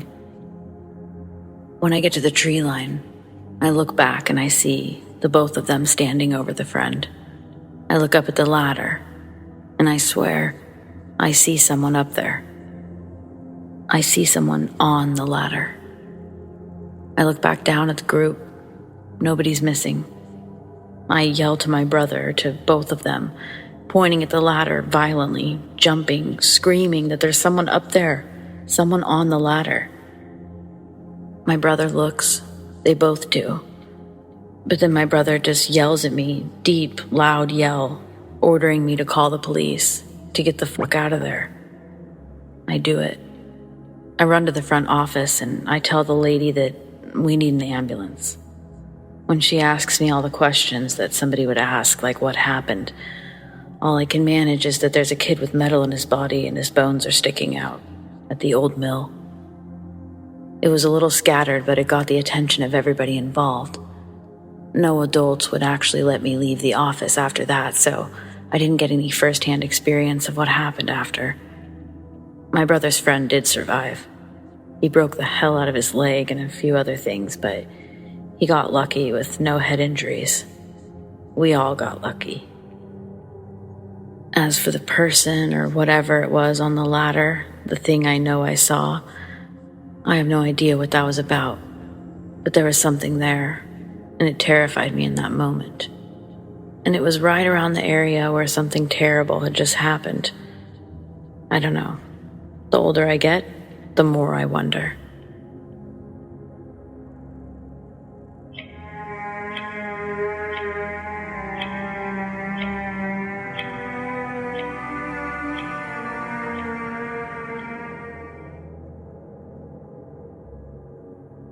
Something bad happened while I was camping. I'm just not sure what. I've held on to this story for the last 6 years because it sounds crazy and I was told not to talk about it. I went camping 6 years ago with a now ex-boyfriend of mine. The campsite we picked was beautiful. We were able to drive in through some rough trails. The spot we picked was next to some hiking trails that weren't very far from some natural hot springs and a huge waterfall. We were in the middle of nowhere. Absolutely no one was around. We set up camp next to the car, went hiking, soaked in the hot springs, came back and had dinner. It was all very normal until we woke up the next day. I need to give some context as to how we slept that night so you can understand my confusion. Before we went to sleep, I put our food cooler and a stereo that we brought in the car and locked it. I put the keys in the front pocket of my backpack, and I put the backpack next to my sleeping bag on the far side of the tent, away from the door of the tent. My boyfriend at the time slept nearest the door of the tent with a gun next to him. We woke up the next morning and I felt fine. I had slept hard and from the inside of the tent, everything seemed normal. When we got out, our campsite was absolute chaos. The fire pit that we had made was ruined. The cooler had been thrown and food was scattered all over the place. The stereo was smashed to pieces, laying next to a tree. All of the car doors were open, including the trunk. We stood there for a minute in silence, just taking everything in. The woods felt off now. It was quiet and not the beautiful campsite that I saw yesterday. Everything about those woods felt wrong now. My ex accused me of not locking the car the night before, that an animal got in and got our stuff. I promised that I had locked it, and I went to the tent to grab the keys from my backpack, but they weren't there. I found them later on the ground, right next to the car. We quickly threw everything in the trunk and left. My boyfriend was quiet and wouldn't talk to me about what had just happened. He finally spoke up when we were almost home, and he told me that he'd had a dream the night before about something kneeling over him in the tent, holding his gun, and just staring at him. When I tried to ask him more questions, he got quiet again, and he said that he didn't want to talk about it, and that I shouldn't talk about it anymore either. I've tried to forget about it, but I just can't. Something really wrong happened to us in the woods that night.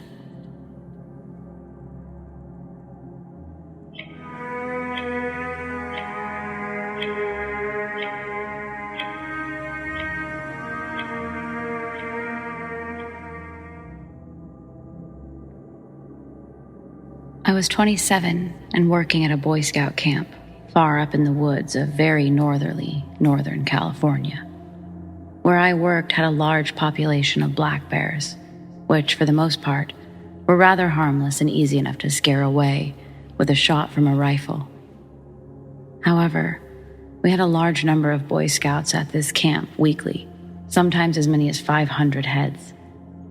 And with a lot of vastly spread out campsites, there's going to be a few campers who sleep with candy bars in their pockets and basically make themselves a pre-packaged dinner snack for a bear. I'll tell you this, black bears love Reese's peanut butter cups. As part of staff, oftentimes, I was scheduled for bear watch and basically strolled the entirety of the camp with a rifle, going from site to site, making my presence known so as to ensure the bears wouldn't come anywhere near. On one of these routine nights, everything was more still and more quiet than usual, and I remember finding it rather odd and unsettling. I had just checked in on the camp, the furthest away from all the other campsites. It was a good half-mile away from base proper. As I'm strolling along the trails that run beside the lake, I stopped to take a number one, and I light a joint. I had it stashed away for such an occasion for being out by the lake at 2 a.m. As human beings, we have natural gut feelings we must always adhere to for survival. There was definitely a gut feeling I had that things were amiss. Not only was it unusually still and quiet, but I couldn't shake the feeling that I was being watched and that I was most certainly not alone. I nervously took a few puffs from my J and then I put it out, now being more aware of the unnerving sense in the air. I've been face to face with a bear. I've been stalked by a mountain lion. I've slept a little too close to a den of coyotes late in the night. But this was different. I didn't have the sense that I was in the presence of any of these animals. The smell was overwhelming. It didn't smell like any bear I've experienced. It was almost sour, but still musky. I'll never forget the smell, but I can never find the words to properly describe it. As I reached for my flashlight, before considering to ready my rifle, a massive boom hit the ground, falling from the trees above, and nearly knocking me on my ass from the sheer force of it. I reached for my flashlight that had fallen to the ground as I heard something large, something massive, running away from me into the tree line, up into the hill above. Immediately, I consider it was probably the biggest bear I'd ever come across, and black bears can be spooked easily, so at first I considered myself lucky. But as I lay there, hyperventilating, shaking, and quaking in my boots, I started to consider the sound of the beast running away. It didn't sound like the strides of a black bear in flight. It sounded bipedal. It sounded human. I braced myself, stood up, readied my rifle, released the safety, and shot upward into the air toward the lake. It woke many campers and the scoutmasters alike. I stood out there for a good 10 minutes alone before camp leaders, and some other staff came to me. During that time, I had my flashlight out and was inspecting the scene. Whatever had dropped from the branches above fell from possibly 20 feet, and in its wake of running away had torn off branches, taking off into the hill line that stood 13 feet from the ground.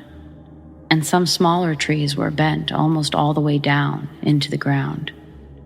I've never seen a bear do that, that's for sure. By the time some of the staff and some concerned campers arrived, everybody was stumped. Most campers, to comfort themselves, insisted it was just a bear. I do know this. No bear running on all fours stands 13 feet tall, and no bear can run on 2 feet for 12 yards, uphill, on 2 legs. They just don't do that. We're all thinking it, so I'll just say it. I think I encountered a Sasquatch that night. If not, I don't know what it was, but I'm glad it was running away from me and not at me. Because whatever that thing was, beast or man, it was gargantuan, and I would not have stood a chance if it had decided to confront me.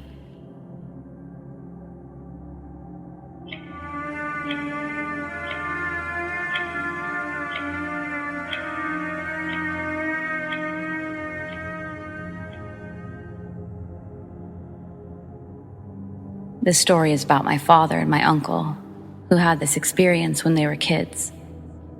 My father and his elder brother, my uncle, were like best friends from childhood. My father used to live in a joined family in a very small village in Maharashtra state, India. The village is located a bit into the jungle, with a population of hardly 500 to 800 people at this time. Farming was the main occupation, with little to no electricity. Also, a lack of wall clocks, so they used to determine their time according to the daylight. It was around 1966 or so. Now I know it sounds like medieval times, but it was the situation for tribal people in India. So my father, then 8 or 10, and my uncle, then 15 or 16 years old, used to get up early in the morning, around 4 a.m., and they would go into the jungle to cut the woods for daily needs like cooking, building, etc.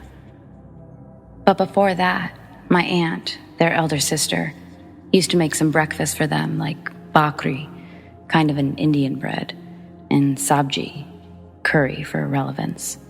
She would pack either of them a tiffin so that they could eat later, or used to deliver the food herself in early dawn with my grandfather, who used to start the farm's work.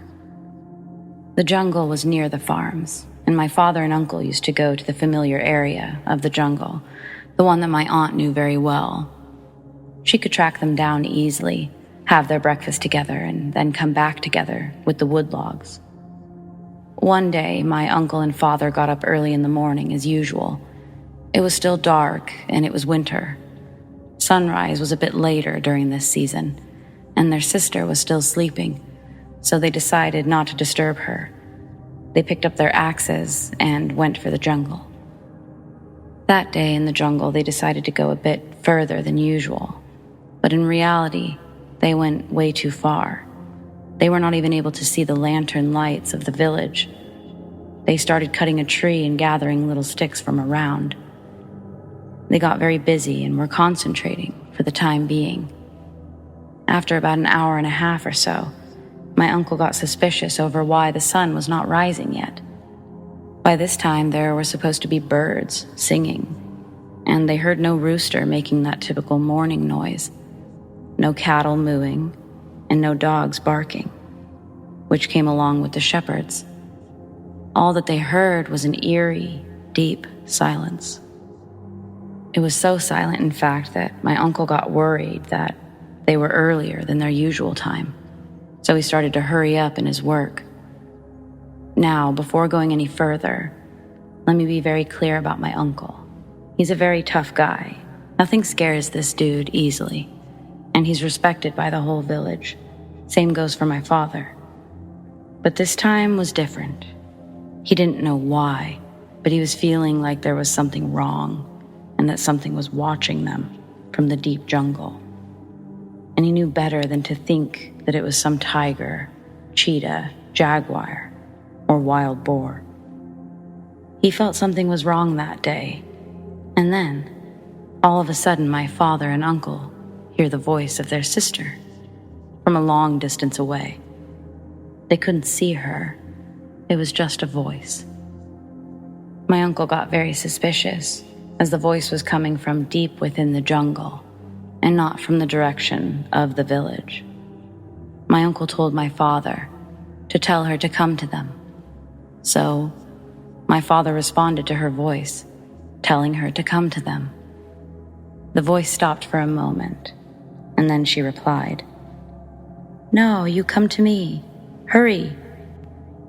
I've brought you your favorite food." In that moment, my uncle realized what it was. He'd heard a lot of stories from the villagers of a voice which takes people away, sometimes never to be found again, or, if found, they would be in a horrible mental state. The locals used to call such paranormal entities chakva, meaning the paranormal being who will hypnotically fool you into taking your own life. As soon as my uncle snapped out of his thought, he realized that my father, being a naive kid, had started walking toward the voice and started responding to the entity. It was saying my father's name and yelling, "Come in this direction. I'm here, waiting with the breakfast." With full speed, my uncle ran towards my father and grabbed him by his shirt collar, saying, "Don't listen to her.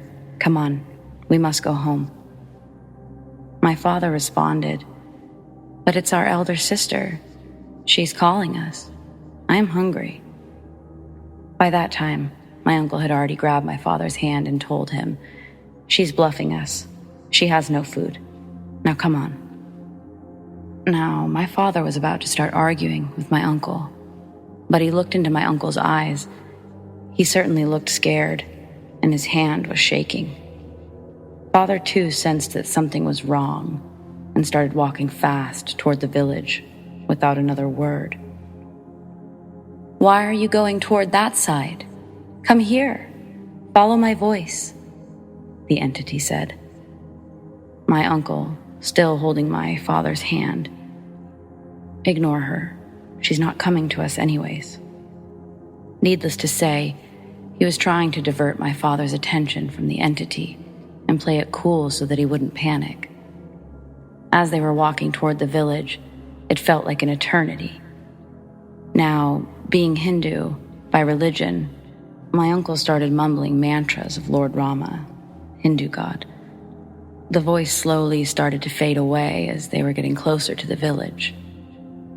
My uncle took a long sigh of relief when the dog started barking. All of a sudden, from the direction of the village, they noticed that some of the village lamps were close by. The whole village of dogs gathered together and started barking, making loud crying noises, like wolves. My uncle thought the entity might still be following them. He and my father started running toward the village. When they finally reached it, the voice was long gone, and there was this sense of lightheartedness. My uncle stopped near our ancestral temple, joined his hands, bowed his head, and said, "Thank you." My father was still confused about the situation. Once they reached home, my uncle and father saw that my aunt was still in her bed. My father, being a naive child, cursed her for beating them in the race. My aunt told them that she didn't get up that morning, let alone make the food. It turns out my father and my uncle had left the house way too early, as in 2 a.m. or even earlier. And it was a no-moon night, so it was dark already. My grandfather and uncle knew better than to think that it was my aunt out there. And to this day, they're thankful to God.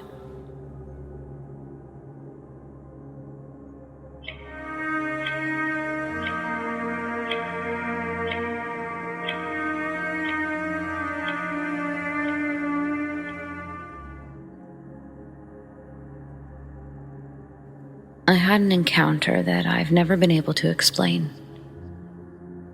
When I was 10, I was wandering through my backwoods on St. Patrick's Day.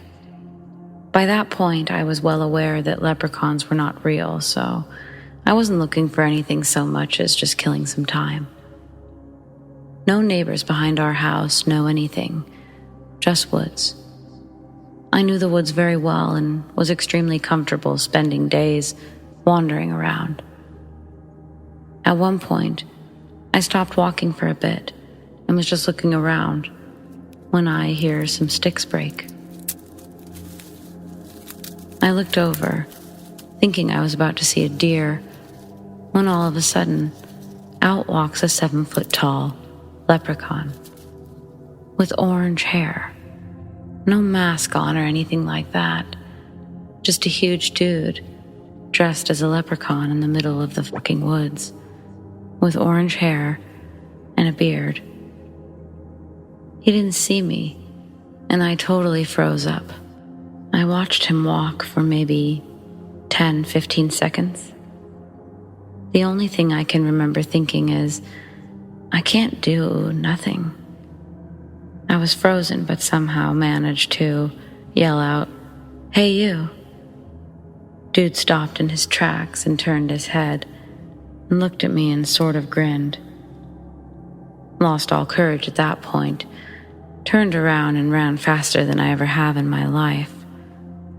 Have no clue if he gave chase or not, but in my mind it felt like he was right behind me, and I never slowed or looked back. This experience has drove me nuts ever since it happened because I just don't know how to explain it. Nobody knew where I was going, so it wouldn't have been a setup. I've asked my parents, and they both say that they didn't have anything to do with it, and they thought I just made it up as a kid.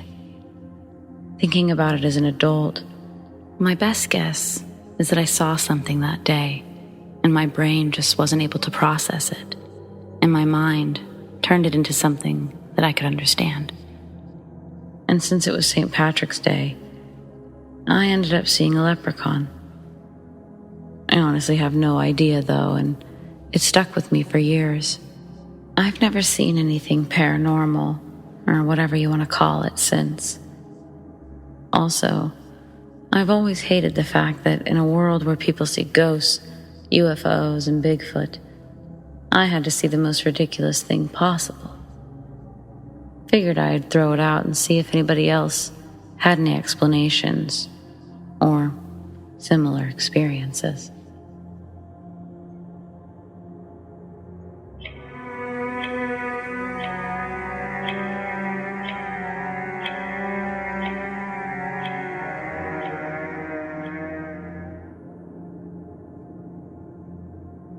So this happened in my dad's school year of 1987, in the outskirts of Mason City, Iowa, a small cornfield town in northern Iowa that has some interesting American history, cultural notes.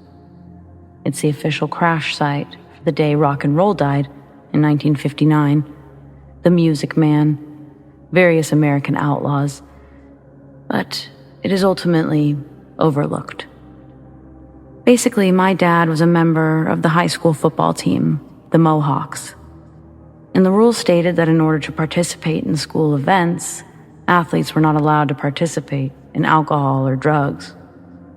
Obviously, they were teenagers, so this rule meant nothing. Just that now, after winning a good game, the team would have to have their celebrations be a secret. One night, my dad and his buddies on the team went out to an old abandoned farm on the outskirts of town, where they partied around a campfire, getting drunk and smoking some solid blunts. My dad got into a game of tag, and while running away from his friends, my dad came around the back of the barn, which was immediately in the tree line, and he was face to face with something. He described it as very humanoid in appearance. He was 5'8" at the time, and this alien was almost at his height, but still taller. The alien was enveloped in some sort of stealth camouflage, head to toe. it wasn't translucent because he couldn't see anything inside of it, only the things behind it. The first predator had just come out at the time, and that's what he jokingly compared it to, but later, he would say that it was more like a drinking glass. The alien, it wasn't invisible by any means, as he could see very clearly, but he couldn't make out any details, and everything behind it was visible but blurry and smudged. It made no sounds at all, nor did it really move much. It stood in a combat stance, and at its hip, it was holding a weird sort of box, which it was aiming at my dad like a gun. My dad likes to think that he scared it as much as it did him, but he really had no way of knowing. His first thought was to tackle the thing out of fear, but he kind of understood the implication of it pointing the box thing at him, and he wasn't trying to get shot. Next thing my dad knows, his friend puts his hand on his shoulder, and clearly seeing the same creature, and just as terrified, he whispers my dad's name. Don't fucking move. At which point, the alien started backing off a bit, but still facing them both. They slowly got up and began doing the same, until both were out of sight of each other. My dad, until the day he died, still wasn't sure what he saw, other than it being some sort of alien, and he was vastly interested in alien stories and mythology for the rest of his life. He compared what he saw to a story almost like Travis Walton to an extent. He would make some efforts to get his story told by meeting with people from MUFON, people that found his story to be highly credible, if only he could get his friend, the other witness, to speak out about the situation as well. He was told that such alien encounters, face to face, are practically the rarest kind of sightings. But nothing really ever happened that big in the end, which is sad because he thought that people needed to know what he saw.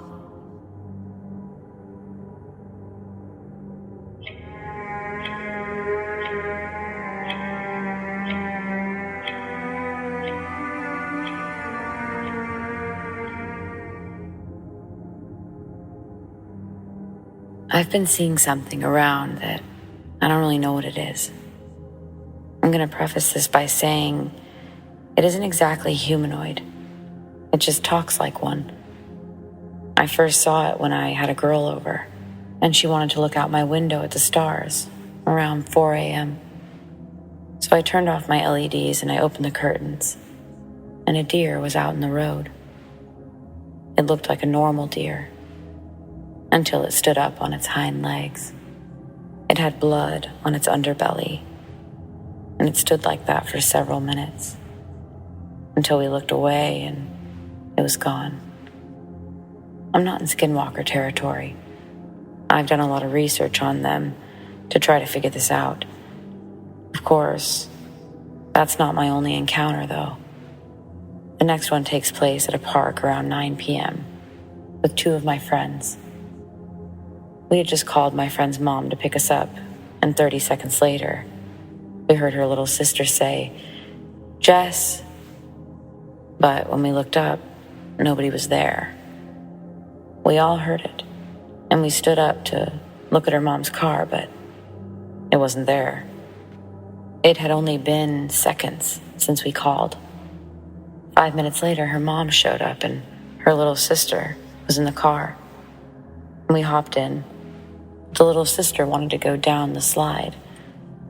We watched her from the car, and she came back saying, "Mom, Jess, there's a funny deer standing up over there." And sure enough, it's a goddamn deer on its hind legs. I don't know what this is. I'm in Oregon, which from what I've read isn't skinwalker territory.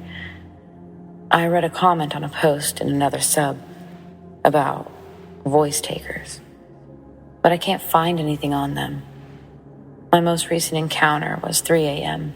when I was downstairs with my two large dogs, and my Doberman started barking at the window. I looked outside, and the deer was standing on its hind legs again, staring at the window from the road. I went outside in the morning, and one of the neighborhood stray cats was dead by the tree in front of my house. It could be unrelated, but it really freaked me out. Does this ring any bells for anyone? I know it sounds like a skinwalker, but I'm not sure.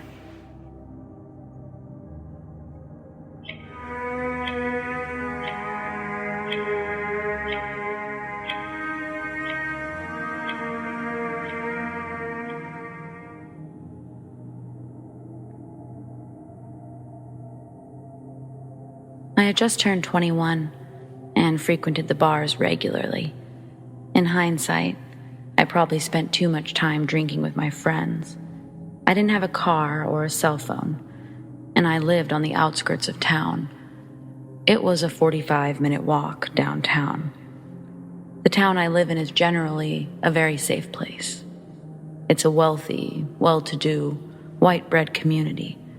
So walking home alone at night, after drinking, was nothing that bothered me, other than the actual walking. It was a Tuesday night, and that meant pints were cheap. So I wouldn't say I was completely wasted, but I certainly was more than tipsy. Instead of walking along the sidewalk where I feared I'd be picked up by the police for being drunk in public, I decided to take the bike path that ran along the train tracks. This meant the walk would take longer, but much safer and less likely that I'd run into any sort of trouble, or so I thought. The bike path was not very well lit, and knowing what I know now, I should have been a lot more nervous about walking alone in the complete darkness at 2 a.m. Like I said, I had just turned 21, and was certainly an arrogant young male who was thinking about women and not minding my surroundings. I'd taken this path many nights, and coming across anybody else was rare. If I did, perchance, come across somebody this late at night, most of the time it was just another drunk college student who had the same thoughts as me. Either that or they were homeless, but if so, I'd say they were all harmless. So this night as I'm walking, I noticed further down the path that there's somebody walking towards me. He wore a large hiking backpack, and he had his hoodie pulled over his head. It was so dark I couldn't see his face. I could really only just barely make out the outline. The person's gait unquestionably revealed him to be a male, who I figured was probably just a transient. It was odd to see somebody walking towards downtown at 2 a.m. When I got really close to him and we were about to cross paths, this person just stopped dead in his tracks, and I could tell that he was staring at me because his head just followed me as I walked by. It creeped me out a bit, and I certainly felt like that was a bit odd. As I continued to walk, shrugging at the situation, I just didn't feel right. Something in my gut made me feel wrong. I stopped and turned around to see this person, still staring at me. "What?" I asked him as I stopped walking, and remained to stare back at him. That's when he hissed at me, like a snake. A long, vicious-sounding hiss that made the hair on the back of my neck stand up. I had hoped that he was just being weird, or perhaps was on meth or something. I nervously laughed a bit and said, okay, and continued to walk on. I made it a few more steps and I turned to look back. He somehow managed to get closer to me without making a sound, and he stood completely still. I figured perhaps I was just drunk and imagining things. I turned back around and walked. Taking a few more steps, I turned around once more. Now I knew he was closer. I couldn't believe that I couldn't hear him approaching behind me. What unsettled me even more was how every time I turned around, he'd manage to stop and stand completely still. Are you following me, buddy? Once again, he let out this creepy hiss, just staring at me. Now I was freaked out, and I had this strange sensation that I was some sort of prey. Hey, fuck you, man, I now yelled. In hindsight, this was a bad idea, because I'd already felt like I was some sort of target. The last thing I should have been wanting to do was provoke this sick, twisted bastard. I started backing away at this point, not taking my eyes off of him. He just stood there, hissing. The hisses were getting longer, louder, and more malice was apparent in him. As he started to hiss louder and louder, he began to engage in some sort of pursuit. At first, they were basic steps, but the further I backed away, the more he sped up, taking bigger steps towards me. I said, "Forget this," to myself. I'm getting out of here. I noped it out of there and began a full-fledged run. He started running after me. I could hear his heavy boots gaining on me, hissing like a cat, growling like a dog. I feel his spit hitting me in the back of my neck. "Get away from me," I yelled. I might have peed myself, I was so scared. All I could think to do was run as fast as I could and get inside my house as quickly as possible. I've always been a very fast runner, but this guy was much taller than me, and his legs were really long. So he was really cutting down the distance between him and me. I managed to keep a good 5 feet between us, though, checking back behind me as I saw his arms reaching out in an attempt to grab me. I finally made it out of the bike path and onto the crossing sidewalk of the street that was lit up by street lamps and a few passing cars. I was so relieved to finally make it back to civilization. There was a gas station over by my house, and I thought I'd run to the safety of its inside, only to see that the lights had been shut off and the doors were closed. It was closed. I had to make it to my house. As I got closer to my house, I could see my roommate's lights were on through the window. "Chris!" I shouted. "Chris, open the door! Open the door!" I'm impressed I yelled loud enough that he actually heard me. I saw the front door of my house open up and my roommate standing in the doorway, looking confused. I ran up the steps and almost jumped inside my house, slamming the door behind me. "Dude, what are you running from?" he asked. You didn't see that guy chasing me?" "No." I ran to the window and I looked outside. He was gone. I have no idea what happened to him, but I am sure that had happened. Whoever the guy who hissed at me was really shook me up, and I never walked down that bike path after dark anymore.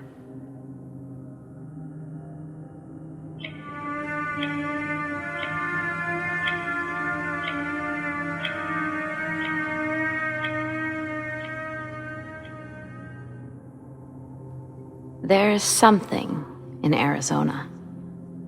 I'm a long-haul truck driver, so I'm no stranger to the States. And I've seen things that I can't explain. But this is by far the weirdest thing to ever happen to me. So I was driving through Arizona, heading westbound on I-40. I had finally hit Flagstaff, so I got out at a truck stop and handled my business. As I left from Flagstaff, I ran by mile marker 185. It's about 10 miles from Flagstaff, Arizona. As I passed mile marker 185, there was what seemed to be a person hitchhiking. The only problem was that this guy was huge, like 8 feet tall, looking straight into the passenger window of my semi-truck. On top of that, it seemed to be as wide as the truck, from shoulder to shoulder. I passed the hitchhiker at 70 miles an hour, or so I thought. About halfway down the road, I saw the same exact person or thing. Once again, I passed it, and then again and again. This kept happening even 20 miles down the road to mile marker 165. I saw it every few miles. After I passed mile marker 165, I didn't see it anymore, so I thought I was done with it. But I was dead wrong. I got down to mile marker 145 and had to take a leak. So I pulled over on the side of the road to handle my business. I was about halfway done when I heard an ear-piercing scream, mixed between what sounded like a deer and a human. As soon as I heard it, I started looking around, and just outside the halo of my headlights, I saw it. I was never more confused and scared in my life. I tried to figure out what it was when I heard something flying through the air. Suddenly, I heard a thump thump, and sitting 3 feet away from me was a huge rock, like the size of a basketball. It had to be at least 80 pounds, and that thing threw it at me, and it landed just 3 feet away. I wasted no time trying to hop back in the truck and get away from whatever that thing was. As I passed it, it just stared me down, and I never saw it again. So, can someone tell me what I saw?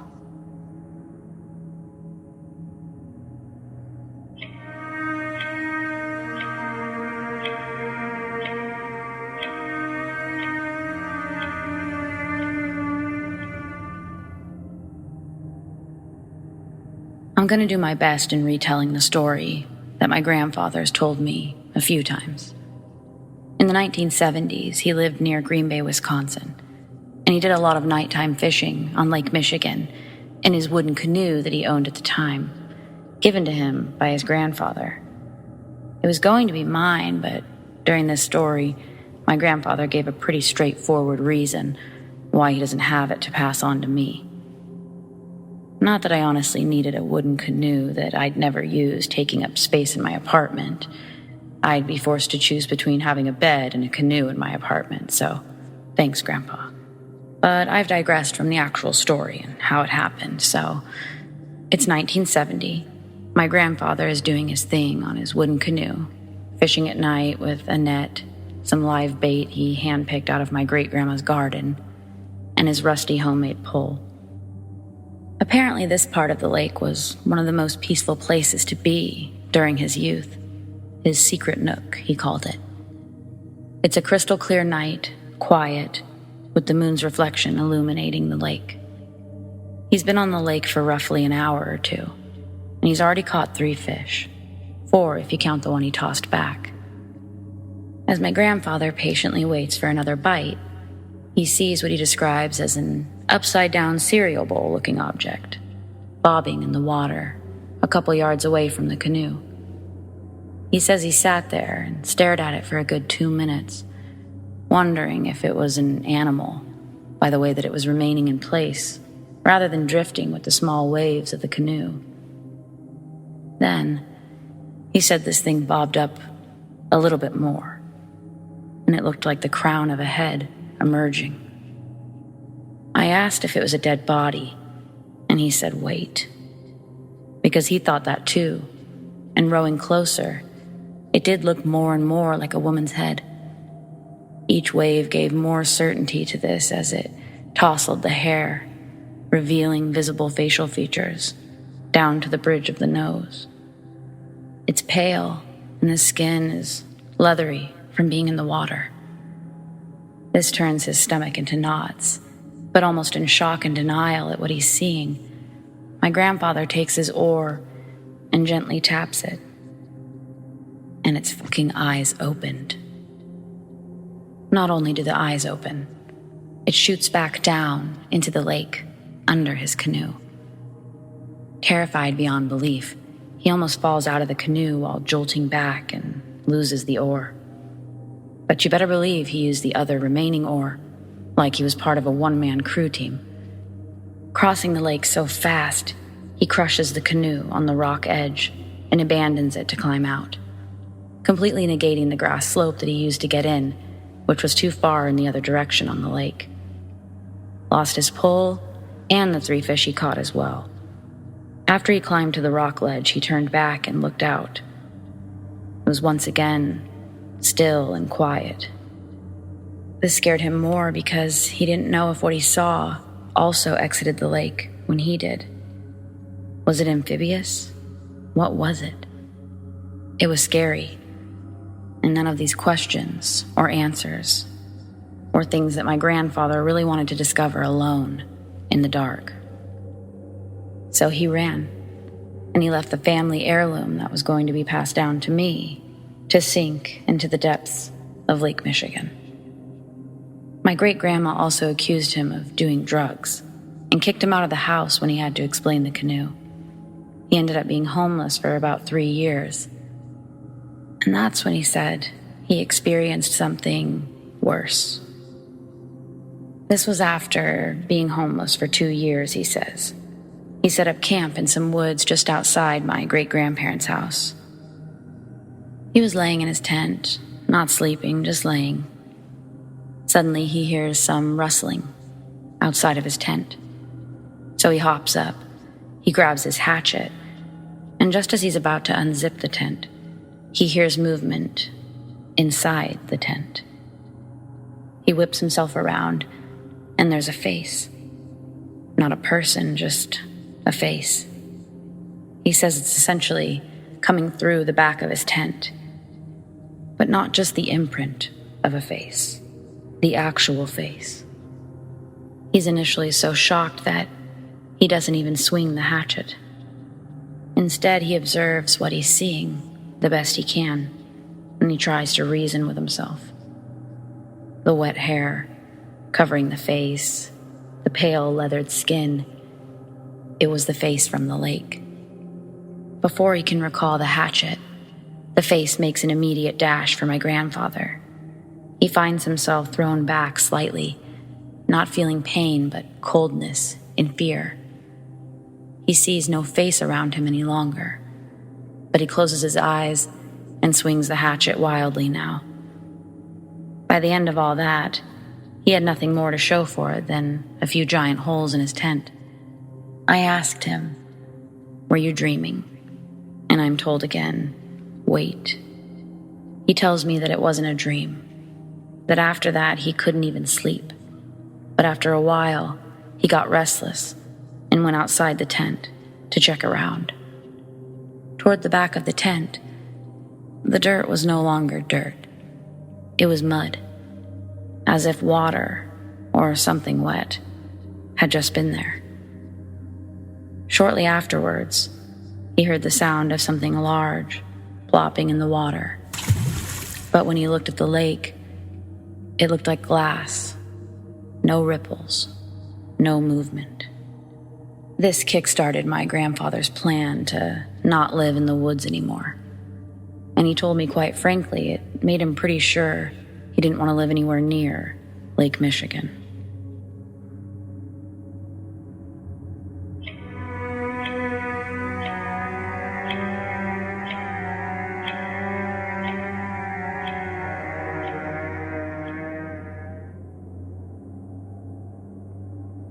Keep in mind my experience happened 6 years ago now.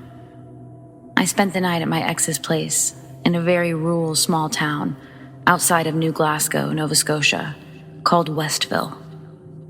We were up very late watching UFC, probably 1 a.m., and I went into the back bedroom of the house on the second floor and happened to glance out the window towards the backyard. His backyard was long and rectangular in shape, and it had an embankment that sloped down to the tree line at the end of the yard, which was nothing but woods from beyond that point. When looking out the window, I noticed something very pale white crawling through the tree line. It immediately caught my eye and I kept staring at it. I called my ex at the time to come in and look. We both got really quiet and we came to realize that we weren't witnessing a creature that either of us could recognize. It was human-like in form, very skinny, purely pale, and crouched forward, with very long arms. And it would make a few movements forward, towards the yard, and then back, deeper into the woods again. We had horrible phones back then. At the time, I had an old BlackBerry, and his was no better. They both couldn't record what our eyes were seeing in the pitch black of night in the country. The only thing I could think of to do at this time was to call my older brother. He was interested in paranormal topics. I called him and described to him everything that we were seeing, and to this day, he doesn't disbelieve my accounts in any fashion.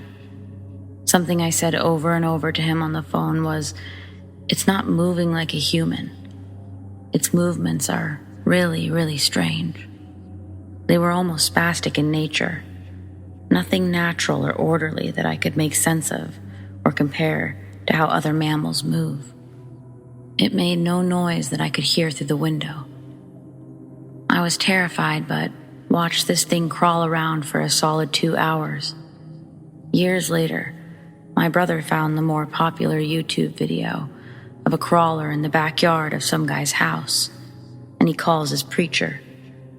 That was so scarily similar to my experience that I got full body chills, goosebumps, and I started to cry. It really, really hit me and solidified that we weren't somehow losing it or making it up, that we actually saw with our own eyes a crawler that night. What that man recorded is exactly what I saw a few years back. So even though I'm only one person, I can 100% say that that's the most legit video of a crawler on YouTube. Something else that was also really messed up about my experience, that I have zero explanation for, is that the crawler could be seen down on the left-hand side, crawling around the tree line. But for a few moments, we saw a glowing deep yellow orb floating between the tree line for a few moments. I'm wondering if there's any other accounts like this. As I've mentioned in my story, this was an ex, so we're no longer together, and I have no idea if he continued to live there or ever saw such a sight again in his backyard. I've always been curious if it's still out there, and I often think about my experience as I can recall it in high detail, like it was yesterday. I'll never forget what I saw, not until the day I die.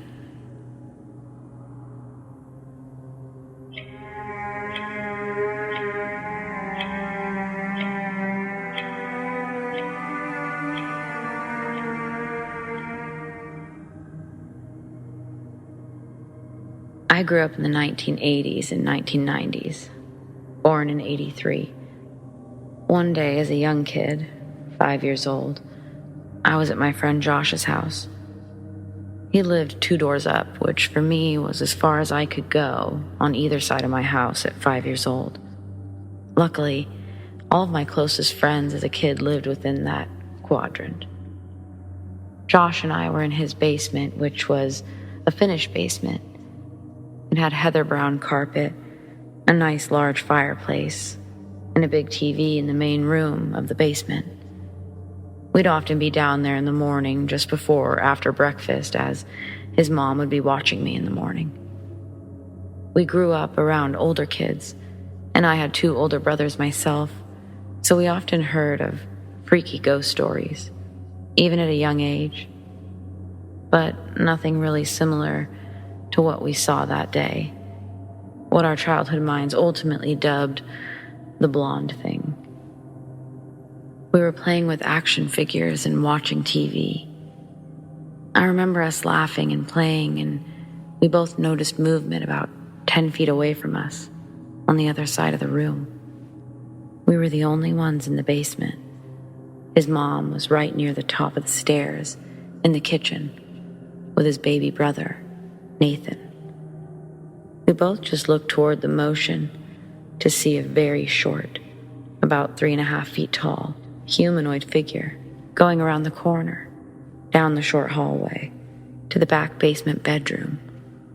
She was bobbing her head from side to side as she rounded the corner. We saw her for maybe 3 seconds. I say she and her because what we saw of the figure was long, curly, light blonde hair, almost white, and it draped over her shoulders and her back. The hair was so long it almost went to the floor. She was bobbing and bouncing her head from shoulder to shoulder, like a kid would be if she were skipping and playing. We both screamed and ran upstairs as fast as we could. I didn't see a face or clothes. All we really saw was the long hair draped over what was clearly a small human girl-shaped figure. We didn't know how to really describe how or what to call it, but we surely talked about it, and we always referred to it as the blonde thing. Now, that all happened in 1988. In 2018, I hadn't thought about the blonde thing since the last time I mentioned it, probably 15 years ago, and I hadn't thought about it in just as long. Josh sent me a friend request on Facebook, not having heard from each other since the mid-90s in middle school. He messaged me and I opened it. It was the, "Hey, how have you been, dude?" kind of letter. But at the end, he wrote, "Remember the blonde thing?" I felt like the adults in the movie It must have felt when they get a phone call where Mike tells them it's back. The memory just came flooding back. The crazy thing is we saw it one other time, outside, in the backyard of our neighbor Leota's house. No shit, same thing. Literally saw a skipping short figure with that almost white hair down to the ground go into the wood line behind the house. I attempted to do research to see if other people have ever sighted similar creatures or entities.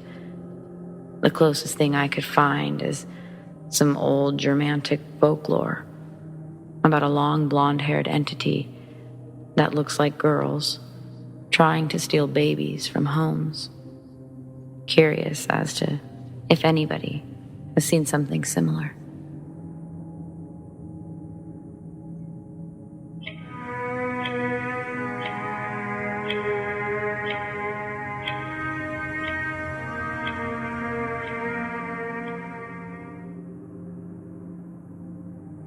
So my girlfriend and I recently started dating.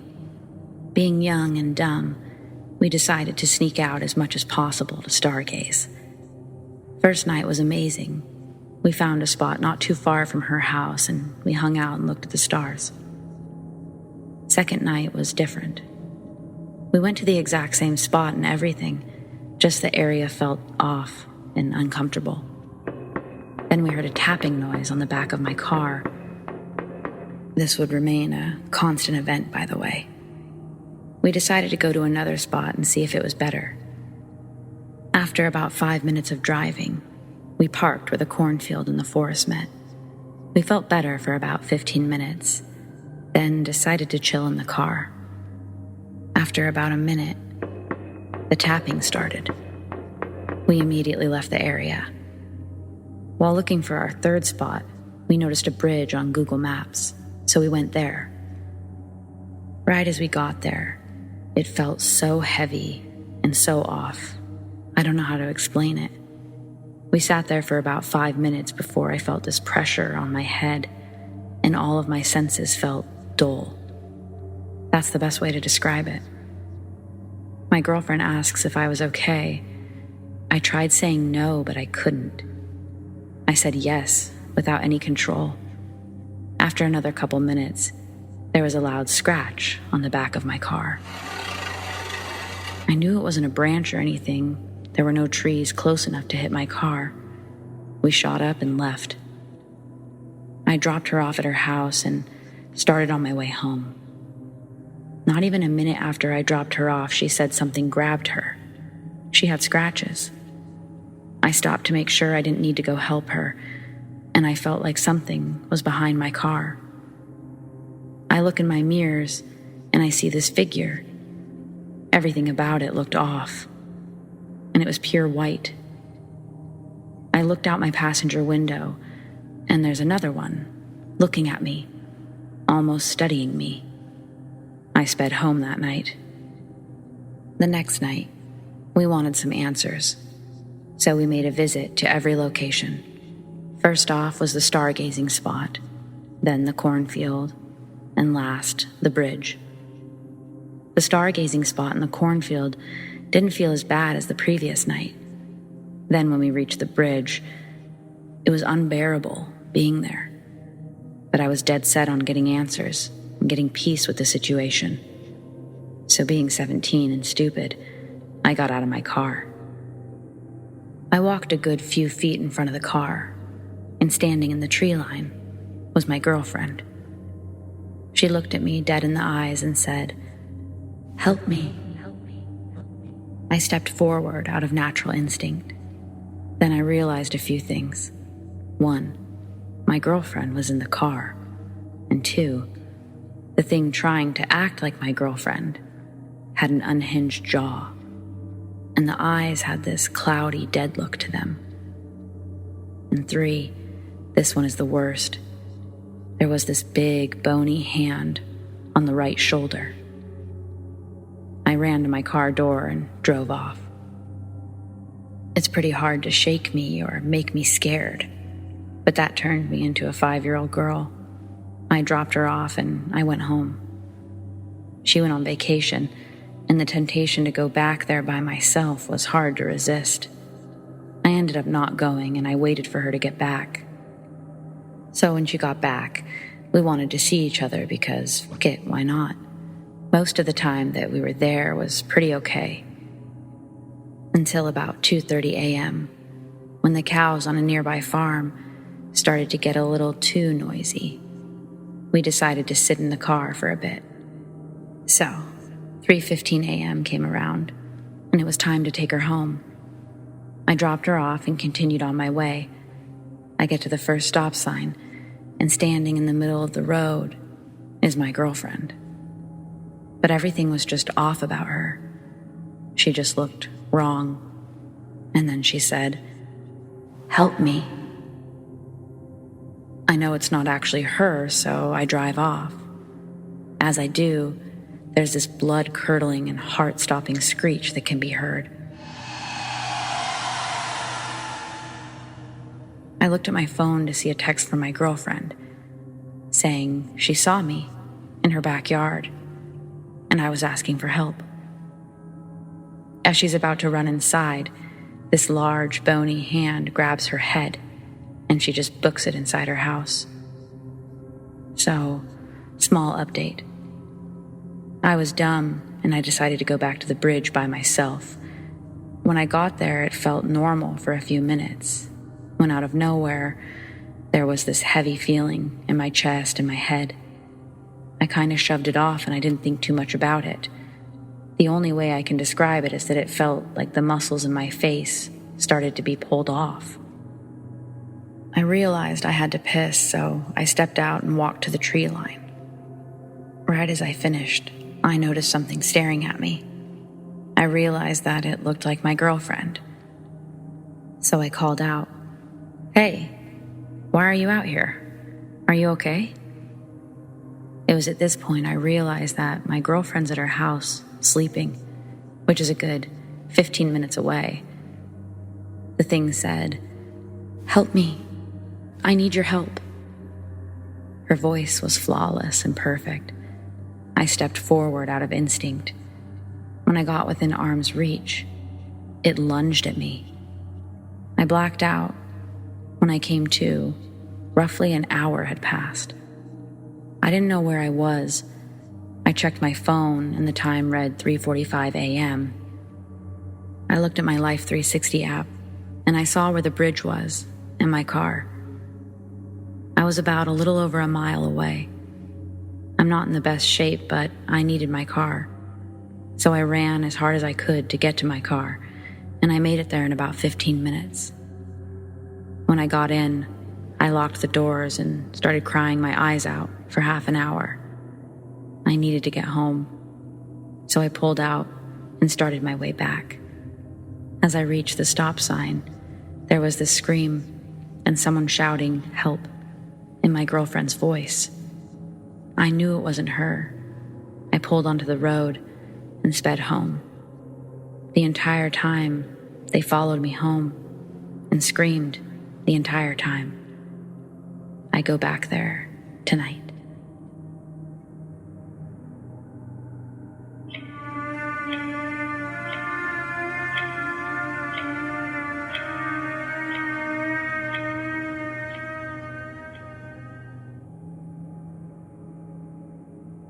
So honestly, I'm not sure if I should consider this a paranormal or UFO encounter.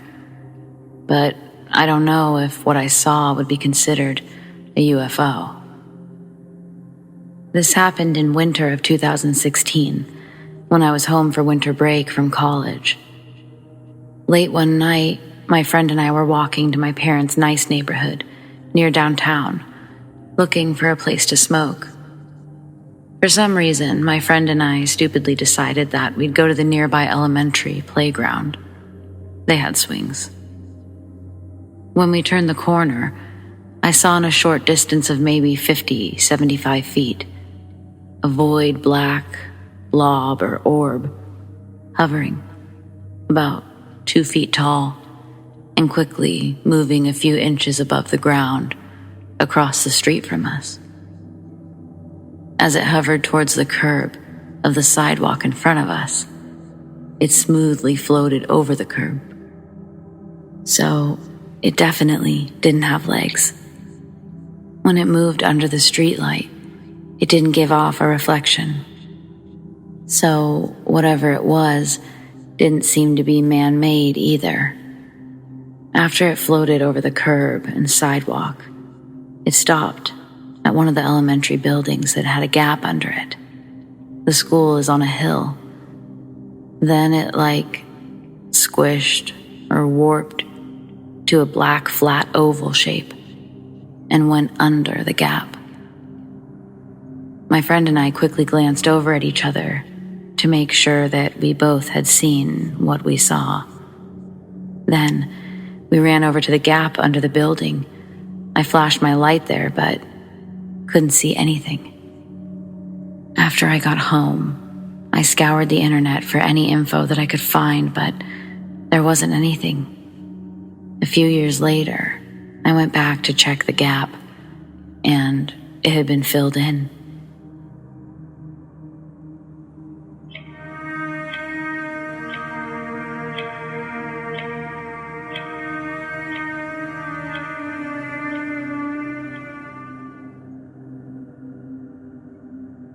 So a couple of weeks ago, I was working on the electrical wiring at a church, and I got into a pretty crazy conversation with the pastor there. It seemed pretty far-fetched, but as I listened to him, he never smiled. And he's also an older man. I'd assume he'd have no reason to tell such a lie in such detail. You tell me. So he tells me that 30 years ago, he and some members of the church went to volunteer and spread the word of God to the villages of the African Congo. It was nearly a 2-month trip, and the gist of what they would bring was a lot of Bibles, English Bibles. There was about 30 people, 15 adults, 15 young adults, and they would ship supplies to build small structures. Their mission was to provide education, which the pastor clarified was teaching prayer, not math and reading. Besides helping out in the community, their main goal was to build a church so that all the people in the village could continue to worship even once the church or the mission was ready to return home. So the pastor says one day he went with a couple of military-type guides into the rainforest to gather resources. The pastor tells me that the rainforest alone was an impending spectacle. Behind the tree line hides an unforgiving place. And he said, where even God can't find you, underneath the foliage and the vines. Through what he described as sweltering and humid air by midday, they'd all just traveled 1 to 2 miles deep into the Congo. Still, they were areas only touched by villagers on rare excursions. The pastor also emphasizes how odd the younger guide was acting the whole time, how he'd been giving him an uneasy feeling from the start of their trip, continuously looking over his shoulder, speaking quietly to the other guide in their native tongue. The pastor says he even asks if there was something wrong with this kid. The guide leading the way tells him that he's very superstitious, and he thinks that this area of the rainforest is cursed. It's not. Don't worry about him. So they continue deeper. Eventually they make it to a water source and take a break. They all set their backpacks down or whatever they were carrying and drink and eat food that they packed. The younger guide is looking more and more uncomfortable while whispering to the second guide. The pastor asks, "What's he saying?" The guide does his best to translate his buddy's concern, but basically saying he doesn't want to be hiking back in the dark. Guide number 1 reassures both the younger guide and the confused pastor that they should be out by sunset. "Don't worry," he tells the pastor. The pastor tells me that he takes this opportunity to remind them that God is on their side, protecting them. Guide number 1 translates that back, and they all prayed together. Moments after, he says that the rainforest went silent, so noticeably quiet that even with the language barrier, an exchange of glances confirmed they were all feeling the same unsettling knot form in their stomachs. The ground starts to vibrate beneath them and then stops.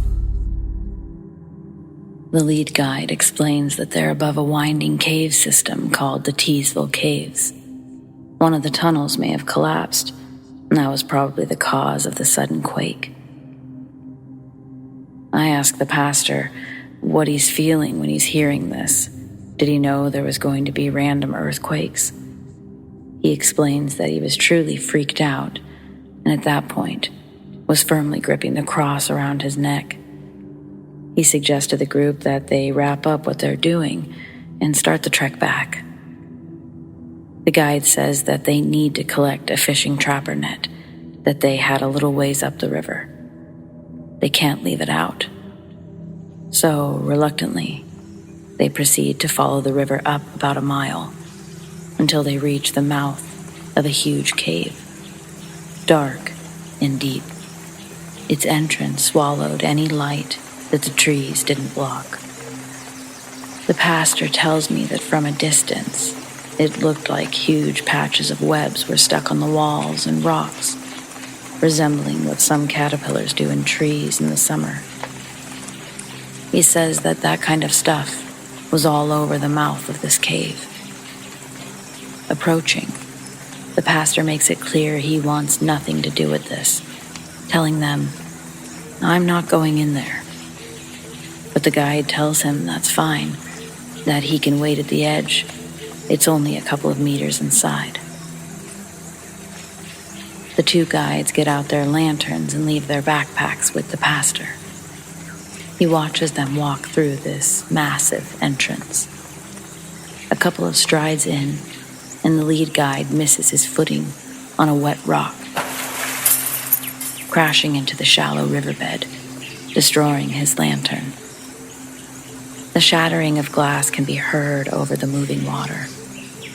The younger guard scrambles to help him back up, but is told to stop moving. Or at least that's what the pastor thinks is said, because the kid freezes in place like a statue, both of them now staring into the darkness. The pastor held his breath. Fear hung in the air. It was an immediate saturation of senses, watching them both stay there motionless, doing their best not to disturb a single atom around them.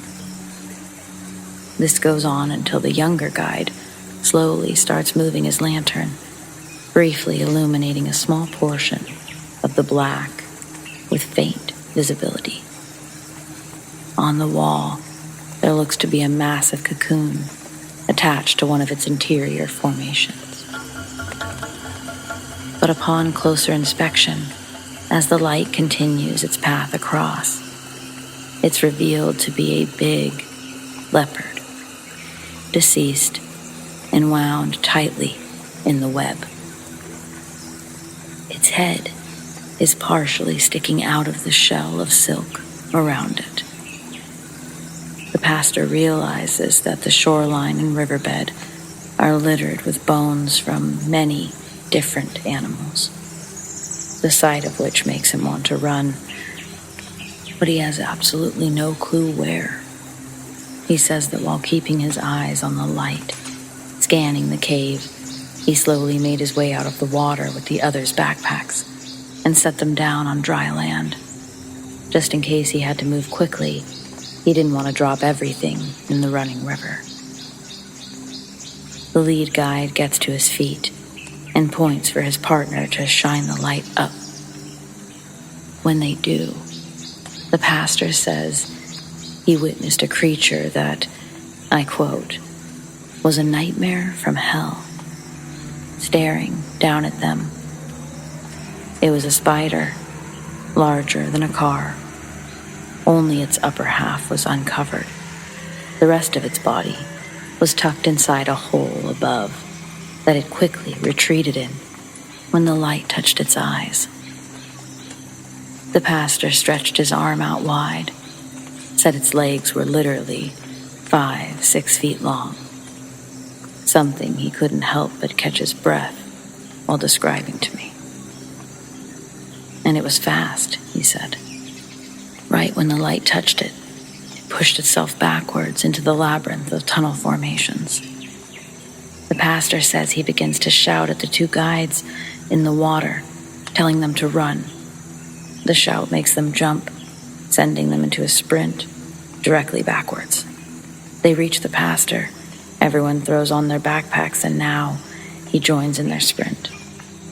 Glancing back, the spider never reemerged from the nest to pursue, but that didn't change their pace at all.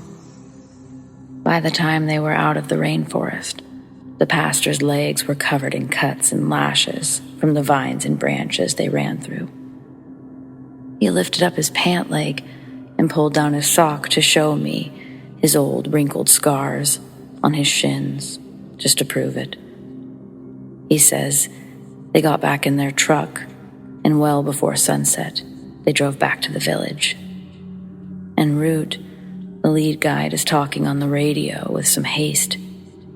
When they arrive, they're at the village center, and the truck doors are being swung open by more military men. These ones have guns, and they look more official than the two guides the pastor was hiking with. They direct them out of the truck, bring them to a small wooden one-room building.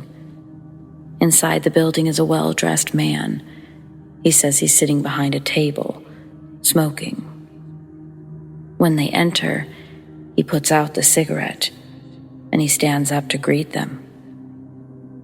The pastor says that this man's attention was mainly focused on him, and he spoke fluently in English, telling the pastor that what he saw will never reach Western media.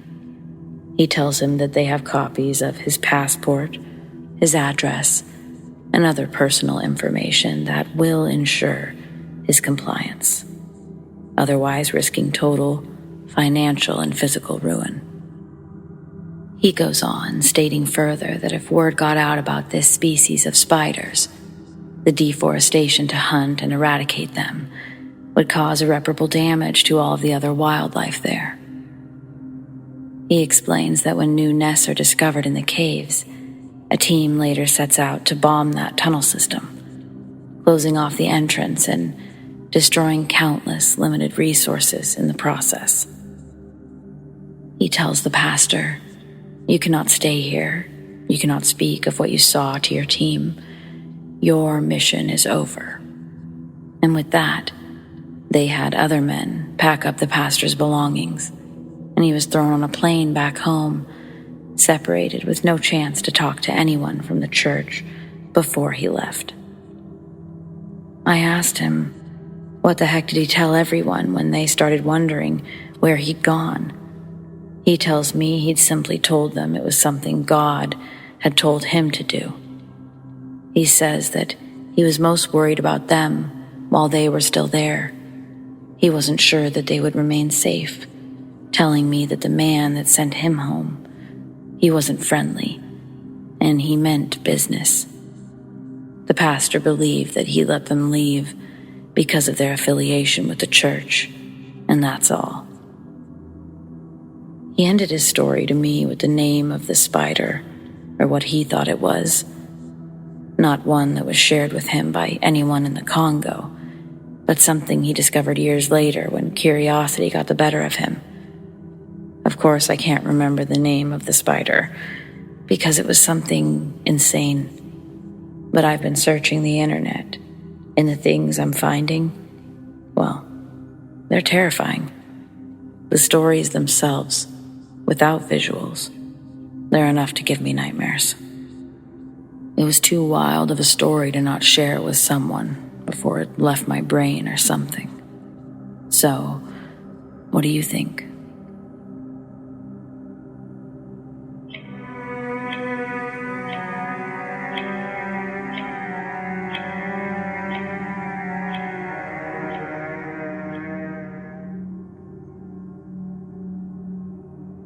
I'm not sure if this belongs in this sub or where I should post it.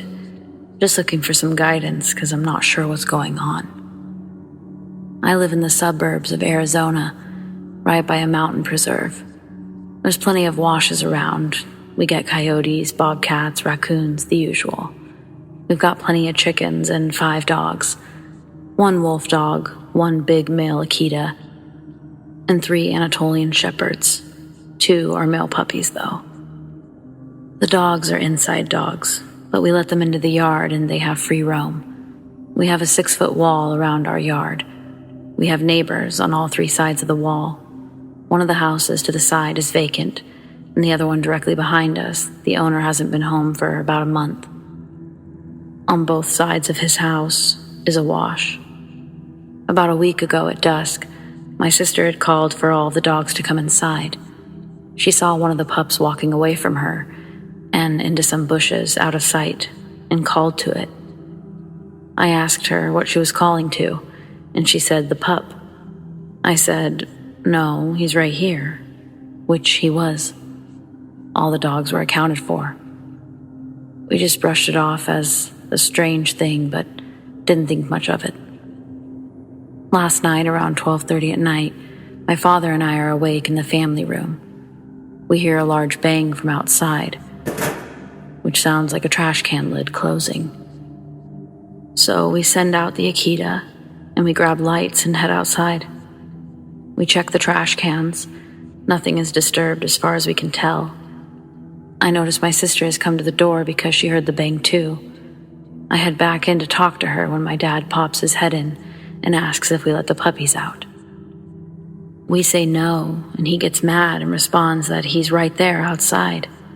The Akita we let outside is standing next to my father. The other 4 dogs are laying right inside. We watch as what is not our pup, but looks like his backside, walks behind our greenhouse and out of sight. The same dog that my sister had seen the other day. Same size, same color, same curly tail. Both times, we only saw its backside. There's no chance this breed is running wild in Arizona. That pup has also recently got a scar across his muzzle, but we thought it was from the other dogs picking on him more than usual lately. He's also the only dog that barks at his reflection at night in the windows. Our dogs usually run around the yard day or night, playing. The past few days, they've been hanging around the door while they go outside, or around us when we go outside. They've been uncomfortable recently, which is weird for them. The 5 together in the yard fear nothing. The smallest are literally the 2 male puppies weighing 70 pounds each. What we saw looked exactly like him. At least what we saw, which was his backside. We didn't follow because of everything I've read on these subs that says not to. And not knowing what it was, I wasn't about to take a chance without some guidance. There's no chance that this is a wild dog hopping our 6-foot fence. There are no wild Anatolian shepherds in the area. It's more of a rare breed. Any thoughts on what it could be or what it wants? Also, side note, we usually don't hear other dogs barking at night.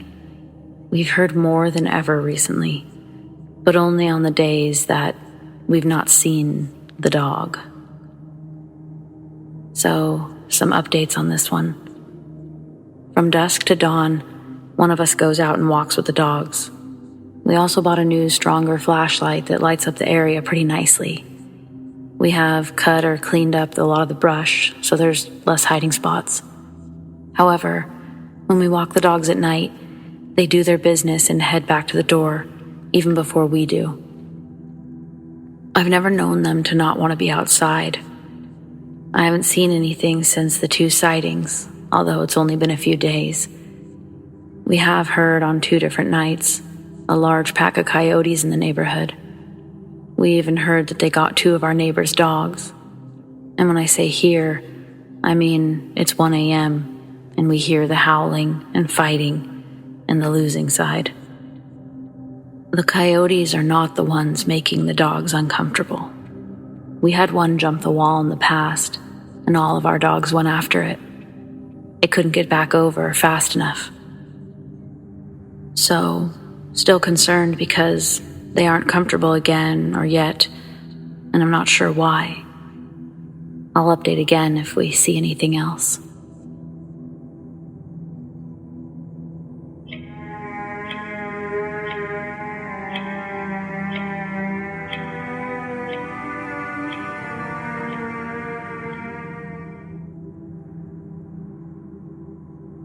My best friend and I lived 10 years in a village. When I was 15, my family moved to a small town near the village. It was okay because you had to walk only 45 minutes. Between these 2 places, there was a forest. Every time one of us had to walk there in the night, we called each other. It was a short but creepy street, with a large dog, forest animals, and sometimes drunk people. And we felt safer while talking.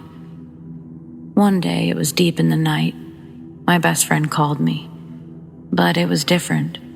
He sounded scared, and I heard some kind of laughing in the background. I asked him what that was, but he didn't want to talk about it. He only asked me to tell him something, just talk to him so that he didn't have to think about it. As he walked, the laughing didn't silence. It's only about a 5-minute walk in the forest, and it should have quieted down as he made his way out. Even today, we have no idea what that was. Some people said that it was a bird or some other sort of animal. I know some animals can sound very strange at night, but I live in Germany, so there's no mountain lions or tropical birds. The laughing, it had a sound like someone mixed with a witch cackle and a psychopath. Never heard something like that again.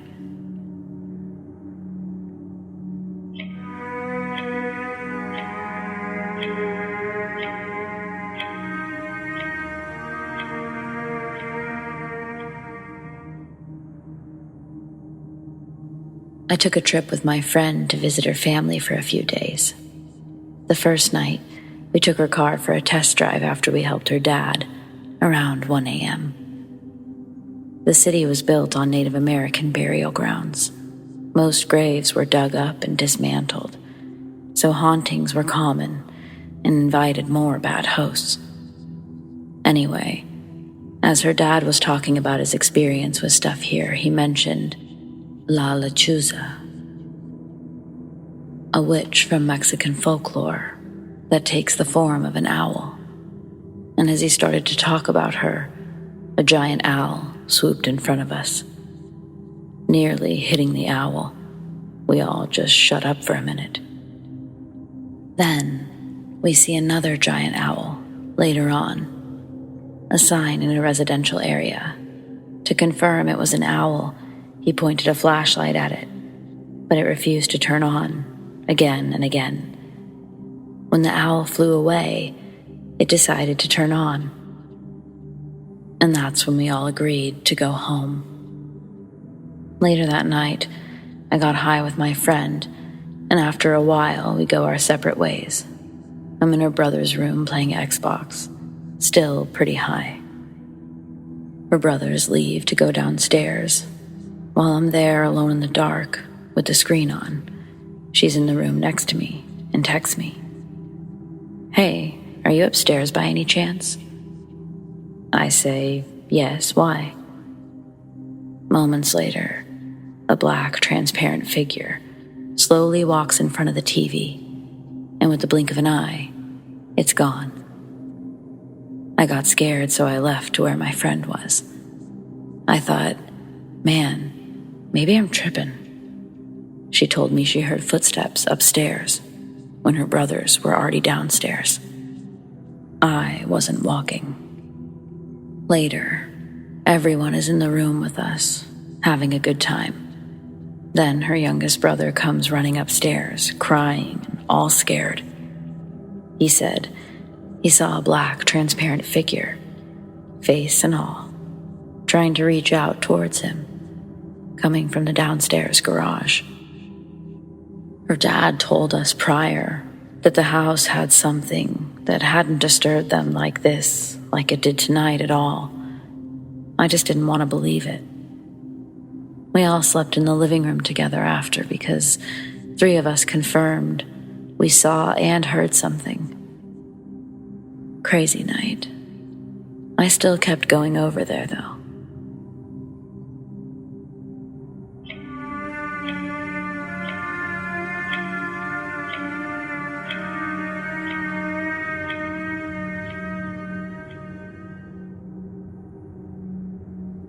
This is the second time this has happened to me.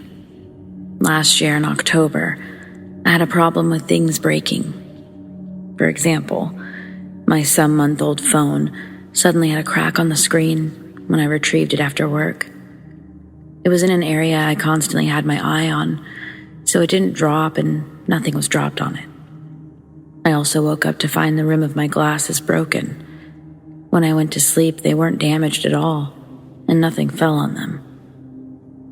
I mentioned it to a coworker, and she suggested that I salt the place. I did, and after I was done, I heard a knock on the wall. I brought my tortoise to the wall, and he gave me a funny look. I heard animals are more sensitive. On my coworker's advice, I'd also bought gargoyles. They're facing the door. A few hours ago, I heard a strange sound. It sounded like some sort of cat being murdered. The sound came from the front. Just heard it once and it was short. Thought my dog might be safe going out the back. I took my eye off my dog for a bit and I grabbed the salt. I saw her doing her business and I started salting along the doors to give her privacy. After I let her in, she was acting a little bit weird. While I was with her, I heard a couple of odd sounds coming from the front. She did too, but she didn't want to bark at them or anything. She's a Pomeranian. There wasn't anything out there when I checked. Could this be the same thing from October? Or what could this be?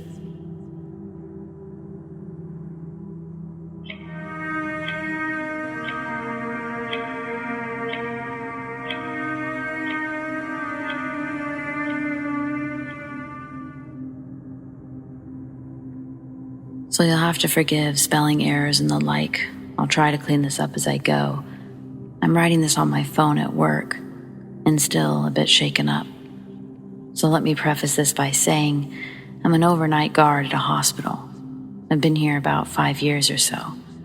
Overall, I've been working night security in various settings for about 12 years. Before that, I was a Marine. My point is, I'm used to odd situations and the general bumps in the night. The hospital where I work has had its fair share of weird shit happen, as many old buildings do, but nothing too crazy. Tonight was different, though. Part of the job is patrolling and unlocking this one really old building, as in one of the first buildings in the city.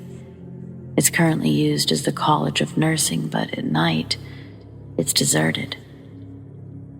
Well, about 3 a.m. or so, it's peaceful in the hospital, so I wander over and get the unlocks out of the way. I'm in this building a lot, probably 2 to 5 times a week, every week, for the last 5 years. I've gotten used to the creepiness, and I honestly kinda like the quiet. Tonight was odd, though. As soon as I approached, I got this odd feeling in the pit of my stomach. It was that feeling of being watched by a predator. Anyone who's spent time in the woods knows the feeling. Your hackles raise, so to speak, and your mind screams, "Get out of there." I stop outside and scan the street behind me and the courtyard I'm standing in. Nothing obvious, but I can't shake the feeling. I go inside and lock the doors behind me, a note to unlock them last. That feeling doesn't go away, though. As I'm walking the floors one by one, it only gets worse as I move toward the older parts of the building. Now I know I'm the only one in this building. I've been all through the first floor, and all of the entrances are locked up tight. You can only do that with a key. As I get into the upper floors, though, I start hearing things. It starts with footsteps. Hard to tell because it's like they're matching my cadence. What gets my attention is that it sounds like hard-soled shoes, not like the boots I'm wearing. I turn back and search the halls, but absolutely nothing. Then I hear a door slam from the hall I just came from. I run back. Maybe it took me a couple of seconds to the door. Nothing. It opens to an empty auditorium, which I thoroughly search. Still nothing. At this point, I shrug it off, old building and all. Maybe the pipes were clicking and I thought footsteps. Maybe I missed a door being open and it rattled closed as I walked by. I continue on, with that feeling getting stronger and stronger. I'm in the stairs to the 4th floor, and I'm taking a second to breathe and mess with my phone. I hear a door below me slam shut, and the distinct sound of footsteps echoing in the stairwell. I pull my radio to call dispatch and let them know that someone's in the building. It beeps telling me the batteries are dead and won't call out. Shit. I call on my phone, and dispatch says they'll send some guys. I wait, but I'm not hearing any more footsteps. No doors, no sounds at all. I walk all the way back down and back up to the 4th floor and find no one. Now I'm second-guessing myself and anticipating the coming jokes on my behalf. I move along, figuring I'll finish the last floor and work my way down, meet up with the other guards. I open the door to the 4th floor, and everything is different. I'm not talking about a change in atmosphere, anything like that. I'm saying that the entire floor, which consists of old offices used for storage and whatnot, is completely different. White painted walls now have wood paneling. The clutter is gone, replaced by old lab and medical equipment, filing cabinets instead of boxes. The biggest change? At the end of the hall, in each corner, are 2 leather-bound chairs and 2 men sitting in them, talking to each other. They stop and look at me as I stand there holding the door in stunned silence. I blink, and it's all gone. Right back to normal. I don't understand it. 1 second it's completely different from the hundreds of times I've stepped onto that floor. Next second, poof, back to normal. Instinctively, I try my radio again, remembering the battery's dead as I hit the button, and it works. I call out that I'm on the 4th floor and I need units up there as I start to check through each office.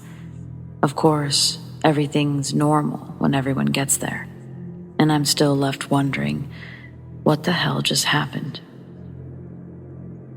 We finish checking the building and I catch my fair share of bullshit from the other guys.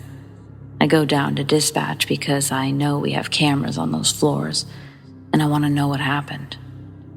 I get to dispatch and we review the cameras. We see the door opens as I come in, then the feed freezes entirely for about 8 seconds. Not necessarily unusual, but not very common, especially on those cameras. It tends to happen in more commonly traveled areas. So the dispatcher, a man who's been here since grass first sprouted, asks me what I saw. I describe it to him and he says, "Weird. That's how it looked back in the 80s before they redid the lower floors, and those were all labs for the college." At this point, I'm just speechless and decide to save myself from further embarrassment and say, I must just be tired and seeing things. I know that's not the case, though. I'm wide awake and I know what I saw. I know what I heard through the rest of the building, too. I just don't know how to explain it. Everyone has their weird experiences in that building, but man, this one really threw me.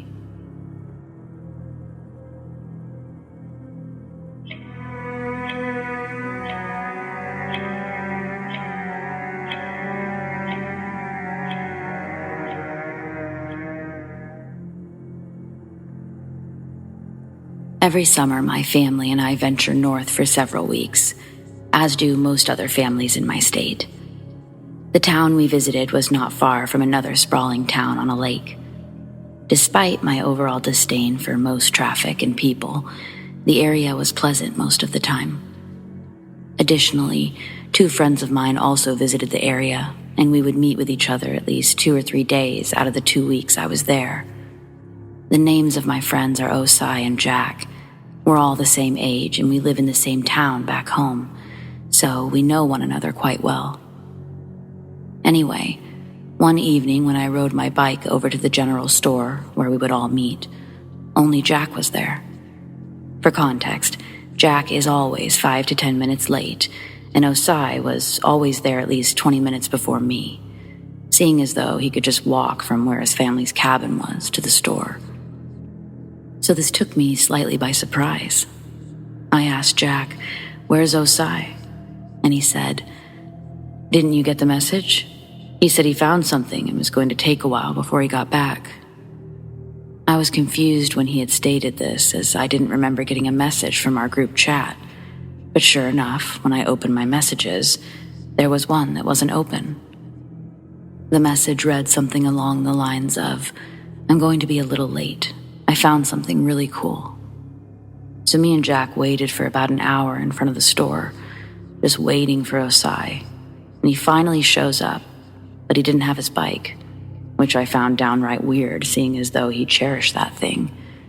Before we could say anything to Osai, he immediately said, "You guys have to check out this building I found. Come on, let's go." I asked him where his bike was, and he just responded with, "It's back at my cabin. You'll probably want to leave your bikes here if you want to get to the place I found." So we obliged. We chained up our bikes to a lamppost. We followed Osai down the main road until we came up to a gravel side street with a no outlet sign. Osai pointed to the gravel road and said, "Down here. It's going to be past the end of the road, so expect some hiking." When we came into the gravel road, I noticed nearly instantly that there were very few homes on this road, which was bizarre for such a well-populated area at the time of year that we were visiting. About a quarter of a way down this decrepit and unkept road, at least by Osai's measurement, Jack asked what this building was that Osai had found, and Osai responded by saying it was an abandoned and odd-looking gray brick building with a metal roof shaped like a half circle, similar to a greenhouse. I asked if he entered the building yet, and Osai said that he tried the front door, but it got stuck on something. After Osai had said this, Jack asked if Osai knew for certain that this building was abandoned. Osai responded by saying that some of the windows were broken and the entire back end of the house next to it was destroyed. After Osai had mentioned this, we all agreed that if we can get into this facility, we can make it a hideout where Osai and Jack could smoke, seeing as though I don't, but I thought it would be fun to have that sort of thing, nonetheless. After about another hour of walking, we finally reached the end of the road. At this point, it was 7 o'clock in the evening, and it was becoming noticeably darker under the canopy of trees on this essentially destitute road, so I was beginning to have second thoughts. But I kept my mouth shut because Osai wasn't the best person to argue with, if you catch my meaning.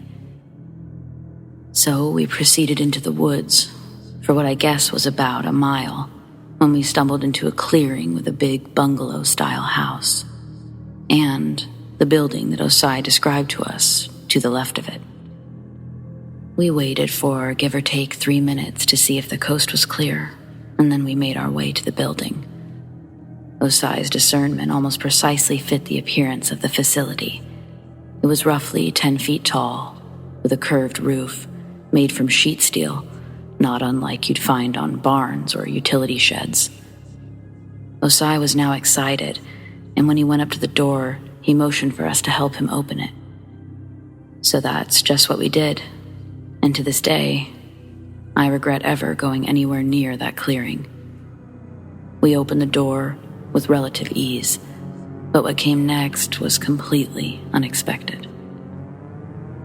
Something fell from the table blocking the door, and it sounded vaguely wet, and when Osai had shined his flashlight in the general direction of where the sound had occurred, we saw, and I'm not joking, a severed alligator head with strings of flesh and muscle still attached to it. At about this time, the smell of the interior hit all of us, and I vomited, with Osai and Jack proceeding to gag. Mind you, we were in a place nowhere near a natural habitat for alligators, about 1,000 miles to be more exact. So this was beyond weird, to just find the head of one laying in a building on the other side of the continent. Osai, being as stubborn as ever, shined his light even further into the building, and all we saw were pieces of various reptiles all over the place. We had also seen syringes and vats on a long table, along with blood smeared across most of the surfaces that were covered with a multitude of reptile parts. At that moment, we opted to get out of there. Jack whispered, "What the f?" At this, Osai and I turned to where Jack was looking and found that one of the lights was on in one of the downstairs rooms of this seemingly abandoned house, and someone was walking to the front door. What looked to be a man stepped out and issued a nearly deafening scream that sent us running through the woods back to the road. None of us mentioned what happened to our parents. It's been 5 years since this ensued, and not a day has passed where I don't think about it.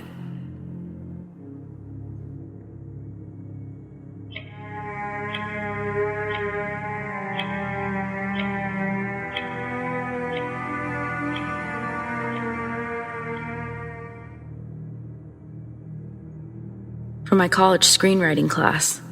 We were split into groups of 4 students each for a group project. The assignment was to select a myth or legend to base a 10 to 15 page screenplay on. My group thought it would be interesting to choose a cryptid for the project, rather than a well-known historical myth or legend. Our teacher cleared us for the idea, and we started brainstorming. Of course, we didn't want to do the most well-known cryptids like the Loch Ness Monster or Bigfoot, so we started looking up lesser-known ones. One of the ones that somebody pitched was known as the knot deer, also known as the night deer in some cases. According to people's stories, it looked almost exactly like a large deer, but something felt horribly off. It was only when they drove away that they realized what was specifically wrong about it. Still, even before they understood exactly what was going on, every story mentioned the overwhelming sense of wrongness. To quote someone else's personal account, "It was a deer in the way that a graveyard is a playground. You can treat it as such, I guess, but it won't feel the same." Lo and behold, after a bit of research, I found that it was located in North Carolina. Not only that, but it was just over an hour away. Just about every written or publicized story of the knot deer supposedly took place in Boone, North Carolina, and its surrounding areas. I informed the group of what I discovered, and being as spontaneous as I am, told them that I'd be driving out to the location that very night. I figured I probably wouldn't come across anything, even though I was legitimately curious. At the very least, it was something interesting to do, and I'd be able to accurately describe the location and ambiance of the area to the main screenwriter. I wasn't able to convince the other 3 members of the group to go with me. They all had their legitimate reasons. And since I made the decision to go so suddenly, I understood why none of them wanted to go with me on the trip. Still, I had nothing else to do that night, and I'd been itching for more travel ever since the entire pandemic started. I filled my roommate in on everything and asked if he wanted to go with me.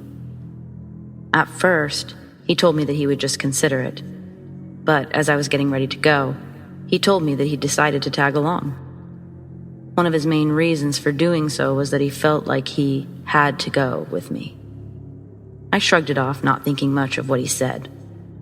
After filling up my car with some extra gas and buying a couple of snacks for the road, I plugged Boone, North Carolina into my GPS and headed out. My roommate and I were pretty relaxed for the majority of the ride there. We joked around, listened to all sorts of music through the radio and CD player, and had some of whatever snacks we'd brought earlier. Eventually, we got close to Boone. That's when we started to feel like something was off. It wasn't a feeling strong enough to make us turn around, but it was worth mentioning to each other. When we got into the city, it was just about what we had imagined. Gas stations, car dealerships, dollar stores, and small cafes. All of them were closed at that time, with the time of arrival in Boone being around 9-10 p.m. But all of them were well lit and unintimidating. My roommate told me that we should probably head back around 9:30, and that he'd let me know when that time came around. I agreed with him since I didn't want to spend too long searching for an experience. Needless to say, when we didn't come across anything by 9:30, he decided to let us keep going for another half hour. The clock in my car's dash had been broken for a while now, and I couldn't look at my phone while I was driving, so I was totally reliant on him for the time. Had I known that we were going to be driving in the area past 9:30, I probably would have mentioned it and turned around sooner. Had I done that, I would have completely missed the experience we ended up having. I'm still unsure whether or not that would have been a good thing. We ended up in Tennessee by 9:50. That's when things started to get bad. At this point, we rarely came across any other cars on the highway.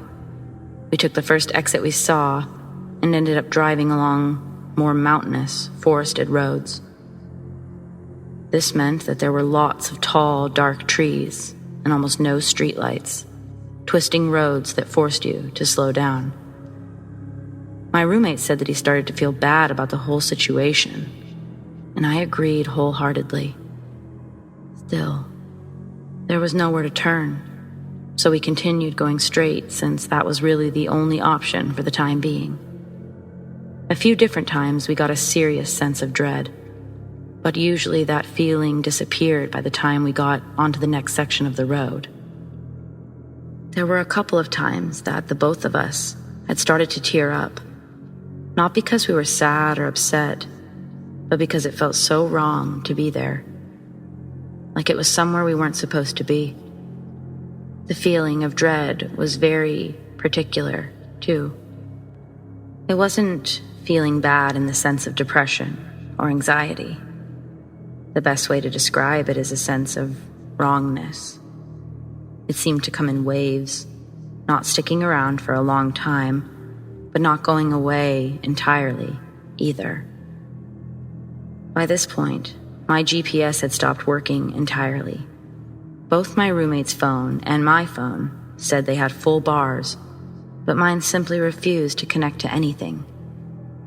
Luckily, his GPS was still working fine, so he plugged in the directions for home. It continued taking us down that road for a while longer. The area started to become much more forested as we went on, and the road started to twist and turn much more than it had before. Basically, we had come across the exact area where you'd expect a monster to be, and we started to feel really, really bad. I don't think I can express the feeling well enough with words, but it was the worst we had felt so far. We knew something wasn't right. We both felt like we weren't supposed to be there. We felt like we needed to get out. Since my roommate started getting truly spooked, that put me on edge even more, since he never gets scared of anything. There wasn't much we could do about it, though.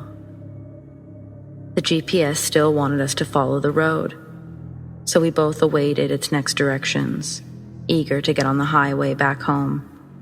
The sense of dread still came and went with every other segment of road we crossed. Eventually, the GPS wanted us to turn. My roommate told me to turn right on that road.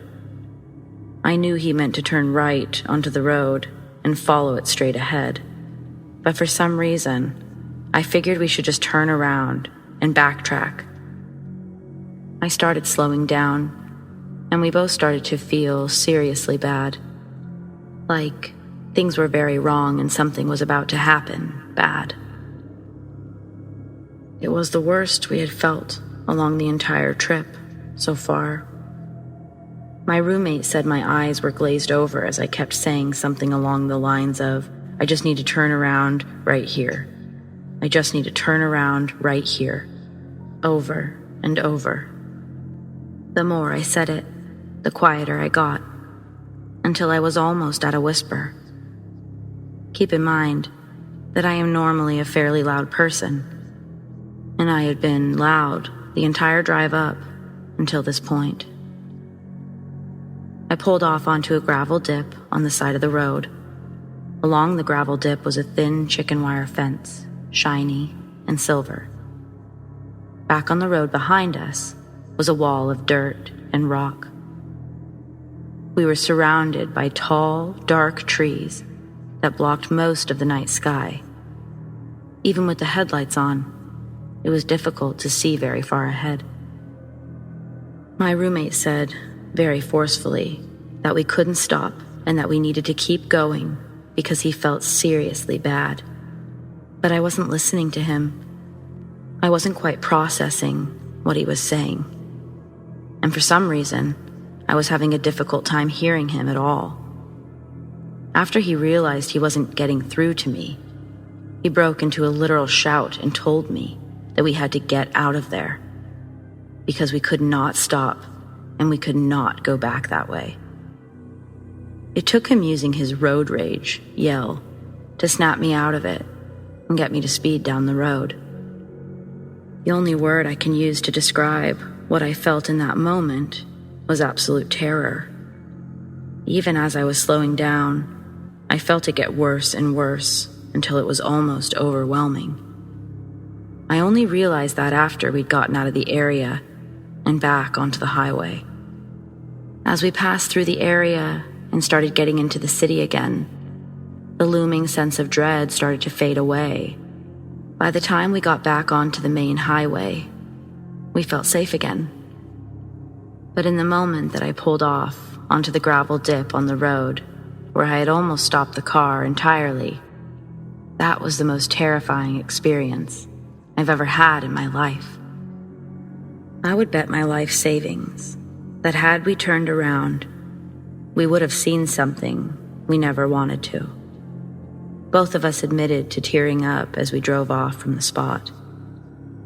I was much more shaken up than my roommate was, and it took me a little while to fully process what had actually happened. I think it's safe to say, even though I didn't explicitly see anything for myself, I found exactly what I was looking for.